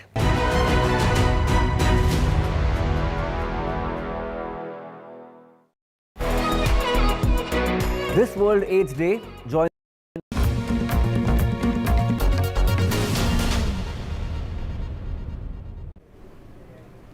Welcome back. Now, the Congress's big India ally, the TMC, has reacted to their loss in 3 states. Mamata Banerjee says the Congress has been defeated, not the people. Now, Mamata also says that some votes have been cut by the India parties, and she says that a strategy is needed with ideology. Now, the TMC, in fact, says that the Congress must then reflect on their actions and then come about with a better strategy and a better ideology. Listen in to what TMC's Abhishek Banerjee had to say. भाई देखिए, मैं आस्था रखने वाला या खोने वाला कोई नहीं हूँ। लोकतंत्र में लोग लास्ट वर्ड है और कांग्रेस में जो लोग चाहते हैं कि भाई सब मिलके बीजेपी के साथ लड़ाई करे, मैं उनको यही कह सकता हूँ कि समय कम है। आप अपने हिसाब से सबको इकट्ठा करने का जो प्रयास है वो शुरू तो हो ही चुका है, उसको फिर से एक बार करके अगर एक साथ लड़ाई करना चाहे तो it should reflect in your action, not your words. Well, strong statements from both Abhishek Banerjee and Mamata Banerjee, the Chief Minister of West Bengal. The Trinamool Congress had earlier advocated that a seat-sharing arrangement between the India Alliance parties should be worked out in the state elections. But it was the Congress that had said that it would decide, take a call on these issues post these state elections. That's what sources had said. Now, of course, today on the floor of the West Bengal Assembly, Mamata Banerjee saying that it was the lack of seat sharing that led to the Congress defeat. The Congress should have done seat sharing. In fact, she went on to say that India parties did cast votes, and had there been seat sharing, that wouldn't have happened. She also said this is a defeat of the Congress, not the people. People have spoken against the BJP, and then went on to add that India Alliance will work together, and if there is any mistake, it will be rectified and we will learn from our mistakes. Earlier in the day, Abhishek Banerjee had also said something similar, saying that India Alliance would actually have to now sit together and work, because this is something that the Congress did on its own. And obviously in all of this, to contextualize what's being said, the India Alliance partners are now going to give the Congress some hard talk over the Congress's insistence on leaving seat sharing for later, and going on to say the Congress would have to now, to quote a Trinamool Congress spokesperson, drop its zamindari attitude and be more accommodative and adjust. And Mamata Banerjee also saying, along with ideology, we need strategy to take on the BJP. And if we come together, then of course the BJP can be defeated in 2024. So tough lessons for the Congress, tough words for the Congress from India Alliance parties, especially the Trinamool Congress and Mamata Banerjee, effectively pointing out that the Congress should do a seat sharing agreement as soon as possible before the 2024 polls. Otherwise, they could have a result like what we saw in these states that have recently concluded polls. Now, another India ally, Samajwadi Party chief Akhilesh Yadav, has reacted in a somewhat conciliatory tone, saying more work lies ahead. In the past few months, Akhilesh has repeatedly attacked the Congress, even accusing the Congress party of trying to wipe out the Samajwadi ideology. But now, of course, he seems to be taking a route which leads to constructive criticism, just as what the TMC is doing with the Congress, talking about how more work needs to be done on the strategy, and how that will then improve the cases for Congress. Let's listen into what he had to say. हम लोग निराश नहीं हैं, और राजनीति में, लोकतंत्र में इस तरह के परिणाम आते हैं, और जो भी परिणाम आएंगे वो कोई भी पॉलिटिकल पार्टी है उसको स्वीकार करेगी। लेकिन लड़ाई लंबी है। इन परिणामों से हमें और जिन लोगों को भारतीय जनता पार्टी जैसी बड़ी पार्टी का मुकाबला करना है, उन्हें बहुत तैयारी करनी पड़ेगी। मुझे उम्मीद है कि आने वाले समय में परिणाम दूसरे होंगे। Alliance, both Samajwadi Party and TMC don't seem too dejected by the loss that Congress has faced in the three states. But they seem to be keeping their eye on the ball, which is the 2024 elections, the Lok Sabha polls, where of course they're talking about the strategy that will be deployed, in the seat sharing ideology, of course, most important when it comes to the 2024 Lok Sabha elections, which will then decide what is the fate for the India Alliance, where they're in fact earlier also had decided to stand together and present a united front, and that's what they seem to be doing now as well. Tanishq, now we're seeing that Akhilesh Yadav not giving the fiery sort of response to this Congress loss as would have been expected. He's in fact taking a mature road, saying that he's not dejected, he's not sad by it, but of course saying more work needs to be done by the Congress in the days that lie ahead. Yes, Aarti, and also this comes from a point of reflection, because Samajwadi Party also lost, all of its candidates in the Madhya Pradesh poll. So Samajwadi Party had actually, after Congress refused alliance in the state, they had actually put up candidates on a lot of seats, more than 50 seats. But Samajwadi Party lost on all of seats. So it is being right now. It is being seen that Akhilesh, has softened his stance towards the alliance. One key statement that he made was that we and other parties have to prepare a lot to defeat a party like BJP, and have to fight the strategies with discipline. But another point he made was that we have to make sure that the other parties support the regional parties where they are in stronghold, where they have a strong base. So this of course reflects on saying that Akhilesh Yadav is softening his stand and saying that Congress should now support Samajwadi Party, as it has a larger presence than Congress in Uttar Pradesh. But what remains to be seen, Aarti, that how it is going to play out because Samajwadi Party is, a candidate of Samajwadi Party standing in Madhya Pradesh polls had actually, costed a lot of voters for the Congress party. A lot of vote share was eaten up by the Samajwadi Party. So it remains to be seen how the Congress will react to it. Right. But right now, Akhilesh is presenting a united front, saying that we have to work together.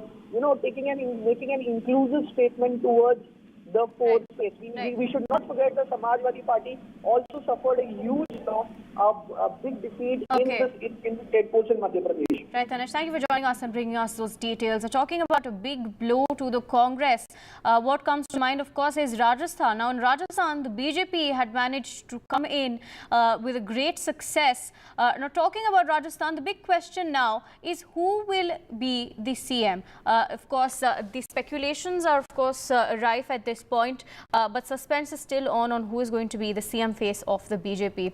I have my colleague Revanth joining us with some latest updates for us. Revanth, take us through what's happening on ground. What are we learning? Or in fact, outside the BJP headquarters, I learn. Take us through if we have any details on the decision on CM face for Rajasthan. Well, I think I am in fact not outside the BJP headquarters, but the latest that we're getting is that the 4 MPs who actually won in Rajasthan, including Diya Kumari, of course, one of the CM probables, and Rajavardhan Rathod, and of course CP Joshi and Arun Singh, heavyweights of the BJP who campaigned extensively through Rajasthan. They have formally now tendered their resignation as members of Parliament. This was, of course, a foregone conclusion because they were fielded as as candidates in the fray, and now after they won, they finally tendered their resignation in Parliament. All 4 of them were in Delhi. Now remember, one of them, of course, is Diya Kumari, as I mentioned. She is being seen as a front runner, and she won with a huge margin. In fact, all the elections that she was trusted with, she's not lost a single election. So that is why she's seen as one of the front runners as far as the race for the top job is concerned. Apart from Diya Kumari, of course, Vasundhara Raje, a 2-time chief minister, somebody who's seen as a tall leader here in Rajasthan, has spanned Rajasthan presence, somebody who finally came on board in the later stages of the campaign to endorse brand Modi. In fact, Vasundhara Raje held the maximum number of Jan Sabhas as far as Rajasthan is concerned, 53 to be precise, and in fact 36 out of the over 45 candidates that she campaigned for actually won in Rajasthan. So that actually speaks volumes about the fact that she has a huge presence in Rajasthan, and the BJP cannot certainly ignore the Vasundhara Raje factor. Now, apart from Diya Kumari and Vasundhara Raje, the 2 royalties in the fray, you also have Gajendra Singh Shekhawat. Now, Gajendra Singh Shekhawat, somebody who has a ministerial background, who's also a backroom strategist for the BJP. He held the fort for the High Command here in Rajasthan till late last night. We also spoke to him. So he's also a farmer face, so he's being seen as a front runner as well. Apart from that, a name that is doing the rounds in a big way now is Baba Balaknath. He is in Delhi currently as we speak. Remains to be seen what really are the conversations that he's having. Apart from that, Kirori Lal Meena, Arjun Ram Meghwal, Law Minister, these names are also there in the fray. But the BJP is expected to come up with the list of central observers first. The Congress's strategy is to always come up with those names before. But the BJP is expected to announce a list of central observers soon, after which we'll get clarity on who could be the Chief Minister, perhaps a decision that will be taken later this week. Absolutely. Thank you, Revanth, for joining us and bringing us those latest details on this story. We'll continue tracking it. For now, we shift our focus. The Congress, of course, has unseated the BRS in Telangana. Talking about its losses, let's talk about the Congress's big win. Telangana, now they're going to take a call on who's going to be the CM. Revanth Reddy, of course, is a front runner to be CM there. DK Shivakumar, in fact, saying that Kharge, the chief of the Congress, will be taking a decision on who the CM face will be. Let's, in fact, rope in my colleague Uma, who's joining us on the broadcast. Uma, take us through the latest now. You in fact did say that a unanimous sort of decision has arisen where a majority of support is being garnered by Revanth Reddy there. Take us through what you're learning from your sources. See, I'm outside the Ella hotels here in Hyderabad, where in fact all the MLAs have come in the Hillridge Springs, and that's the gate entrance that you can see. And of course, the resorts are inside, deep inside, where all the MLAs are being kept. And what we are being told is that individually, each of those 64 MLAs of the Congress have been spoken to, and their opinion has been sought, and who would they like to see as their leader. And yes, a short while ago, DK Shivakumar did come out and say that Revanth Reddy had proposed a resolution, and that resolution said that unilaterally they are authorizing Mr. Mallikarjun Kharge to take the decision on who should lead the state, who should be Chief Minister. We were also told that several leaders have in fact seconded that resolution that was moved primarily by the Telangana State Congress Chief, Mr. Revanth Reddy. So while several of the supporters and also people like Mr. Mallu Ravi have openly said that they believe that Revanth Reddy is the one who should be Chief Minister and will be Chief Minister, and the formula that was being spoken about was that there are other contenders as well, and some of the other contenders who I spoke to said that it is only the Revanth Reddy camp which is in fact putting out this version saying that he's the front runner and that he is going to be Chief Minister and that the rest will only be deputies or other ministers. But those people are in fact saying that the High Command, the central leadership is open-minded about who should be leading the state, and therefore that authorization now having been given to the centre and the opinion of all the MLAs having been taken, those will be taken into consideration before any announcement is made. On the other hand, the other leaders I should talk about, Revanth Reddy, of course, for having carried out such a strong campaign. It was only after he became PCC, he became the Telangana Pradesh Congress Committee Chief that Telangana Congress seemed to have got new energy and spirit. And of course, the victory in Karnataka did help to kind of take that forward to make him a contender. There's also Uttam Kumar Reddy, who was an Air Force pilot, close to the Gandhi family, someone who has won 7 times as MLA and also has been an MP and has been always loyal to the Gandhi family and to the Congress itself. He thinks he is also a contender for the post, and Komatiredi Venkatreddy, somebody who had 35-36 years of experience and has delivered 12 seats from Nalgonda. Some people even express the fear that if he threatens to go away with his MLAs, the Congress will be in trouble. Maybe that's one of the reasons why they did not want to give time for that, and we are hearing from the police, in fact, that there is an arrangements are being made at Raj Bhavan for a swearing-in ceremony this evening itself, and it is possible that other than the Chief Minister, there could be Deputy Chief Minister who's also sworn in, and which could possibly be Bhatti Vikramarka, Damodar Raj Narasimha, the Dalit faces of the party. Back to you. Absolutely. Thank you, Uma, for joining us and bringing us those latest details on the Telangana CM face. Now, talking about the 3-state win for the BJP, the eyes are, of course, on the Lok Sabha elections. Now, is Prime Minister Modi gunning for a 50% vote share in the 2024 Lok Sabha elections? NDTV Editor-in-Chief Sanjay Pugalia's take on the BJP's plan. Take a look. We'd get a couple of key questions on a couple of editors' take, as it were. So question number 1, these elections are done. Let's look at next year. Is the BJP, Sanjay, likely gunning primarily, number 1, at a 50% vote share? Absolutely. After Gujarat verdict, this thought did come into my mind, the way you make bipolar election into an election of 45%, 50% vote. Mr. Modi must be now planning to do something unthinkable, which is to aspire for मेरे हिसाब से मोदी जी ने अपनी party को ये target set करके दे दिया है कि भाई आप लोग काम करिए 50% वोट शेयर के लिए, जिसमें बीजेपी का अकेले का 45 होना चाहिए, 50 एनडीए का होना चाहिए। और ये एक प्रोवोकेटिव थॉट है। साथ ही साथ इसका मतलब सीट शेयर पे क्या होगा? सीट शेयर पे ये होगा कि मोदी जी को बीमारी है अपना रिकॉर्ड तोड़ने की। वो कहेंगे कि 303 नहीं 304 प्लस बीजेपी को अकेले चाहिए।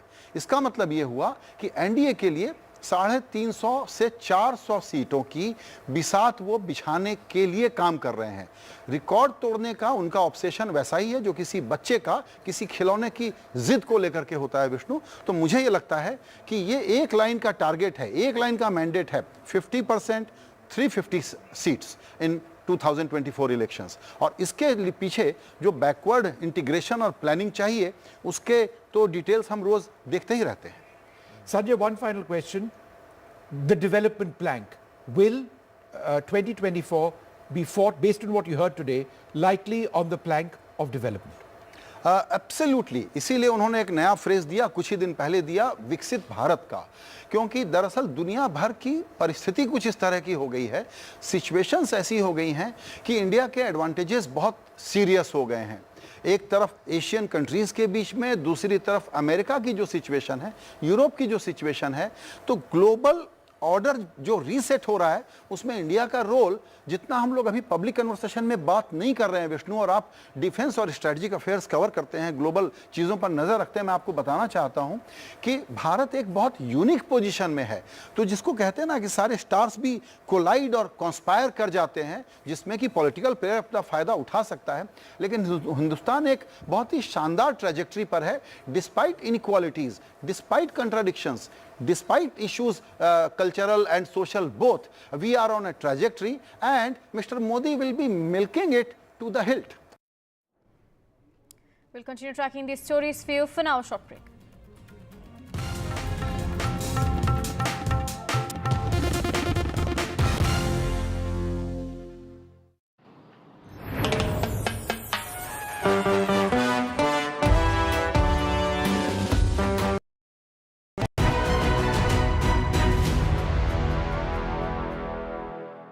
I want to talk a little bit about higher education in India, because Ashoka University, certainly, most or all will agree that it's been a success.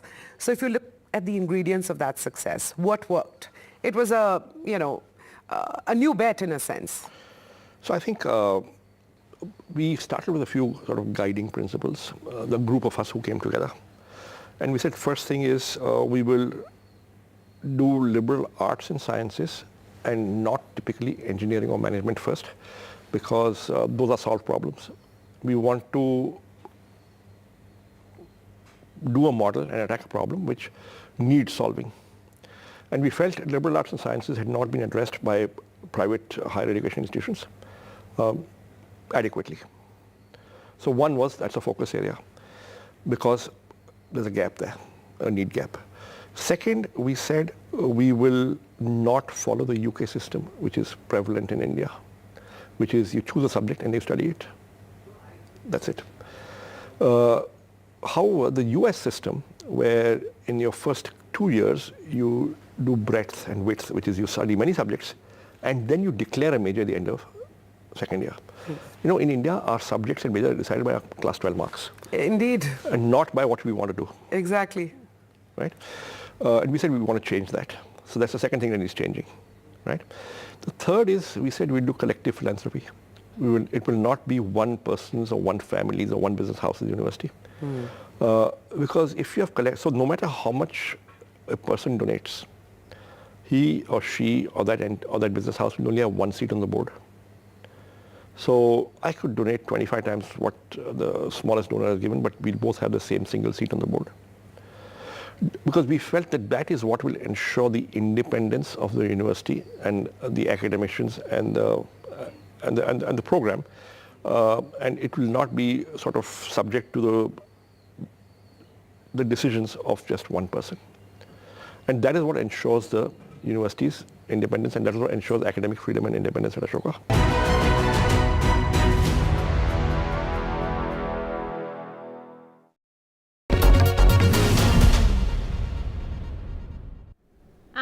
one of the biggest victories or the stunner in Telangana was a victory that happened in Kamareddy. BJP's Venkata Ramana Reddy, who's now being called popularly as KVR, had defeated, in fact has defeated KCR, K. Chandrasekhar Rao, and also Telangana Pradesh Congress Committee Chief Revanth Reddy. He is joining me live. Venkata Ramana Reddy, सबसे पहले बहुत बहुत बधाई, congratulations. आपने सोचा था ऐसा होगा? हाँ सोचा था मैडम, मैं पहले दिन में एनडीटीवी में भी बोला था, मैं यहाँ पे आके इंटरव्यू ले लिया तो टाइम पे मैं बोला था 100% जीतूंगा, बराबर उन लोग दोनों को हराऊंगा बोल के जब भी बोला था मैं। ये मार्जिन ऑफ विक्ट्री 7000 के करीब है, लेकिन सबसे बड़ी बात यह है कि ये जो सीट है जहां पर चीफ मिनिस्टर भी लड़ रहे थे जो आउटगोइंग हैं, और जो पोटेंशियल चीफ मिनिस्टर है रेवंत रेड्डी वो भी लड़ रहे थे, तो सबसे बड़ा चैलेंजर आपके लिए कौन था, केसीआर या रेवंत रेड्डी? दोनों बेहतरीन लीडर है, मशहूर लीडर है। ये पूर्व मुख्यमंत्री हो, अब आने वाले मुख्यमंत्री हो, दोनों भी बहादुर लोग है, बेहतरीन लोग हैं। उन लोगों कोई कम आगे पीछे बोल के नहीं है। 12,000 का तकरीबन में तीनों हैं हम लोग, जो भी मेरा को केसीआर साहब को 6,000 और केसीआर साहब को रेवंत रेड्डी साहब को और 6,000, पूरा मिलके 12,000 से हम तीनों हैं। लेकिन या दोनों आने के बाद अब मेरा को एनडीटीवी तक पहुंचना, उसका उन लोग आके यहाँ पे कॉन्टेस्ट किया, इसलिए मैं एनडीटीवी तक पहुंच गया। अदरवाइज आउट ऑफ 119 हम एक है, उसमें इतना स्पेशल नहीं रहता था। इसलिए उन लोग दोनों को मैं शुक्रिया अदा कर रहा हूँ, प्रणाम कर रहा हूँ। आप 8 एमएलएज में से हैं जो भाजपा के हैं। पहले 2018 में भाजपा की 1 सीट थी, आज 5 साल के बाद भाजपा की 8 सीट है, वो आप 8 लोगों में से हैं। लेकिन सबसे अहम विक्ट्री तो ये है जो आपकी है। जी, ये तो हम 5 साल से पब्लिक में काम कर रहे हैं। गए साल में 15,000 16,000 तकरीबन 16,000 वोट आया था। जब सोचा मेरा टारगेट इज 2023, अगला 5 साल में पूरा पार्टी कैडर स्ट्रेंथ करना, बाद में एंटी गवर्नमेंट एजुटेशन करना, बाद में मैं वोट पोलराइजेशन होना बोल के ये 3 स्टेप ले लिया। पहला 2 साल पूरा कैडर स्ट्रेंथ के लिए करा था, बाद में मैं एंटी एजुटेशन किया। एंटी एजुटेशन अपना महिलाओं का, ड्वाक्रा महिलाओं का, डबल बेडरूम का, मास्टर प्लान का, और जी मैं एंटी गवर्नमेंट एजुटेशन करा। पब्लिक का जो भी समस्या है वो समस्या के लिए मैं समस्या ढूंढ के परिष्कार करता था। इसलिए रमना रेड्डी जी, लगता है आपको बार बार कॉल्स आ रहे हैं, इसीलिए आपका ऑडियो बीच बीच में कट रहा है। लेकिन we'll continue this conversation with the giant slayer of these elections of Telangana, Ramana Reddy. He is back with us. Ramana Reddy जी, सवाल ये भी है कि आप 5 साल में, आप 5 साल तक आप काम करते रहे, आप अपनी पार्टी के लिए इसको कितनी बड़ी जीत मानते हैं? क्या ये सिग्नल है कि भाजपा का वोट परसेंटेज तो बढ़ा ही है, ओवरऑल अगर भाजपा का कैंडिडेट कांग्रेस के स्टेट प्रेसिडेंट और बीआरएस जो बीआरएस के स्टेट प्रेसिडेंट को हराता है, तो क्या भाजपा का ग्रोथ दिखा रहा है? जी, अभी 6.9 वोट था गैस चुनाव में, तो 2018 में 6.9 था। अभी वो 14% डबल हो गया, एकदम 100% हो गया। लेकिन ये चुनाव में गवर्नमेंट बीजेपी बनाने को कोशिश करा, लेकिन anti TRS vote, anti incumbency को कैच नहीं करा। इसका बीच में कांग्रेस बढ़ के गया, वो गारंटी दे दो, कुछ भी दे दो, वो एंटी गवर्नमेंट का वोटा पूरा it's turn to Congress side. That's why it's a major problem to us. Telangana में पहला बीजेपी का ही अच्छा था, फिर वो बढ़ते आ गया, लेकिन पब्लिक का वोट तो हासिल नहीं कर सका अपन। लेकिन जो भी हार्डकोर कार्यकर्ता है, जो भी 5 साल से जीतने के लिए काम कर रहा है, वो सब लोग जीत गया। एक 5-6 सीट भी 1000 वोट 1200 वोट ऐसा ईटल राजेंद्र साहब, बंडी संजय साहब, अरविंद साहब, दो ये ऐसा मशहूर लोग भी हार गया 1000 2000 3000 में, लेकिन वो बदकिस्मत है। लेकिन हमारा हिसाब से 22-25 सीट्स आते बोल के सब लोग सोचे, लेकिन 8 के परिमित हो गया। आपने क्या गलत किया? आपको लगता है कि बांदी संजय को हटाना और उसके बाद एक नए पार्टी चीफ को लाना, ये सब जो किशन रेड्डी जी को लाना, ये सब जो हुआ है बहुत सही समय पर नहीं हुआ? अगर ये सब जो ऑर्गेनाइजेशन रीशफल अगर पहले हो गया होता तो रिजल्ट कुछ और होता भाजपा का? इसमें दो बातें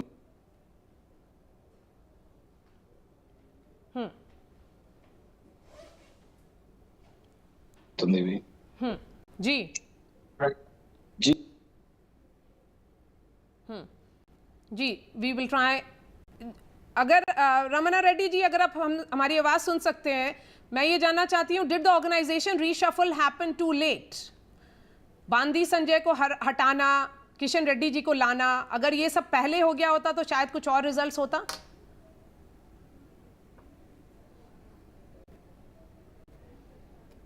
सॉरी मैडम, दूसरा टीवी वाले फोन कर रहा है, इसमें से डिस्टर्बेंस हो रहा है। Sorry to. आप सुपरस्टार हो गए इसीलिए आपको बार बार फोन आ रहा है। नहीं। एनडीटीवी के अलावा भी बहुत सारे चैनल्स आपसे बात करना चाह रहे हैं। हम स्टार नहीं है, सुपरस्टार नहीं है, हमारा को ऐसा दोनों मशहूर स्टार वार्स हमारा को साहब और अपना ये केसीआर साहब दोनों मिलके हमारा को स्टार बना, लेकिन हम खुद का स्टार नहीं है। स्टार वार्स के बीच में स्टार हो गया। लेकिन जो भी है, हम तो यहाँ पे दो बात है आप पूछे सो। एक बात, किशन रेड्डी साहब जो सीनियर है, अच्छा आदमी है, सबसे मिल के रहते, सेंसिटिव है, सबसे अच्छा बात करते, सबसे मैनेजमेंट भी अच्छा करता उन्हें। लेकिन किशन रेड्डी साहब के वजह से पार्टी कम नहीं हुआ। संजय साहब को निकाल के पार्टी गलत करे बोल के भी नहीं बोल रहा, क्योंकि ये समय नहीं है। 6 महीने के पहले ऐसा करे सो टाइम पे प्रॉब्लम हो गया, बस उतना ही। लेकिन इसमें कोई गलत नहीं है, कोई अच्छा बुरा नहीं है। वो तो संजय साहब का वो 6 महीने पहले निकलना वो प्रॉब्लम हो गया। फिर किशन रेड्डी साहब आया, जब एक दिन में सुधारना पूरा स्टेट को बोले तो टाइम तो नहीं है। इसके बीच में कांग्रेस पिकअप हो गया, वो उसका वजह से कांग्रेस लीड हो गया। लेकिन वो 63 seat, it is a very normal, it is not landslide victory. लेकिन क्या करते हैं, ऐसा एंटी वोट हमारा तरफ ये भी कहा जा रहा है रमना रेड्डी जी कि आपने कांग्रेस पार्टी को हेल्प किया है बीआरएस को हराने में, वो कामा रेड्डी सीट पर आपने रेवंत रेड्डी जी को हेल्प किया है क्योंकि आपने उनका वोट काटा है। नहीं ऐसा नहीं।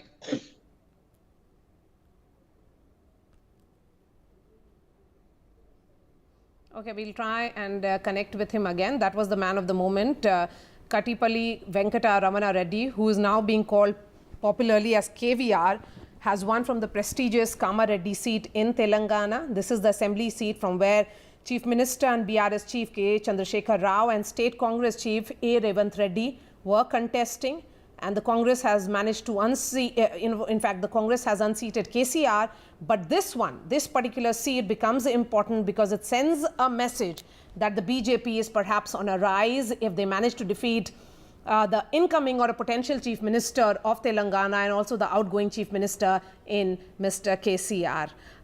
We will try and connect with him in just a bit, but first up, a small break and we'll return to you.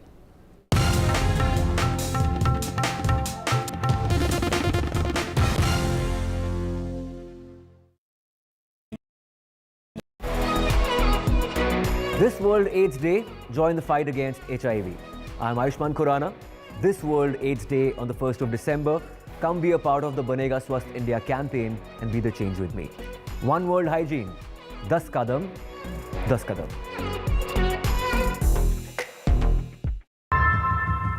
How often have you turned away from debates that descend into endless fights? We bring you a show where every question is answered, where every debate finds its resolution, where every story finds its conclusion, where opinions collide but facts prevail, where stories unfold with insights and trust. When the noise ends, the last word begins.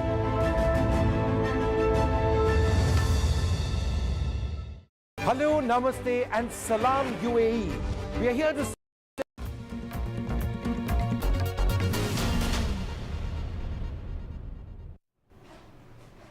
Welcome back. News now from Karnataka. The daughter-in-law of former Prime Minister H.D. Devegowda, Bhavani Revana's video abusing a biker for ramming into her car has surfaced on social media. Now, in the video, she can be heard asking the biker to die after getting run over by a bus instead of damaging her car. She's also heard telling him that her car is worth 1.5 crore rupees and asking him who will pay for the damage incurred now. Now, the accident happened on the way from her hometown, Saligrama, to Holasanipura in Karnataka.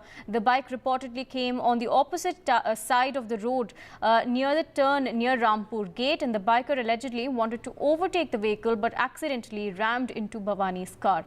A complaint has been filed at the Saligrama police station is what we're learning. I have my colleague joining us on the broadcast. Pratibha, take us through what's happened at this point. We've seen this video that's going viral at this point, where we're seeing Bhavani in fact yell at the biker and in fact hurling abuses, says that she would rather that he dies after ramming into a bus rather than damaging her car. Right. In fact, the accident seems to have happened on December 1st is what we hear right now. And the video seems to have surfaced and earned the wrath of a lot of netizens here. And mainly when you look at the video, the accident, we still really do not know whose mistake it was, whether it was Bhavani Revana's or whether it was the biker's accident. But whosoever it may be, the fact that she has spoken in this manner to the guy has definitely not really, is definitely not something that people have taken kindly to. I mean, what gives her the right to talk like that to a biker? And what gives her the right just because she is former PM Devegowda's son? So these are some of the questions that are being raised by netizens. Whether this kind of an attitude of Bhavani Revana would be addressed or not are also some of the questions that have been raised at this point in time. But absolutely no word from Bhavani Revana yet after the video has gone viral, and no word from the family of Devegowda as well. But we'll have to wait and see whether there would be any kind of apology that would be sent out by Devegowda's family or Bhavani Revana in particular. This is something that people have been calling for. Right, Pratibha, thank you for joining us and bringing us those latest updates from the ground. This, of course, comes after this video that was shot on the 1st of December now goes viral. We'll continue tracking the story for you. Before that, in fact, let's take a look at the video, of course. We'll continue tracking the story after a short break.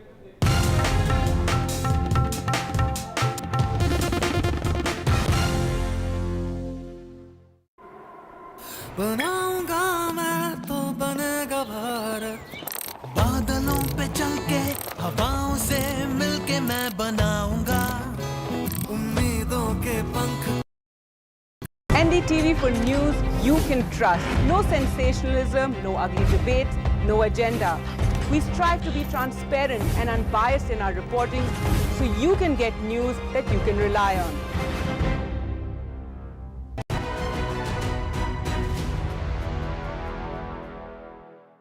Tell you something. I'll give you a little story of something that we did about maybe 15 years ago. At that time, we didn't know we were doing AI. It just looked like a smart algorithm. Now, it'll probably be classified as AI, okay? Or borderline AI, right? So at Naukri, we've got 80 million resumes. Recruitment managers come, log in, and they search this database of resumes to try and identify candidates they want to contact to hire them. Now, because the 80 million resumes, we have a problem of plenty. So the HR manager, the recruitment manager, puts in some criteria, say B.Tech computer science qualification, 3 to 5 years experience, and keywords Java, C++, right? Location Bangalore, right? He puts these in the structured fields, and maybe 500,000 matches are found. Now, there are many unarticulated criteria which the recruitment manager cannot put in the form. But the moment he sees the CV, he says yes, no basis, judgment. So and therefore what used to happen was that in the first page of the finds, he'd find 2 relevant resumes, although they all matched the criteria he put down. Page 2 and 3, nothing. Page 5, 3 more. So it would take him about 100 pages to get 50 good resumes. That would take him maybe half an hour to 45 minutes. Right? And we said, is there a way we can identify these unarticulated criteria and somehow put all the relevant ones at the top on the first page? If you can save about a half an hour of your client's time. And you managed to do that successfully? Yes, we developed an algorithm. It took us a couple of years. We developed an algorithm that did precisely that. And it worked like a miracle because only 5 people in the company knew how it worked. And the moment we introduced it, our sales team all got calls from clients saying, what is this? What have you done? This is fantastic. Right? Now, that's how smart programming, AI, ML can help you. And proprietary. And proprietary.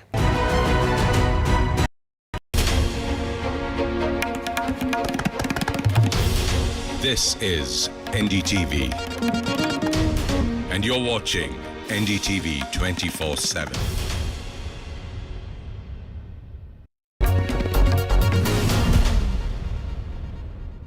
We have a big newsmaker joining us now, someone who played an important role in strategizing for the state of Madhya Pradesh, BJP Madhya Pradesh in charge. Muralidhar Rao is joining us live. Mr. Rao, congratulations. 160 and above. Thank you. It's a landslide victory. Did you actually anticipate such a huge success? No, definitely. Internally, all important people, we had full discussion and we have the comprehensive feedback. Based on that, we were expecting 150 and above. This kind of communication we could receive from the party feedback. So definitely it is a great and good victory, and important people were aware of this.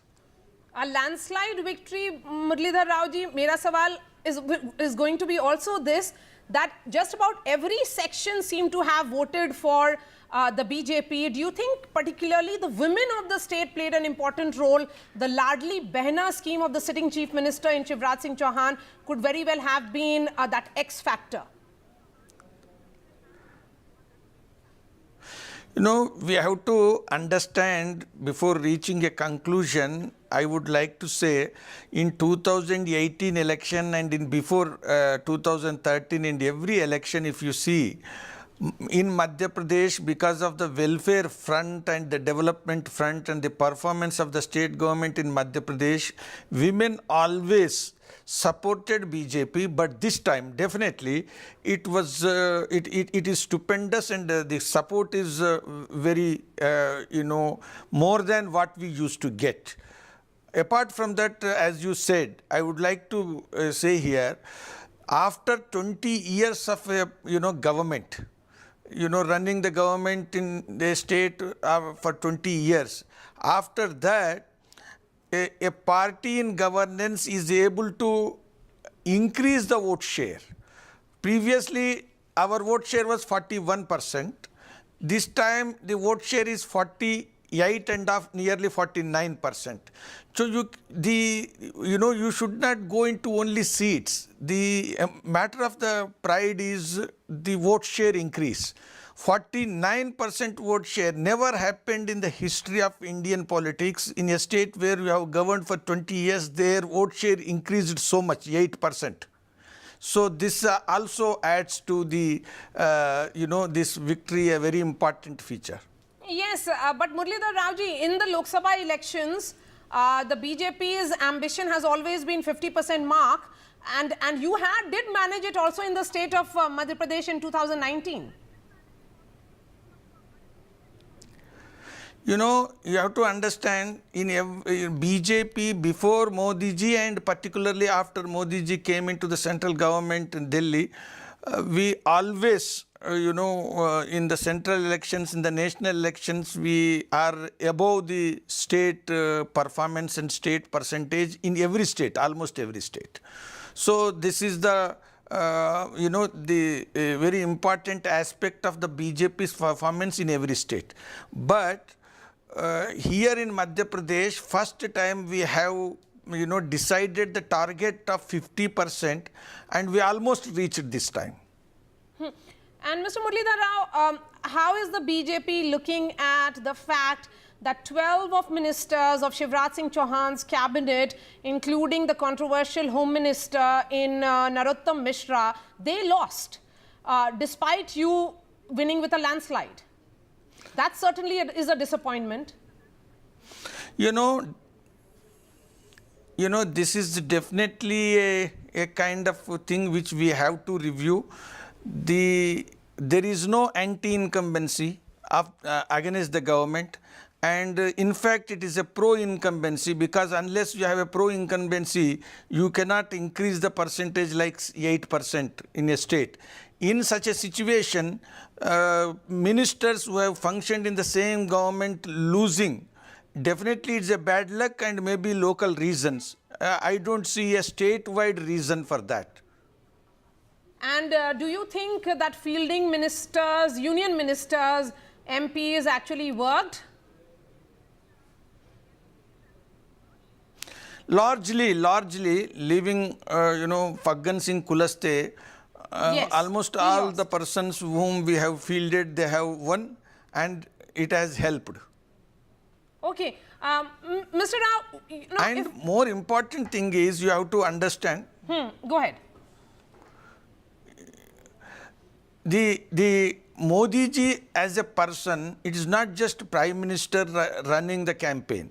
He always was available for the Madhya Pradesh, both to guide the state government and to lead the state government campaigns, and also to guide the booth level worker.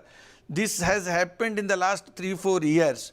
So his continuous availability in guiding all the people, this has enormously helped the BJP at the state level. You are saying that the Prime Minister's connect with the booth level workers actually helped, make those gains. How much of that push that was done by the Prime Minister on the day of Birsa Munda Jayanti in Ranchi helped you tilt the tribal votes in your favor in the state of Madhya Pradesh? I don't want to take that program in isolation. In Madhya Pradesh, in the beginning, before 3 years, we have identified 3 important sections. One, women, as you have observed now. The second is scheduled caste and also the scheduled tribes. Very important sections of electorate in Madhya Pradesh. All these areas we have consistently worked. In all these important programs, Honorable Prime Minister participated. Sant Ravidas Ji Mandir inauguration program, Rani Durgavati related program, Raghunath Shah related program in tribal heroes. So like that, in every campaign related to SCs, STs and women, in all of these programs, important programs, Prime Minister's presence was always there. He pushed, he strengthened, he supported, and he backed also all of us. It's about collective leadership which was on display despite Shivraj Singh Chauhan being Chief Minister of 4 terms. The BJP did not really project him as a chief ministerial candidate. My question is that after this victory, who do you hold, who will you give credit? Is it Prime Minister Modi, or will you also say that state leaders played a role? I don't see in BJP functioning as an in charge for so many years in the entire country in different states, and particularly during the last 10 years under the leadership of Modi ji. I don't see any kind of contradiction between Modi ji's leadership and the state leadership. And you have to understand, you see, a government led by Shivraj Singh Chauhan ji as a chief minister and government led at the center by Modi ji, when they are functioning, whether we projected or not as a strategic reasons, as a party decision, but without Shivraj ji's state government's performance and without the stellar performance of Modi ji's central government, this kind of sustaining this kind of connect with the people would not have been possible. And this kind of, achieving after 20 years, I am again making a statement, 49%, 8% increase across the state. It is not confined to one area. So this would not have been possible. My last question to you, and I know the answer, but still I will ask you, Muralidhar Rao ji, who will be the Chief Minister and how much of credit will be given to Shivraj Singh Chauhan in these campaigns? Our party is always, very responsible, and our leadership at the top also is very responsible, and each person's contribution is well recognized and acknowledged, and I don't see any reason to discount anybody. And our Honorable Prime Minister, under his leadership, top team will discuss and decide all aspects. One, the performance of the past government and the victory and the decoding the victory. Second, the challenges in the coming days in Madhya Pradesh in running the government. And three, under the leadership of Modi ji in 2024 elections and forward. So all these things, taking these aspects into account, leadership issue will be resolved, and that will be taken by everybody collectively. When do you think the government will be formed? When is the oath likely to happen? How soon? The date, the date and all these things ultimately subject of the Parliamentary Board. And the decision is technically will be handled and by the Parliamentary Board, but it will be very soon. All right, Muralidhar Rao, thank you so much for your time and congratulations for what has been a phenomenal victory of your party in the state of Madhya Pradesh. Thank you so much.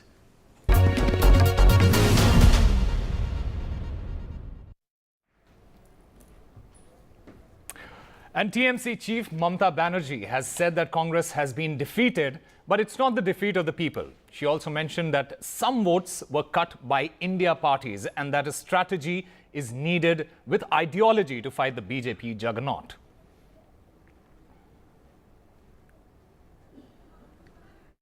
भाई देखिए, मैं आस्था रखने वाला या खोने वाला कोई नहीं हूँ। लोकतंत्र में लोग लास्ट वर्ड है, और कांग्रेस में जो लोग चाहते हैं कि भाई सब मिलके बीजेपी के साथ लड़ाई करे, मैं उनको यही कह सकता हूं कि समय कम है। आप अपने हिसाब से सबको इकट्ठा करने का जो प्रयास है वो शुरू तो हो ही चुका है। उसको फिर से एक बार करके अगर एक साथ लड़ाई करना चाहे तो it should reflect in your action, not your words. Well, strong statements from both Abhishek Banerjee and Mamta Banerjee, the Chief Minister of West Bengal. The Trinamool Congress had earlier advocated that a seat-sharing arrangement between the India Alliance parties should be worked out in the state elections. But it was the Congress that had said that it would take a call on these issues post these state elections. That's what sources had said. Now, of course, today on the floor of the West Bengal Assembly, Mamta Banerjee saying that it was the lack of seat sharing that led to the Congress defeat. The Congress should have done seat sharing. In fact, she went on to say that India parties did cut votes, and had there been seat sharing, that wouldn't have happened. She also said this is a defeat of the Congress, not the people. People have spoken against the BJP, and then went on to add that India Alliance will work together, and if there is any mistake, it will be rectified and we will learn from our mistakes. Earlier in the day, Abhishek Banerjee had also said something similar, saying that India Alliance would actually have to now sit together and work, because this is something that the Congress did on its own. And obviously in all of this, to contextualize what's being said, the India Alliance partners are now going to give the Congress some hard talk over the Congress's insistence on leaving seat sharing for later, and going on to say the Congress would have to now, to quote a Trinamool Congress spokesperson, drop its zamindari attitude and be more accommodative and adjust. And Mamata Banerjee also saying, along with ideology, we need strategy to take on the BJP. And if we come together, then of course the BJP can be defeated in 2024. So tough lessons for the Congress, tough words for the Congress from India Alliance parties, especially the Trinamool Congress and Mamata Banerjee, effectively pointing out that the Congress should do a seat sharing agreement as soon as possible before the 2024 polls. Otherwise, they could have a result like what we saw in these states that have recently concluded polls. Well, another India ally, Akhilesh Yadav, reacted in somewhat conciliatory tone, saying more work lies ahead. In the past few months, Akhilesh has repeatedly attacked Congress, even accusing the Congress party of trying to wipe out the Samajwadi ideology. Listen to what he has to say. हम लोग निराश नहीं हैं और राजनीति में, लोकतंत्र में इस तरह के परिणाम आते हैं और जो भी परिणाम आएंगे वो कोई भी पॉलिटिकल पार्टी है उसको स्वीकार करेगी, लेकिन लड़ाई लंबी है। इन परिणामों से हमें और जिन लोगों को भारतीय जनता पार्टी जैसी बड़ी पार्टी का मुकाबला करना है, उन्हें बहुत तैयारी करनी पड़ेगी। मुझे उम्मीद है कि आने वाले समय में परिणाम दूसरे होंगे। Well, joining me right now is my colleague Tanish Punjabi. Tanish, these muted attacks on Congress has been growing, and now Akhilesh Yadav, he has come up with his own response. What does it mean for the India Alliance going forward? Well, Osama, let me tell you, I just spoke with the UP Congress President Ajay Rai, and the things that seems like have softened a little bit between the two parties, because while there were talks on the national level, at the regional, the regional party workers of Congress and Samajwadi Party were always constantly at loggerheads and were involved in a war of words. But now both seem to be, step back a little and work towards the 2024 Lok Sabha polls. Maybe it could be because the Congress has learned the lesson that it cannot defeat a juggernaut like BJP all alone. So yes, of course, Congress has also softened its stand. It said, Ajay Rai clearly said that the alliance was on national level and they are going to work on, and was not on state level, and they are going to work together with all the India Alliance partners for the 2024 Lok Sabha polls. So of course, yes, and if we talk about Akhilesh Yadav seems that he has also softened his stand, because he said that the Congress we need to work together and come back to the point where we started from, where we agreed that the party support. Tanish, thank you very much for all those details. We'll have to quickly shift our focus to the Prime Minister who is attending the Naval Day celebration. Let's take a look.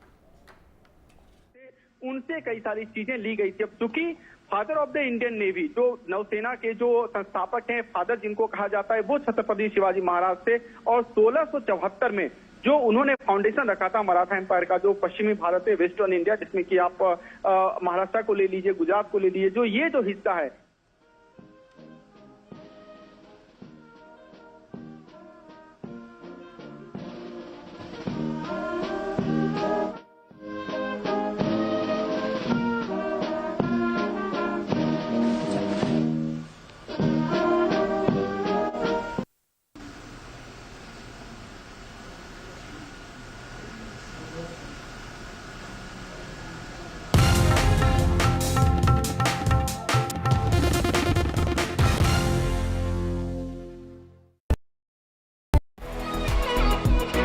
This World AIDS Day, join the fight against HIV.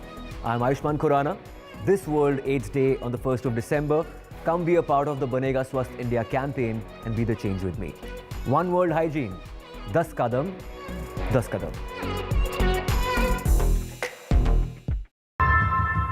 How often have you turned away from debates that descend into endless fights? We bring you a show where every question is answered,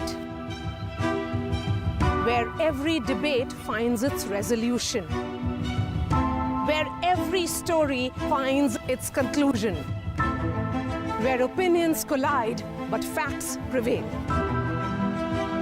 where stories unfold with insights and trust. When the noise ends, the last word begins.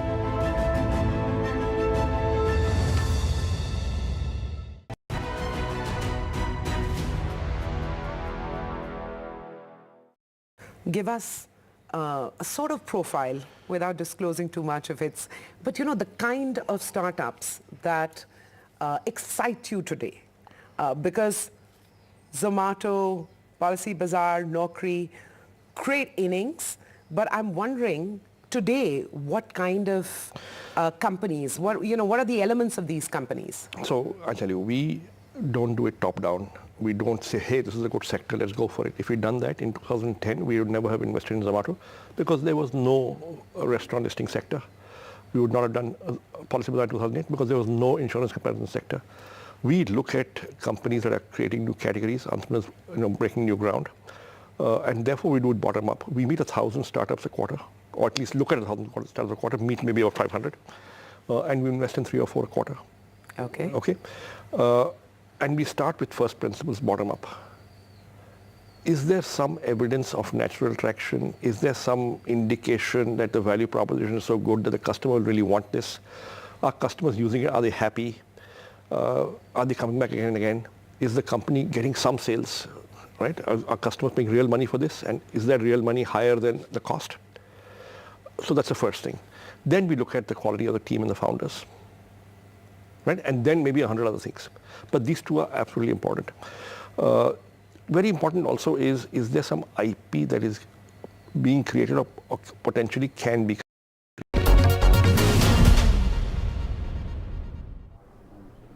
Whereas the decision on who will be Chief Minister of Telangana is going to be made shortly. We're joined now by Manikam Tagore, Lok Sabha MP of the Congress Party, also a man who was formerly in charge of Telangana, who'd spent a long time there in that state. Sir, thank you so much for speaking to us. My first question, an obvious one at this moment, who's going to be Chief Minister of Telangana? Is it clearly going to be Revanth Reddy, or we believe that there are other names also doing the rounds? Yeah, thank you. Telangana, the MLAs meeting is over, I think, and individual opinions of the MLAs will be taken, and it has been taken by the 4 observers who has been deputed by Honorable Congress President. And then they will report back to Congress President about the view of the MLAs. Then Congress President will take a call. This is the procedure on which Congress travels. It is not that we have a closed envelope from Delhi and we announced that name. It is a democratic process which Mr. Rahul Gandhi ji has initiated long back ago.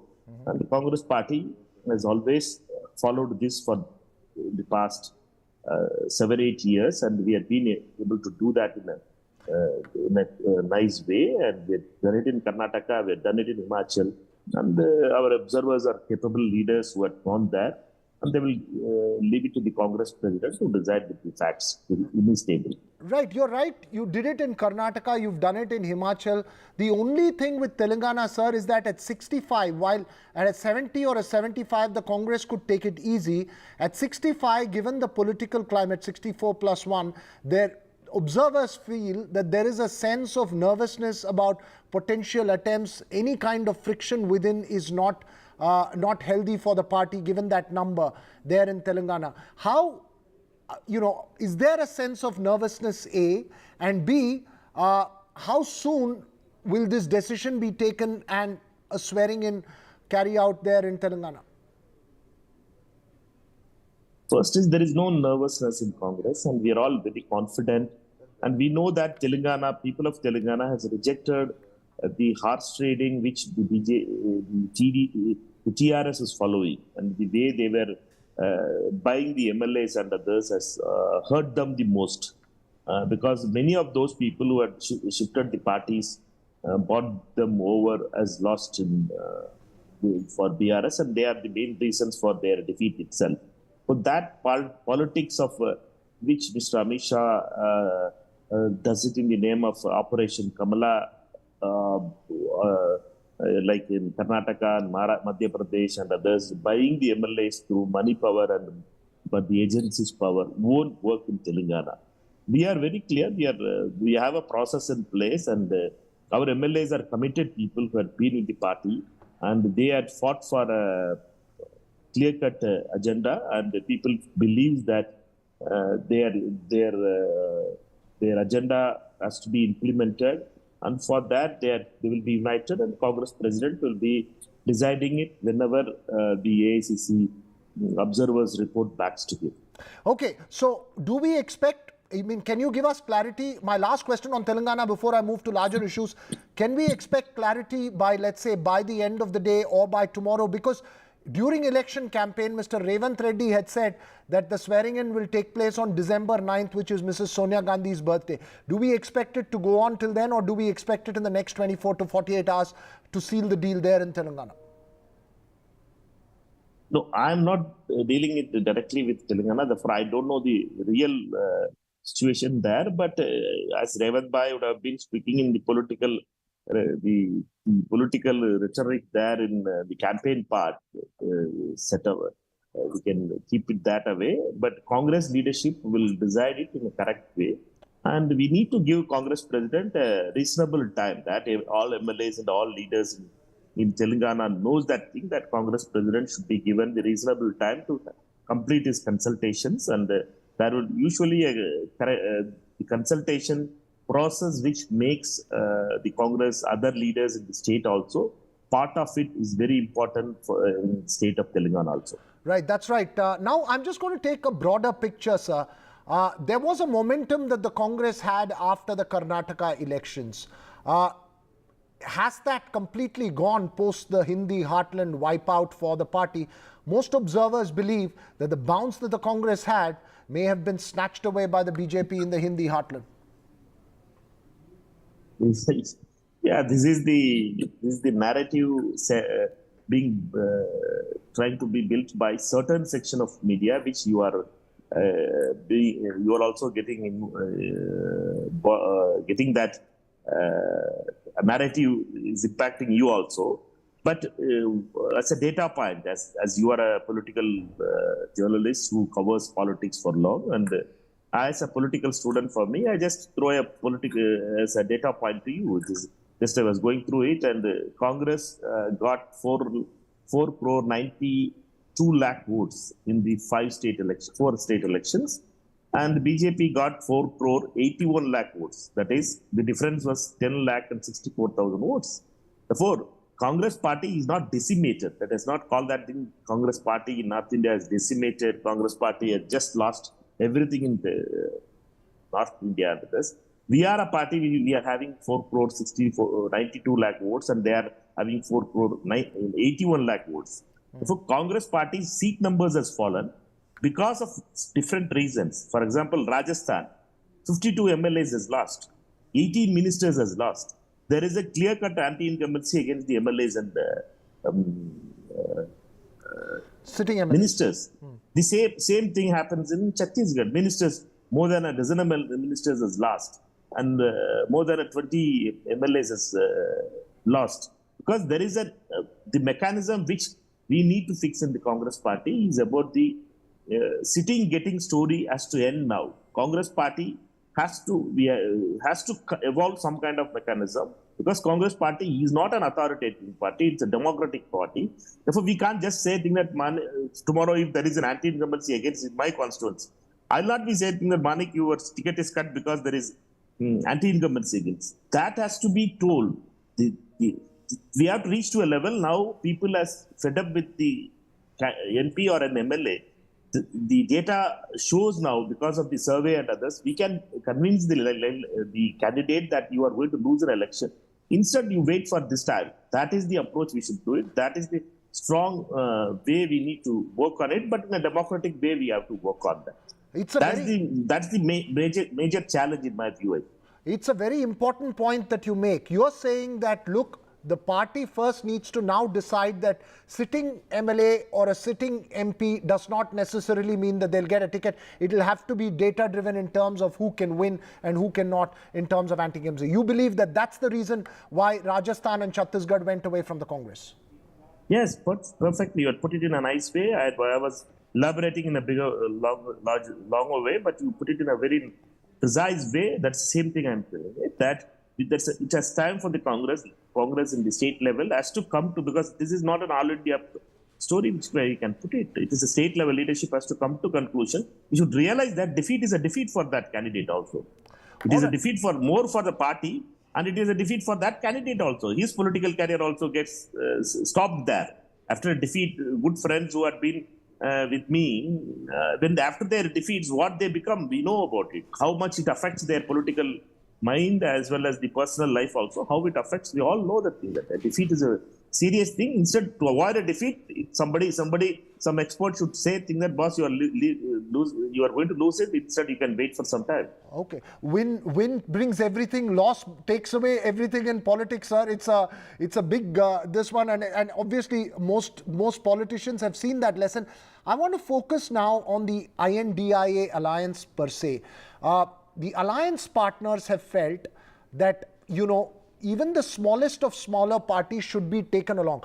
In hindsight, was it a failure of the Congress not to be able to go into these elections as an alliance and alienating allies? Could that have potentially made a difference in a state like Madhya Pradesh, specifically where Mr. Kamal Nath's comments on Akhilesh Yadav was seen by several allies as something of an insult to smaller regional forces? It's a very difficult question to answer, because Mr. Kamal Nath is a senior leader of Congress and he has dealt these kind of alliances in different kind of states. He has dealt it in other states. He has been in charge of Tamil Nadu. He has been in charge of many states which he has stitched alliances and others. But in Madhya Pradesh, where we went wrong, the party General Secretary Randeep Surjewala has to give a report to the Congress President. And there will be some kind of thinking into it. In my view, it's a very tough thing for the Congress party to understand the importance of stitching alliances. Because these states where Madhya Pradesh, Rajasthan, Chhattisgarh and others, there is no alliance politics has come. For example, Tamil Nadu, we had learned about it. In Kerala, we know the value of an alliance politics. But other states, that understanding, it takes a lot of time, because usually we'll think that we are sacrificing our seat to the another party. That's the view in the eyesight we take a view about it. Therefore, it's a very important point there. Congress leadership in the state like Madhya Pradesh, Rajasthan has to get together, get their acts, get the data in place. For example, Rajasthan also CPM scored a number of votes. One of my data friends has sent to me data on the Rajasthan numbers, how many seats, how much votes they got it as CPM when they were demanding some seats and others. So it happens to Telangana also. There are CPM has taken some votes in that. Therefore, it's a very difficult discussion. State level leadership has to understand the value of alliance also in that. It's an important point again that you make. State level leadership needs to understand the value of alliance. My last question to you, sir, because we're running out of time. Very quickly, do we see the Congress change its relationship equations with the INDIA alliance partners? And I ask you this specifically because you've given the example of Tamil Nadu and other states where one ally is clearly the dominant party. It seems easy for the Congress to create an equation. But where it needs to learn to deal with allies as equals, that's where the problem seems to be coming. Do you believe there will be a decisive change? So we need to understand that Congress national leadership is very clear in it. Therefore, only India alliance has come. Congress national leadership is very clear that we have to work with different parties and we have to give and take. That is the equation. But the state level alliances, when it comes to the state level understanding, state level leaders has to understand that thing. That's the practical difficulty we are facing through. Whichever states Maharashtra leaders understand the alliance politics. Okay. Kerala leaders understand the politics of alliance. Tamil Nadu leaders understand the politics of alliance. Assam leaders has now understand the politics of alliances. So it depends upon the state leadership, and it will take little time. And we all hope that we all understand that our friends will also understand the value of the friendship. There seems to be very little time left. That's really the problem. But thank you so much, Mr. Manik Tagore. I wish we could speak more about the South-North divide as well, but we're running completely short of time. You made two very important points. One, deal with candidates not on the basis of sitting, getting, but on the basis of data on whether anti-incumbency or not works. And the second point you're making is that the national leadership is extremely aware of the alliance issues. It's on a state by state where the state leaderships need to understand the importance of carrying forward with allies from a national point of view. Thank you, Mr. Manikam Tagore, for making those 2 points. We'll take a very short break here on NDTV where the news continues.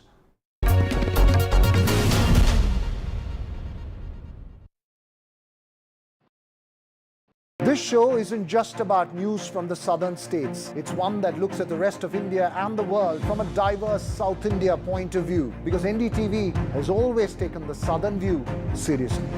The Southern View with Veera Raghav, only on NDTV 24/7.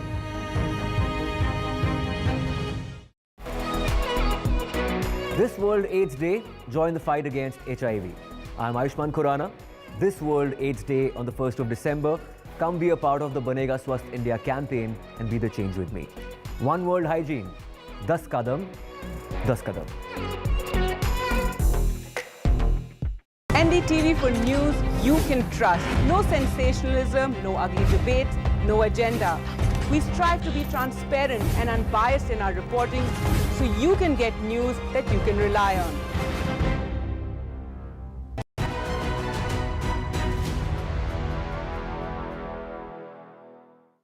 What is it about the governance lapses that we've seen in recent times that have been allowed to escalate in the Indian startup universe? And we're not getting into specifics here, but you have boards and you have hefty investors, and you think there's a lot of wisdom sitting around the table, and yet these things happen. Why? I think very simply, when investors go in, they diligence the company, they diligence the founder, and they conclude that the founder is honest and trustworthy, right? And that is the case at 95% of the situations. Most Indian founders are trustworthy and honest, right? But there are maybe 2, 3, 4, 5% who perhaps are not that clean, right? And those are the cases that have got highlighted actually. And now having said that, I think a lot will depend on what actions investors take after they discover this. And you certainly can't let things be. That's not a good.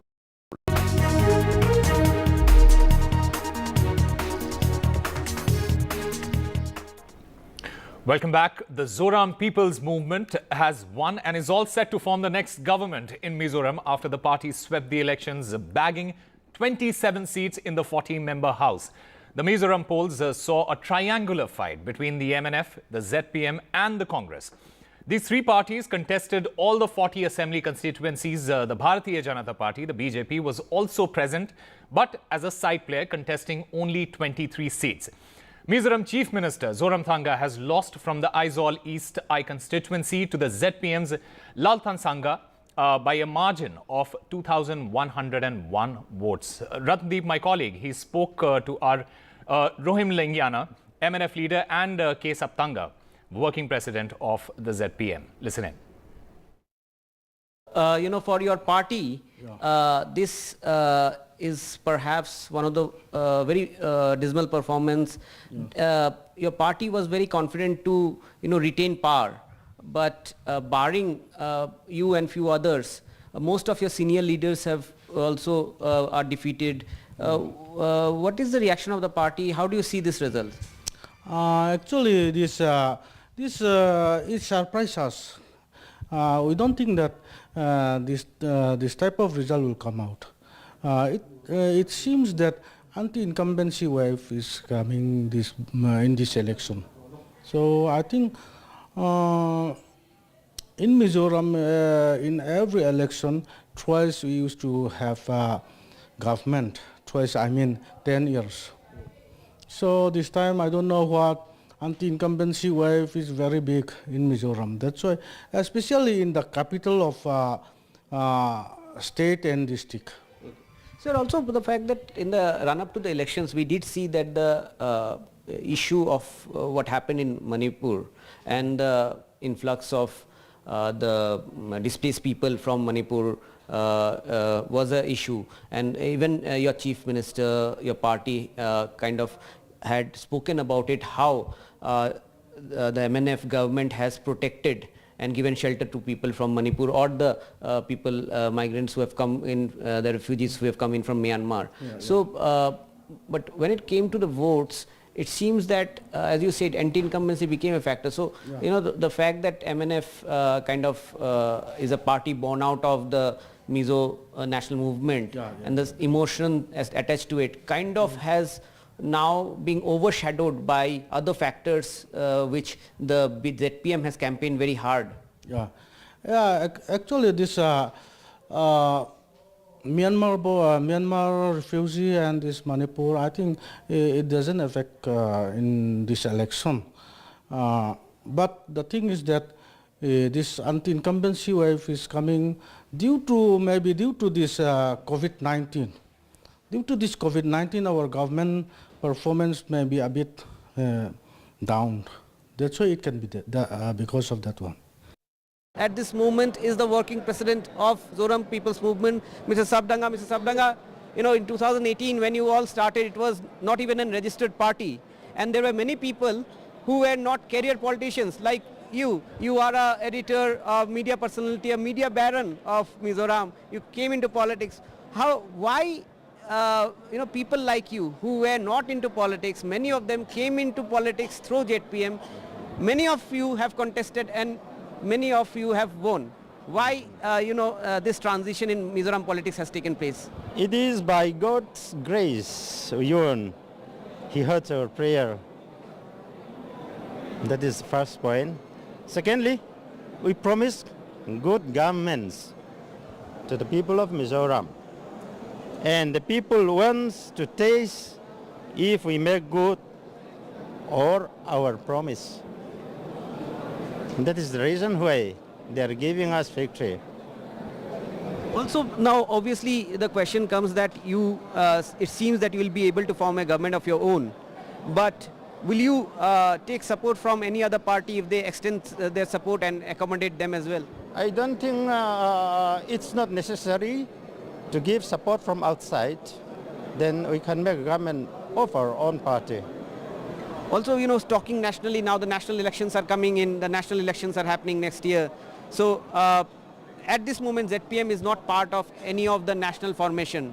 The outgoing MNF was part of NDA. So, has ZPM thought about anything on that?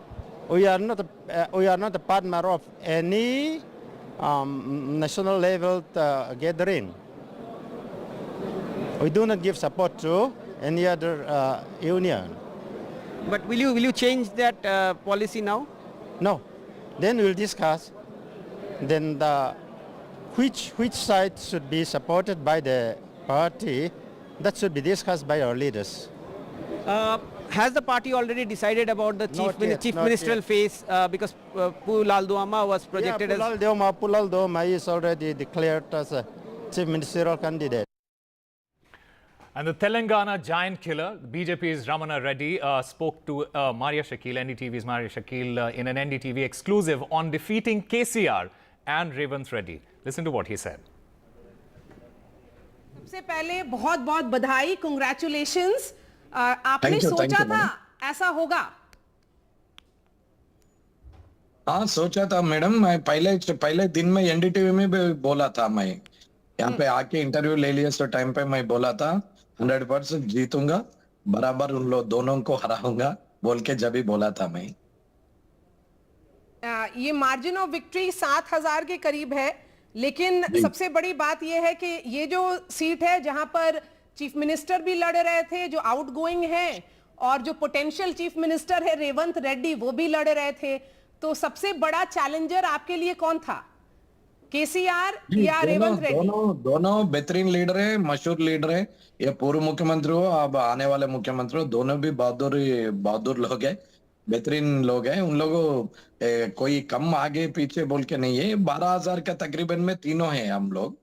जो भी मेरा को केसीआर साहब को 6,000 और केसीआर साहब को रेवंत रेड्डी साहब को और 6,000, पूरा मिलके 12,000 से हम तीनों हैं। लेकिन या दोनों आने के बाद अब मेरे को एनडीटीवी तक पहुंचना, उसका उन लोग आके यहाँ पे कॉन्टेस्ट किया, इसलिए मैं एनडीटीवी तक पहुंच गया। अदरवाइज आउट ऑफ 119 हम एक है, उसमें इतना स्पेशल नहीं रहता था। इसलिए उन लोग दोनों को मैं शुक्रिया अदा कर रहा हूँ, प्रणाम कर रहा हूँ। आप 8 एमएलएज में से हैं जो भाजपा के हैं। पहले 2018 में भाजपा की 1 सीट थी, आज 5 साल के बाद भाजपा की 8 सीट है। वो आप 8 लोगों में से हैं, लेकिन सबसे अहम विक्ट्री तो ये है जो आपकी है। जी, ये तो हम 5 साल से पब्लिक में काम कर रहे हैं। गए साल में 15,000 16,000 तकरीबन 16,000 वोट आया था।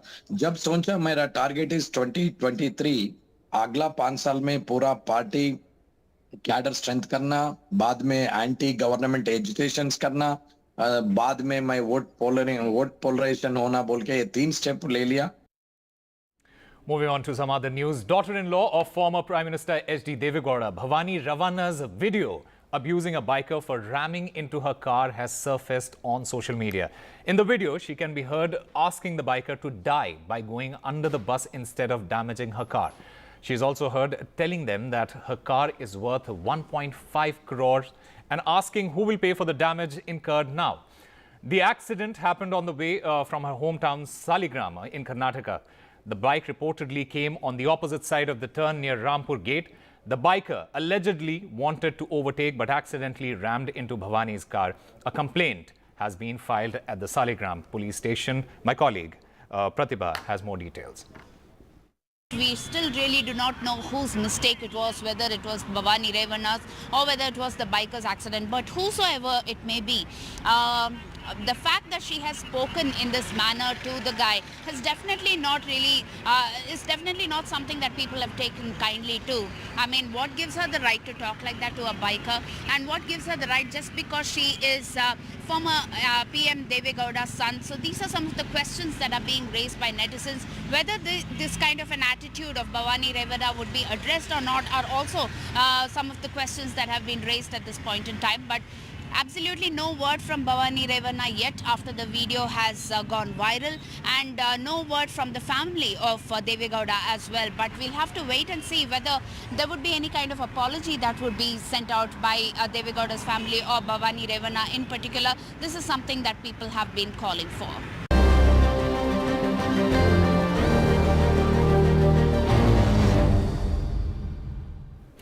Cyclone Mig Jam, currently swirling over the Bay of Bengal and heading towards the Andhra coast, has unleashed torrential rain upon Tamil Nadu and Puducherry.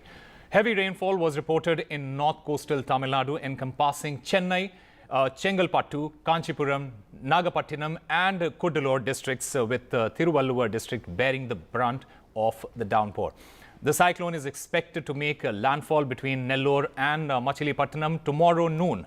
The Chennai airport in Meenambakkam is shut till 11 p.m. today. A public holiday has also been issued, while private companies have been advised to operate through work from home. Authorities have set up nearly 5,000 relief centers in coastal districts to assist those affected by the heavy rain.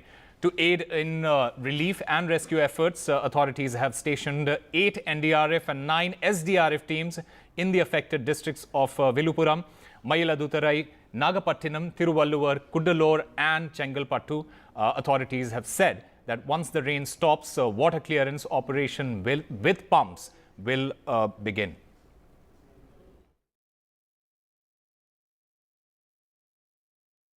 Around a quarter kilometer, hundreds of people have to wade through this. Waters have entered several homes and hundreds of cars across Chennai remain in waters. That's a major loss of property and a major challenge for Chennaites. The Met Office says some parts of Chennai received up to 29 centimeters rain. For instance, Perungudi, around 10 kilometers from where I am right now, received 29 centimeters. Nungambakam, they say, received up to 20 centimeters.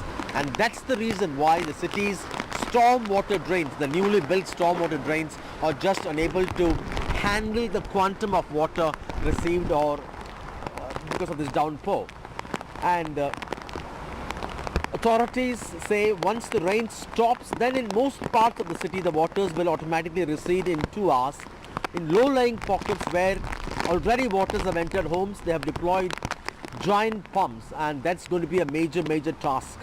Across Tamil Nadu, around 4,500 relief centers have been started, and as we speak now, close to 700 people have been evacuated, largely from Kadalur district, Tiruvallur, and some from Chennai. Chief Minister M.K. Stalin, who reviewed the situation, has assigned one senior bureaucrat for every zone in Chennai to be able to activate the mitigation efforts once the rain stops, and also to other districts. Tiruvallur is bearing the brunt of the extremely heavy rainfall it's receiving, and it's a public holiday in Chennai. All the schools, colleges, government offices except the emergency services are shut.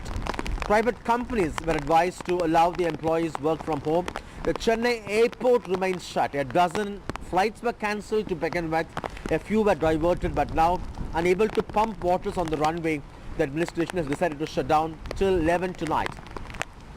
So it's an anxious moment for people in Chennai, coastal Tamil Nadu, and they hope that Cyclone Mig Jam will swiftly cross this coast so that the havoc will be limited. In fact, the quantum of damage to property would emerge only after the waters recede, and for many this actually brings back memories of the 2005 floods. Call it the city's infrastructure collapsing, call it impact of climate change, call it unprecedented heavy downpour.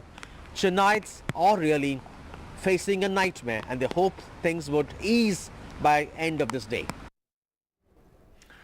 Well, on to some market news. Markets are at an all-time high.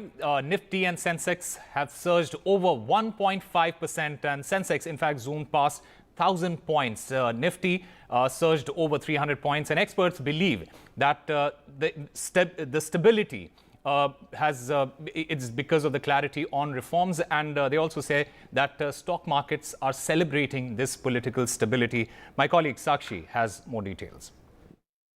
Marvelous Monday for the markets, truly a marvelous Monday for the markets, with both the Nifty, the Sensex, the mid-cap index all at a record high. And of course, investors believe and experts believe this is after the BJP won 3 states in the assembly election results.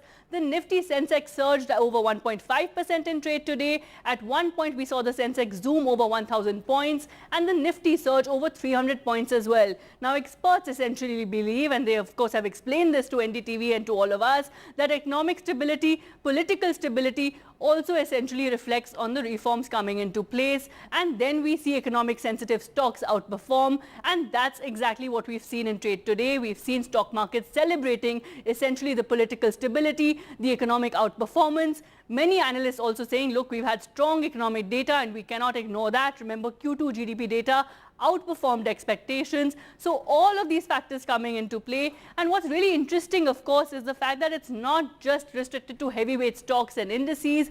Experts are saying this is now a broad-based rally. Small and mid-cap stocks have also outperformed. So clearly a celebration of political stability and economic clarity and growth at the moment.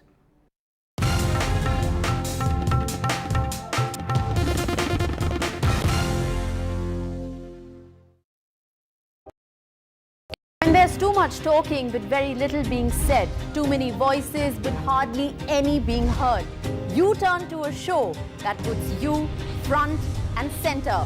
A show that headlines the stories of the people, by the people, for the people.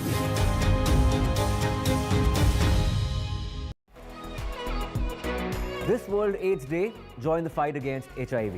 I'm Ayushman Khurrana. This World AIDS Day on the 1st of December, come be a part of the Banega Swasth India campaign and be the change with me. One World Hygiene, 10 kadam, 10 kadam. Welcome to Serious Business on NDTV. $1 has only secured 0.6 cents of private capital. That needs to fundamentally change. By mid-century, India's economy will grow eightfold. One topic. When a family comes out of the poverty line, what would be the first asset class they would buy?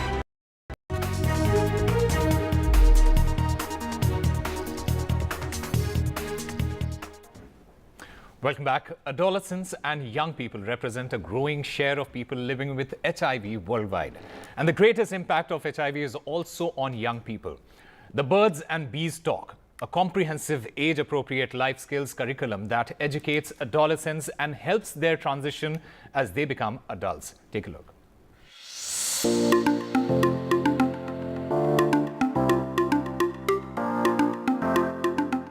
मैं पहले ही नशा करता था, ये injection लेता था, ऐसे ही share कर लेते थे हम एक दूसरे से। उसके चक्कर में मेरा HIV हो गई, मुझे जब भी पता नहीं चला। मैं फिर घर पे रहता रहा, नशे करता रहा, तो मेरा क्या हुआ, मैं कमज़ोर हो गया बहुत, ख़त्म से होने वाली हालत हो गई। मेरी मम्मी ने आखिरी देख के नशा मुक्ति में भेज दिया मुझे। नशा मुक्ति में जाते ही वो कराता है, वो ब्लड टेस्ट कराते हैं। ब्लड टेस्ट में मुझे पता चला मेरा HIV है। उसके बाद मैं रोया। पहले नहीं पता था इससे क्या होता है, क्या बीमारी, क्या नहीं है, पहले नहीं पता था, इसलिए थोड़ा रोना आता था। अब पता चल गया तो जीने की उम्मीद है। This World AIDS Day has a lot of significance to me, and we know that India has been doing very well. If you compare from 2010 to 9, there has been a 37% reduction. It's a very effective reduction, but a lot needs to be done, especially programs like this. I feel very happy and honored to be invited for this. For children living with HIV and the challenges they face. This year, World AIDS Day was the day they got to enjoy. It was planned and celebrated in a unique way to create joy, entertainment and support for these resilient young individuals. आज का दिन मेरे लिए बहुत ही अच्छा था। वैसे जो मैंने और इस टॉपिक के बारे में भी जाना, HIV के बारे में, और जो मूवी वगैरह थी, इतने सारे शो हुए, उससे भी मुझे बहुत अच्छा लगा और मैं चाहती हूँ कि आगे भी ऐसे होते रहे। To build a more inclusive, protected and aware society, Asacham Foundation with their CSR partner Reckitt, in collaboration with PBR Nest, organized a special program to commemorate World AIDS Day. In our whole program today, the day started with showcasing the movie which has been chosen by the kids themselves. It's called Avatar. Followed by that, we actually, we arranged 3 other programs for them. The first program is with Rais Khan, who has performed on the folk songs and giving the messages on hygiene. The second program which we did was on empathy, on equity and equality. This program we have done with the characters of the Sesame Street by the Muppets. And the third one what we have done with the Moko Koza, who has flown specially from the Nagaland to Delhi today to perform in between the kids. There's a health kit which has been given to these kids. The kit has various things like it has Dettol soap, it has sanitizer, it has a clean towel, it has a nail cutter, it has a self-care directions for the kids so that they have a healthy and hygienic life. Public-private partnership has been the epitome, in fact the central component of the way we look at our programs. First of all, they become more warmer, more meaningful and more and touching more lives because you have this large network which you are able to access while you partner. So this is a very, very critical way to look into any program development if it is for this large Indian community we are looking at, especially the children. And these partnerships land up creating huge impacts, huge objectives which are required for the development of these programs. Everyone has a role and responsibility to ensure that children's rights are protected in communities affected by HIV and AIDS. Only when all stakeholders work together can we ensure no one is left behind.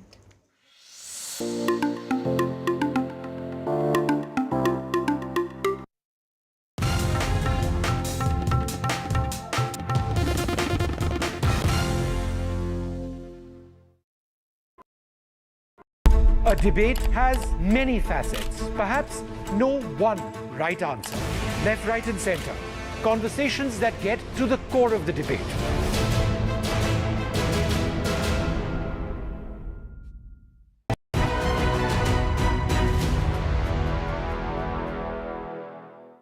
I think the first thing is one very important question. But I asked Deepinder Goyal first time I met him. So the thing, Zomato was then called Food eBay, right? And I used to visit the site regularly because it was the only restaurant listing site with all the menu cards, right? And I found that very useful. Hitesh Oberoi, our CEO, also found it useful. And we discussed one day, and he said, why don't you look at it for investment? And I said, yeah, why not? And I reached out to Deepinder. I didn't know him. I did in Google search to find him, and I sent him an email. And he came and met me, and the first question I asked him, yaar Deepinder, ye idea kahan se aaya? Where did you get this idea from? And he said, look, I was working in Bain Consulting, right? And it was in Gurgaon. It was an office with maybe 50 or 60 people, mostly young, mostly single, mostly male, many living away from their hometowns. What it meant was they wouldn't get food from home for lunch. And consulting hours were long, so you ended up, maybe having 2 meals in the office, lunch and dinner. And office had a cafeteria which would not serve food, but you could get your own food and eat it. So to make life easy for the employees, the admin team had collated menu cards of all restaurants that deliver there. Yeah. And so, and Deepinder said, it is a huge pain every day, 1 p.m. I go to the cafeteria, I have to wait in a line to access the file.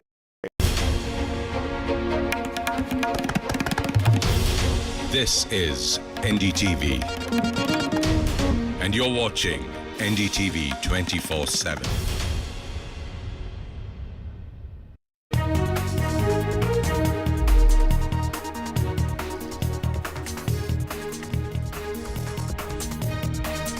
Cyclone Mig Jam is now at its worst almost off the coast of Chennai, parts of Tamil Nadu and Andhra Pradesh. Chennai airport shut till 11 p.m.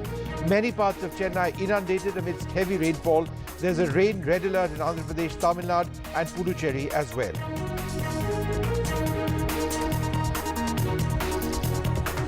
NDTV exclusive with the Telangana giant killer, the BJP's Revanth Reddy on defeating KCR.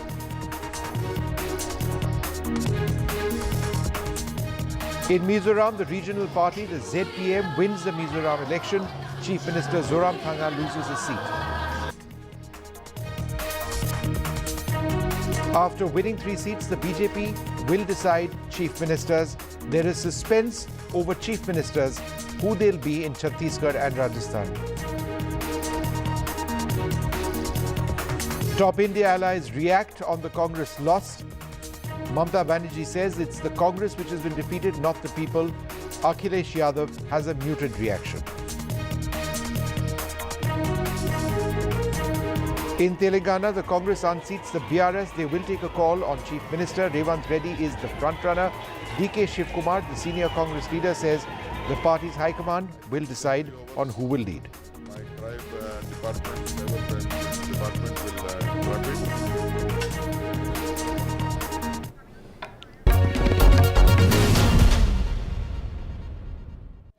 In what clearly is a big setback for the Congress is the loss that has come in from the state of Chhattisgarh. The BJP winning over 50 seats, in fact 54 to be exact. And one of the leaders who lost this election was the former Deputy Chief Minister, T.S. Singhdeo. And he's joining us live. Mr. Deo, you lost by a narrow margin of 94 votes, but nevertheless, a loss is a loss. My question is, why do you think the Congress did so poorly? Good evening, Maharaji. Good evening to all the viewers too. The BJP did well rather than the Congress did poorly, because even the details you're showing on TV indicate that the Congress vote share has not reduced. And the BJP has managed to jump from 32 to 46%. A 14% vote share increase is huge. How that has come about, why that has come about is what needs to be looked into and retrospected on. And I'm sure the Congress will be doing that.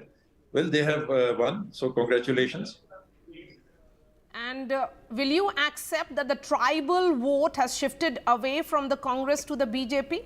And the BJP and particularly Prime Minister Modi's tribal outreach has yielded dividends for them? Not really, in the sense that the tribal vote has shifted, that there is little doubt on that. Because among the 26 seats in Bastar and Sarguja division, 12 in Bastar and 14 in Sarguja, the Congress has been able to win only 4. And those 4 are from Bastar. Congress did not succeed in winning even 1 seat in Sarguja commissionary area. So that is quite unbelievable, very sad, very unfortunate. But that's the way it is. That's the way it is. And rather than the outreach, I think what has stood them in good stead is the program they launched for women and the way they went about it. They went to each household, they took a 10 rupee registration fee and they had forms filled in. So that has been a huge benefit for them. How much it translated into vote share, I really cannot comment. But on the ground, we felt it very, very palpably and very strongly. So they succeeded there. We could not keep the Sarv Adivasi Samaj together. This was a social organization who were not into politics. Various people with various political ideologies were part of that grouping. But somehow they drifted away, formed a political party and contested. So those were issues which we were not able to address, I suppose. So rather than an outreach, the fact of the matter is that the local situation probably needed a better handling. Would you also say that, there was the corruption allegation against the Chief Minister and also almost like a personality cult that was built around Bhupesh Baghel that may have been responsible because on the other side was collective leadership? There was no allegation against no action against any political person in the Congress. Some officers were apprehended. They are still in jail. And sadly, this politics of allegations was brought about just before the elections in the name of this Mahadev app. There too, the ED took out a press note indicating the Chief Minister's name, whereas they stated that there is no electronic trail. Yet this matter has come up, so we'll look into it. A very, very irresponsible sort of allegation, as if they are working for a particular political purpose. But they succeeded in doing that. And the action taken against officers earlier and some other people earlier, I think it did add up to this sort of a perception, particularly in urban areas. Not in rural areas so much, but certainly I think in urban areas, these issues did make an impact. Would you say that, the Congress could have projected a united front in the sense that projected a collective leadership of Mr. Baghel and you, because you were the Deputy CM, rather than going with just one face of Mr. Bhupesh Baghel? We didn't go with one face. We went with the collective leadership. And if you see the pamphlets and posters that the party put up in hoardings or otherwise, even in newspapers, you had the PCC president, you had our chief minister, you had Charandas Mahanji there, you had Tamradhar Sahuji there. I was also part of that collage. We had Sheljaji there. We had the central leaders. So it was a clear message that we are fighting this under the collective leadership of Congress persons. The team was being headed by the sitting chief minister. That is true. But it was a team which was functioning. And the responsibility lies with each one of us. The question will also be asked, what next, in the sense that if you have lost a state which you were poised to win because none of the exit polls gave it to the BJP, and you have lost it really with a huge margin in the sense that number of seats between the BJP and you, would you say that, going ahead in 2024, this would be a big headache with the tribal votes having shifted away from the Congress party? For one, I don't think the tribal vote has shifted away. One tribal seat we lost by 14 votes. Another tribal seat, that is Kanker. Another tribal seat we lost by about 100 or 200 votes. That is Pathalgaon. Another seat in the tribal belt we lost by 94 votes, which is my seat. There would be other seats in this tribal belt where the margins are not so large. So this shifting, presentation of tribal votes having shifted from the Congress, I do not think it is true. Yet there are seats in the tribal belt which we have lost by largest majorities. So we need to look into all of that and take a call and see how we can get the voters on board the Congress bandwagon. My last question to you, Mr. Deo, the concerns will be certainly as to what Congress did wrong. But more than anything else, I want to understand from you, who will take the blame? Where do you think the Congress went wrong, in the sense, were you too complacent? Did the Congress take these elections in Chhattisgarh for granted? Frankly, no, because no matter what we were saying in the media, in all our private consultations, all our party consultations, we were very aware that it is a contest. So we don't announce that in the media that we are seeing that it could be a close contest. That is the worst way in which you could probably fight an election. But to say that we were not aware of the situation is also very incorrect, because now I'm sharing with you what we were discussing behind closed doors. And we were not seeing ourselves as losing. Like you mentioned, none of the media surveys showed the Congress not forming the government. But we were very aware that 10 seats majority is what we are looking at. What we were looking at was 52 to 62. If you average it around 55, which is what the BJP has got, which, like you mentioned, is a very big mandate, it is far smaller than what we had in 2018. We had 68 seats. We had 3 by-elections, which we won, in fact, 5. And our numbers was at 71 sitting MLAs. From there, the BJP is today at 54. So it's not such a large mandate. And it is not as if we were not aware of it. We were fully knowing that this is the way it is. And when you see fractions, or when you see targets, or you see these slabs, a little here and there, and things can change. So we are aware. We are very aware of that. There was no complacency. There was confidence. And each time we talked about the confidence, we always talked about not being overconfident. I'm sharing this with you because you asked. And that is the fact of the matter. That we lost, we have to accept. And the responsibility, if I have lost in Ambikapur, it is my responsibility. And then whoever's responsibility at whichever level, we all must stand up and take that responsibility, not put it on anybody else's shoulder. If I have lost in Ambikapur, it is whole and soul my responsibility. At any other level, whoever was responsible, it is their responsibility. All right, but what about the Chief Minister? Will he take Everyone, responsibility as well? The outgoing Chief Minister? ABCDEF. We cannot make a stipulation for one and not for the other. It is for every one of us.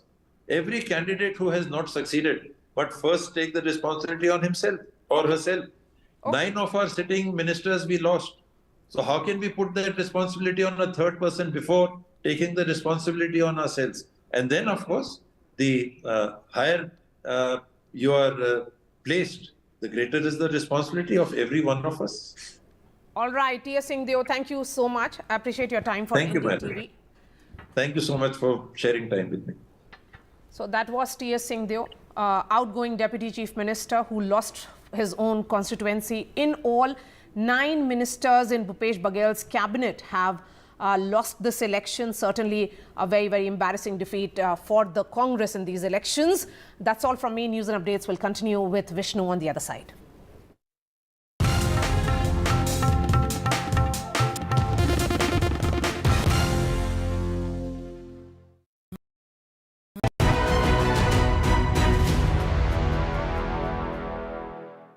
Tell you something. I'll give you a little story of something that we did about maybe 15 years ago. At that time, we didn't know we were doing AI. It just looked like a smart algorithm. Now, it'll probably be classified as AI, okay? Or borderline AI, right? So at Naukri, we've got 80 million resumes. Recruitment managers come, log in, and they search this database of resumes to try and identify candidates they want to contact to hire them. Now, because the 80 million resumes, we have a problem of plenty. So the HR manager, the recruitment manager, puts in some criteria, say B.Tech computer science qualification, 3 to 5 years experience, and keywords Java, C++, right? Location Bangalore, right? He puts these in the structured fields, and maybe 500,000 matches are found. Now, there are many unarticulated criteria which the recruitment manager cannot put in the form. But the moment he sees the CV, he says yes, no basis, judgment. So and therefore what used to happen was that in the first page of the finds, he'd find 2 relevant resumes, although they all matched the criteria he put down. Page 2 and 3, nothing. Page 5, 3 more. So it would take him about 100 pages to get 50 good resumes. That would take him maybe half an hour to 45 minutes. Right? And we said, is there a way we can identify these unarticulated criteria and somehow put all the relevant ones at the top on the first page? If you can save about a half an hour of your client's time. And you managed to do that successfully? Yes, we developed an algorithm. It took us a couple of years. We developed an algorithm that did precisely that. And it worked like a miracle because only 5 people in the company knew how it worked. And the moment we introduced it, our sales team all got calls from clients saying, what is this? What have you done? This is fantastic. Right? Now, that's how smart programming, AI, ML can help you. And proprietary. And proprietary.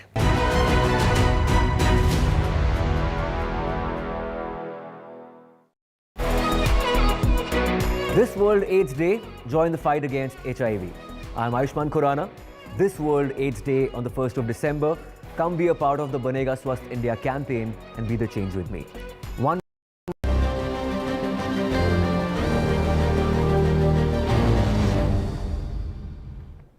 Well, the big story we are tracking, Cyclone Mig Jam currently swirling over the Bay of Bengal and headed towards the Andhra coast has unleashed torrential rain upon Tamil Nadu and Puducherry. Heavy rainfall has been reported in north coastal Tamil Nadu encompassing Chennai, Chengalpattu, Kanchipuram, Nagapattinam and the Cuddalore districts, with Thiruvallur district bearing the brunt of the downpour. The cyclone is expected to make landfall between Nellore and Machilipatnam tomorrow noon. Chennai airport at Meenambakam has been shut till 11 p.m. tonight. Heavy water levels there as well. A public holiday has been issued. Private companies have been told to operate through work from home.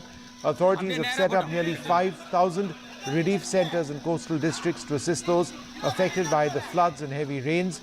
To help in relief and rescue efforts, authorities have stationed 8 NDRF, that's the National Disaster Relief Force, and 9 State Disaster Relief Force teams in the affected districts of Viluppuram, Mayiladuthurai, Nagapattinam, Thiruvallur, Cuddalore and Chengalpattu. Authorities say once the rainfall stops, the water will be cleared with pumps. Sam Daniel joins us with the very latest. Sam, in terms of infrastructure being affected right now, what are you hearing?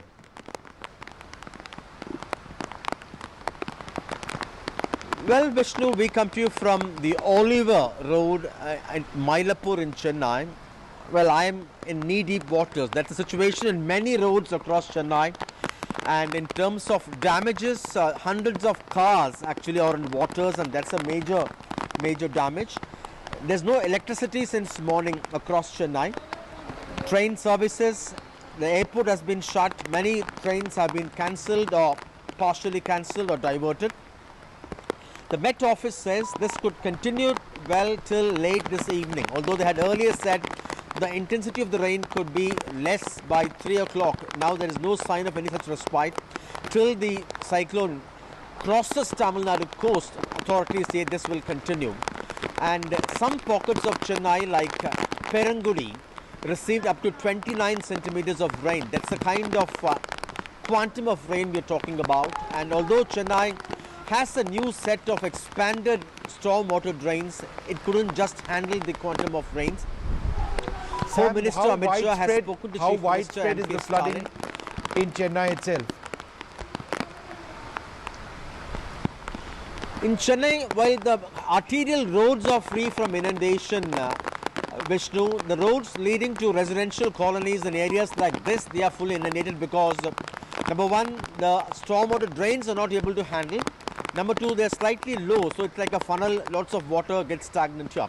So authorities say it's a major challenge. Only if the rain stop, then there'll be automatic draining of waters, and in many low-lying areas, that's a nightmare because water has entered several homes, and there authorities say they have installed giant pumps, and once the rain stops, their focus will shift to those areas to pump out waters. So without electricity, with waters in many homes, it is a major challenge, and this kind of extreme rainfall was not expected. Although the Met Office had said Chennai would receive very heavy rainfall, this was never expected. All right, and Sam. this in a sense brings back memories of the 2015 floods. It does indeed, Sam. We'll keep coming back to you. Please stay safe over there in those waters. Thanks very much, Sam, for joining us with those details. Let's just go straight across to what the Prime Minister is saying in Maharashtra. भारतवासी को जोश से भर रही है। आपके लिए ही कहा गया है, चलो चलो नई मिसाल हो, बढ़ो नया कमाल हो, झुको नहीं, रुको नहीं, बढ़े चलो, बढ़े चलो। मैं नौसेना परिवार के सभी सदस्यों को नेवी डे पर विशेष रूप से बधाई देता हूं। आज के दिन हम उन शूरवीरों को भी प्रणाम करते हैं जिन्होंने मातृभूमि के लिए अपना सर्वोच्च बलिदान दिया है। साथियों, आज सिंधुदुर्ग की इस वीर भूमि से देशवासियों को नौसेना दिवस की बधाई देना वाकई अपने आप में बहुत बड़े गौरव की घटना है। सिंधुदुर्ग के ऐतिहासिक किले को देखकर हर भारतीय गर्व से भर जाता है। छत्रपति वीर शिवाजी महाराज जानते थे कि किसी भी देश के लिए समुद्री सामर्थ्य कितना जरूरी होता है। उनका उद्घोष था, जलमेव यस्य बलमेव तस्य, यानी जो समुद्र पर नियंत्रण रखता है वह सर्वशक्तिमान है। उन्होंने एक शक्तिशाली नौसेना बनाई। कान्होजी आंग्रे हो, मायाजी नाइक भाटकर हो, हीरोजी इंदालकर हो, ऐसे अनेक योद्धा आज भी हमारे लिए बहुत बड़ी प्रेरणा है। मैं आज नौसेना दिवस पर देश के ऐसे पराक्रमी योद्धाओं को भी नमन करता हूं। साथियों, छत्रपति वीर शिवाजी महाराज से प्रेरणा लेते हुए आज भारत गुलामी की मानसिकता को पीछे छोड़कर आगे बढ़ रहा है। मुझे खुशी है कि हमारे नेवल ऑफिसर्स जो अपलेट्स पहनते हैं, अब उसमें छत्रपति वीर शिवाजी महाराज की विरासत की झलक भी देखने को मिलने वाली है। नए एपोलेट्स भी अब उनकी नौसेना के प्रतीक चिन्ह की तरह ही होंगे। ये मेरा सौभाग्य है कि नौसेना के ध्वज को मुझे पिछले वर्ष छत्रपति शिवाजी महाराज की विरासत से जोड़ने का अवसर मिला था। अब एपोलेट्स में भी छत्रपति वीर शिवाजी महाराज का प्रतिबिंब हम सबको नजर आएगा। अपनी विरासत पर गर्व की भावना के साथ मुझे एक और घोषणा करते हुए आज गौरव हो रहा है। भारतीय नौसेना अब अपने रैंक्स का नामकरण भारतीय परंपराओं के अनुरूप करने जा रही है। हम सशस्त्र बलों में अपनी नारी शक्ति की संख्या बढ़ाने पर भी जोर दे रहे हैं। मैं नौसेना को बधाई दूंगा कि आपने नेवल शिप में देश की पहली महिला कमांडिंग अफसर की तैनाती की है। साथियों, आज का भारत अपने लिए बड़े लक्ष्य तय कर रहा है और उसे पाने के लिए अपनी पूरी शक्ति लगा रहा है। भारत के पास इन लक्ष्यों को पूरा करने के लिए एक बड़ी ताकत है। ये ताकत 140 करोड़ भारतीयों के विश्वास की है। ये ताकत दुनिया के सबसे बड़े लोकतंत्र की मजबूती की है। कल आपने देश के 4 राज्यों में इसी ताकत की झलक देखी। देश ने देखा जब लोगों के संकल्प जुड़ते हैं, जब लोगों की भावनाएं जुड़ती हैं, जब लोगों की आकांक्षाएं जुड़ती है, तो कितने सकारात्मक परिणाम सामने आते हैं। अलग अलग राज्यों की प्राथमिकताएं अलग है, उनकी आवश्यकताएं अलग है, लेकिन सभी राज्यों के लोग राष्ट्र प्रथम की भावना से ओतप्रोत है। देश है तो हम है, देश आगे बढ़ेगा तो हम आगे बढ़ेंगे। यही भावना आज हर नागरिक के मन में है। आज देश इतिहास से प्रेरणा लेकर उज्जवल भविष्य के रोडमैप तैयार करने में जुट गया है। लोगों ने नकारात्मकता की राजनीति को हराकर हर क्षेत्र में आगे निकलने का प्रण किया है। यही प्रण हमें विकसित भारत की ओर ले जाएगा। यही प्रण देश का वो गौरव लौटाएगा जिसका ये देश हमेशा से हकदार है। साथियों, भारत का इतिहास सिर्फ 1000 साल की गुलामी का इतिहास नहीं है, सिर्फ हार और निराशा का इतिहास नहीं है।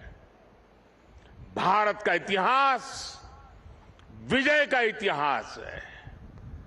भारत का इतिहास शौर्य का इतिहास है। भारत का इतिहास ज्ञान और विज्ञान का इतिहास है। भारत का इतिहास कला और सृजन कौशल का इतिहास है। भारत का इतिहास हमारे सामुद्रिक सामर्थ्य का इतिहास है। सैकड़ों वर्ष पहले जब ऐसी टेक्नोलॉजी नहीं थी, जब ऐसे संसाधन नहीं थे, तब उस जमाने में समंदर को चीरकर हमने सिंधु दुर्ग जैसे कितने ही किले बनवाए। भारत का सामुद्रिक सामर्थ्य हजारों साल पुराना है। गुजरात के लोथल में मिला सिंधु घाटी सभ्यता का पोर्ट आज हमारी बहुत बड़ी विरासत है। एक समय में सूरत के बंदरगाह पर 80 से ज्यादा देशों के जहाज लंगर डालकर रहा करते थे। चोल साम्राज्य ने भारत के इसी सामर्थ्य के बलबूते दक्षिण पूर्व एशिया के कितने ही देशों तक अपना व्यापार फैलाया। और इसलिए जब विदेशी ताकतों ने भारत पर हमला किया तो सबसे पहले हमारी इस शक्ति को निशाना बनाया गया। जो भारत नाव और जहाज बनाने के मशहूर था, उसकी ये कला, ये कौशल, सब कुछ ठप कर दिया गया। और जब हमने समंदर पर अपना नियंत्रण खोया, हमने अपनी सामरिक आर्थिक ताकत भी खो दी। इसलिए आज जब भारत विकसित होने के लक्ष्य पर चल रहा है, तो हमें अपने इस खोए हुए गौरव को फिर से पाकर के ही रहना है। इसलिए ही आज हमारी सरकार भी इससे जुड़े हर क्षेत्र पर फोकस करते हुए काम कर रही है। आज भारत ब्लू इकोनॉमी को अभूतपूर्व प्रोत्साहन दे रहा है। आज भारत सागर माला के तहत पोर्ट लेड डेवलपमेंट में जुटा है। आज भारत मैरीटाइम विजन के तहत अपने सागरों के पूरे सामर्थ्य का इस्तेमाल करने की ओर तेज गति से बढ़ रहा है। मर्चेंट शिपिंग को बढ़ावा देने के लिए भी सरकार ने नए नियम बनाए हैं। सरकार के प्रयासों से बीते 9 वर्षों में भारत में सी फेरर्स की संख्या में 140% से ज्यादा बढ़ोतरी हुई है। मेरे साथियों, ये भारत के इतिहास का वो कालखंड है जो सिर्फ 5-10 साल का नहीं, बल्कि आने वाली सदियों का भविष्य लिखने वाला है।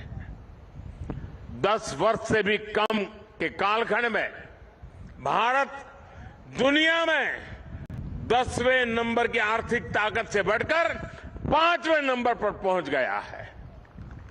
और अब बहुत तेजी से 3रे नंबर के आर्थिक महाशक्ति बनने की तरफ आज भारत अग्रसर है। आज देश विश्वास और आत्मविश्वास से भरा हुआ है। आज दुनिया को भारत में विश्व मित्र का उदय होता दिख रहा है। आज स्पेस हो या फिर समंदर, हर जगह दुनिया को भारत का सामर्थ्य दिख रहा है। आज पूरी दुनिया Bharat, middle east, Europe economic corridor की चर्चा कर रही है। जिस स्पाइस रूट को अतीत में हमने खो दिया था, वो अब फिर से भारत की समृद्धि का सशक्त आधार बनने जा रहा है। आज मेड इन इंडिया की चर्चा पूरी दुनिया में हो रही है। तेजस विमान हो या किसान ड्रोन, यूपीआई सिस्टम हो या फिर चंद्रयान 3, हर जगह, हर सेक्टर में मेड इन इंडिया की धूम है। आज हमारी सेनाओं की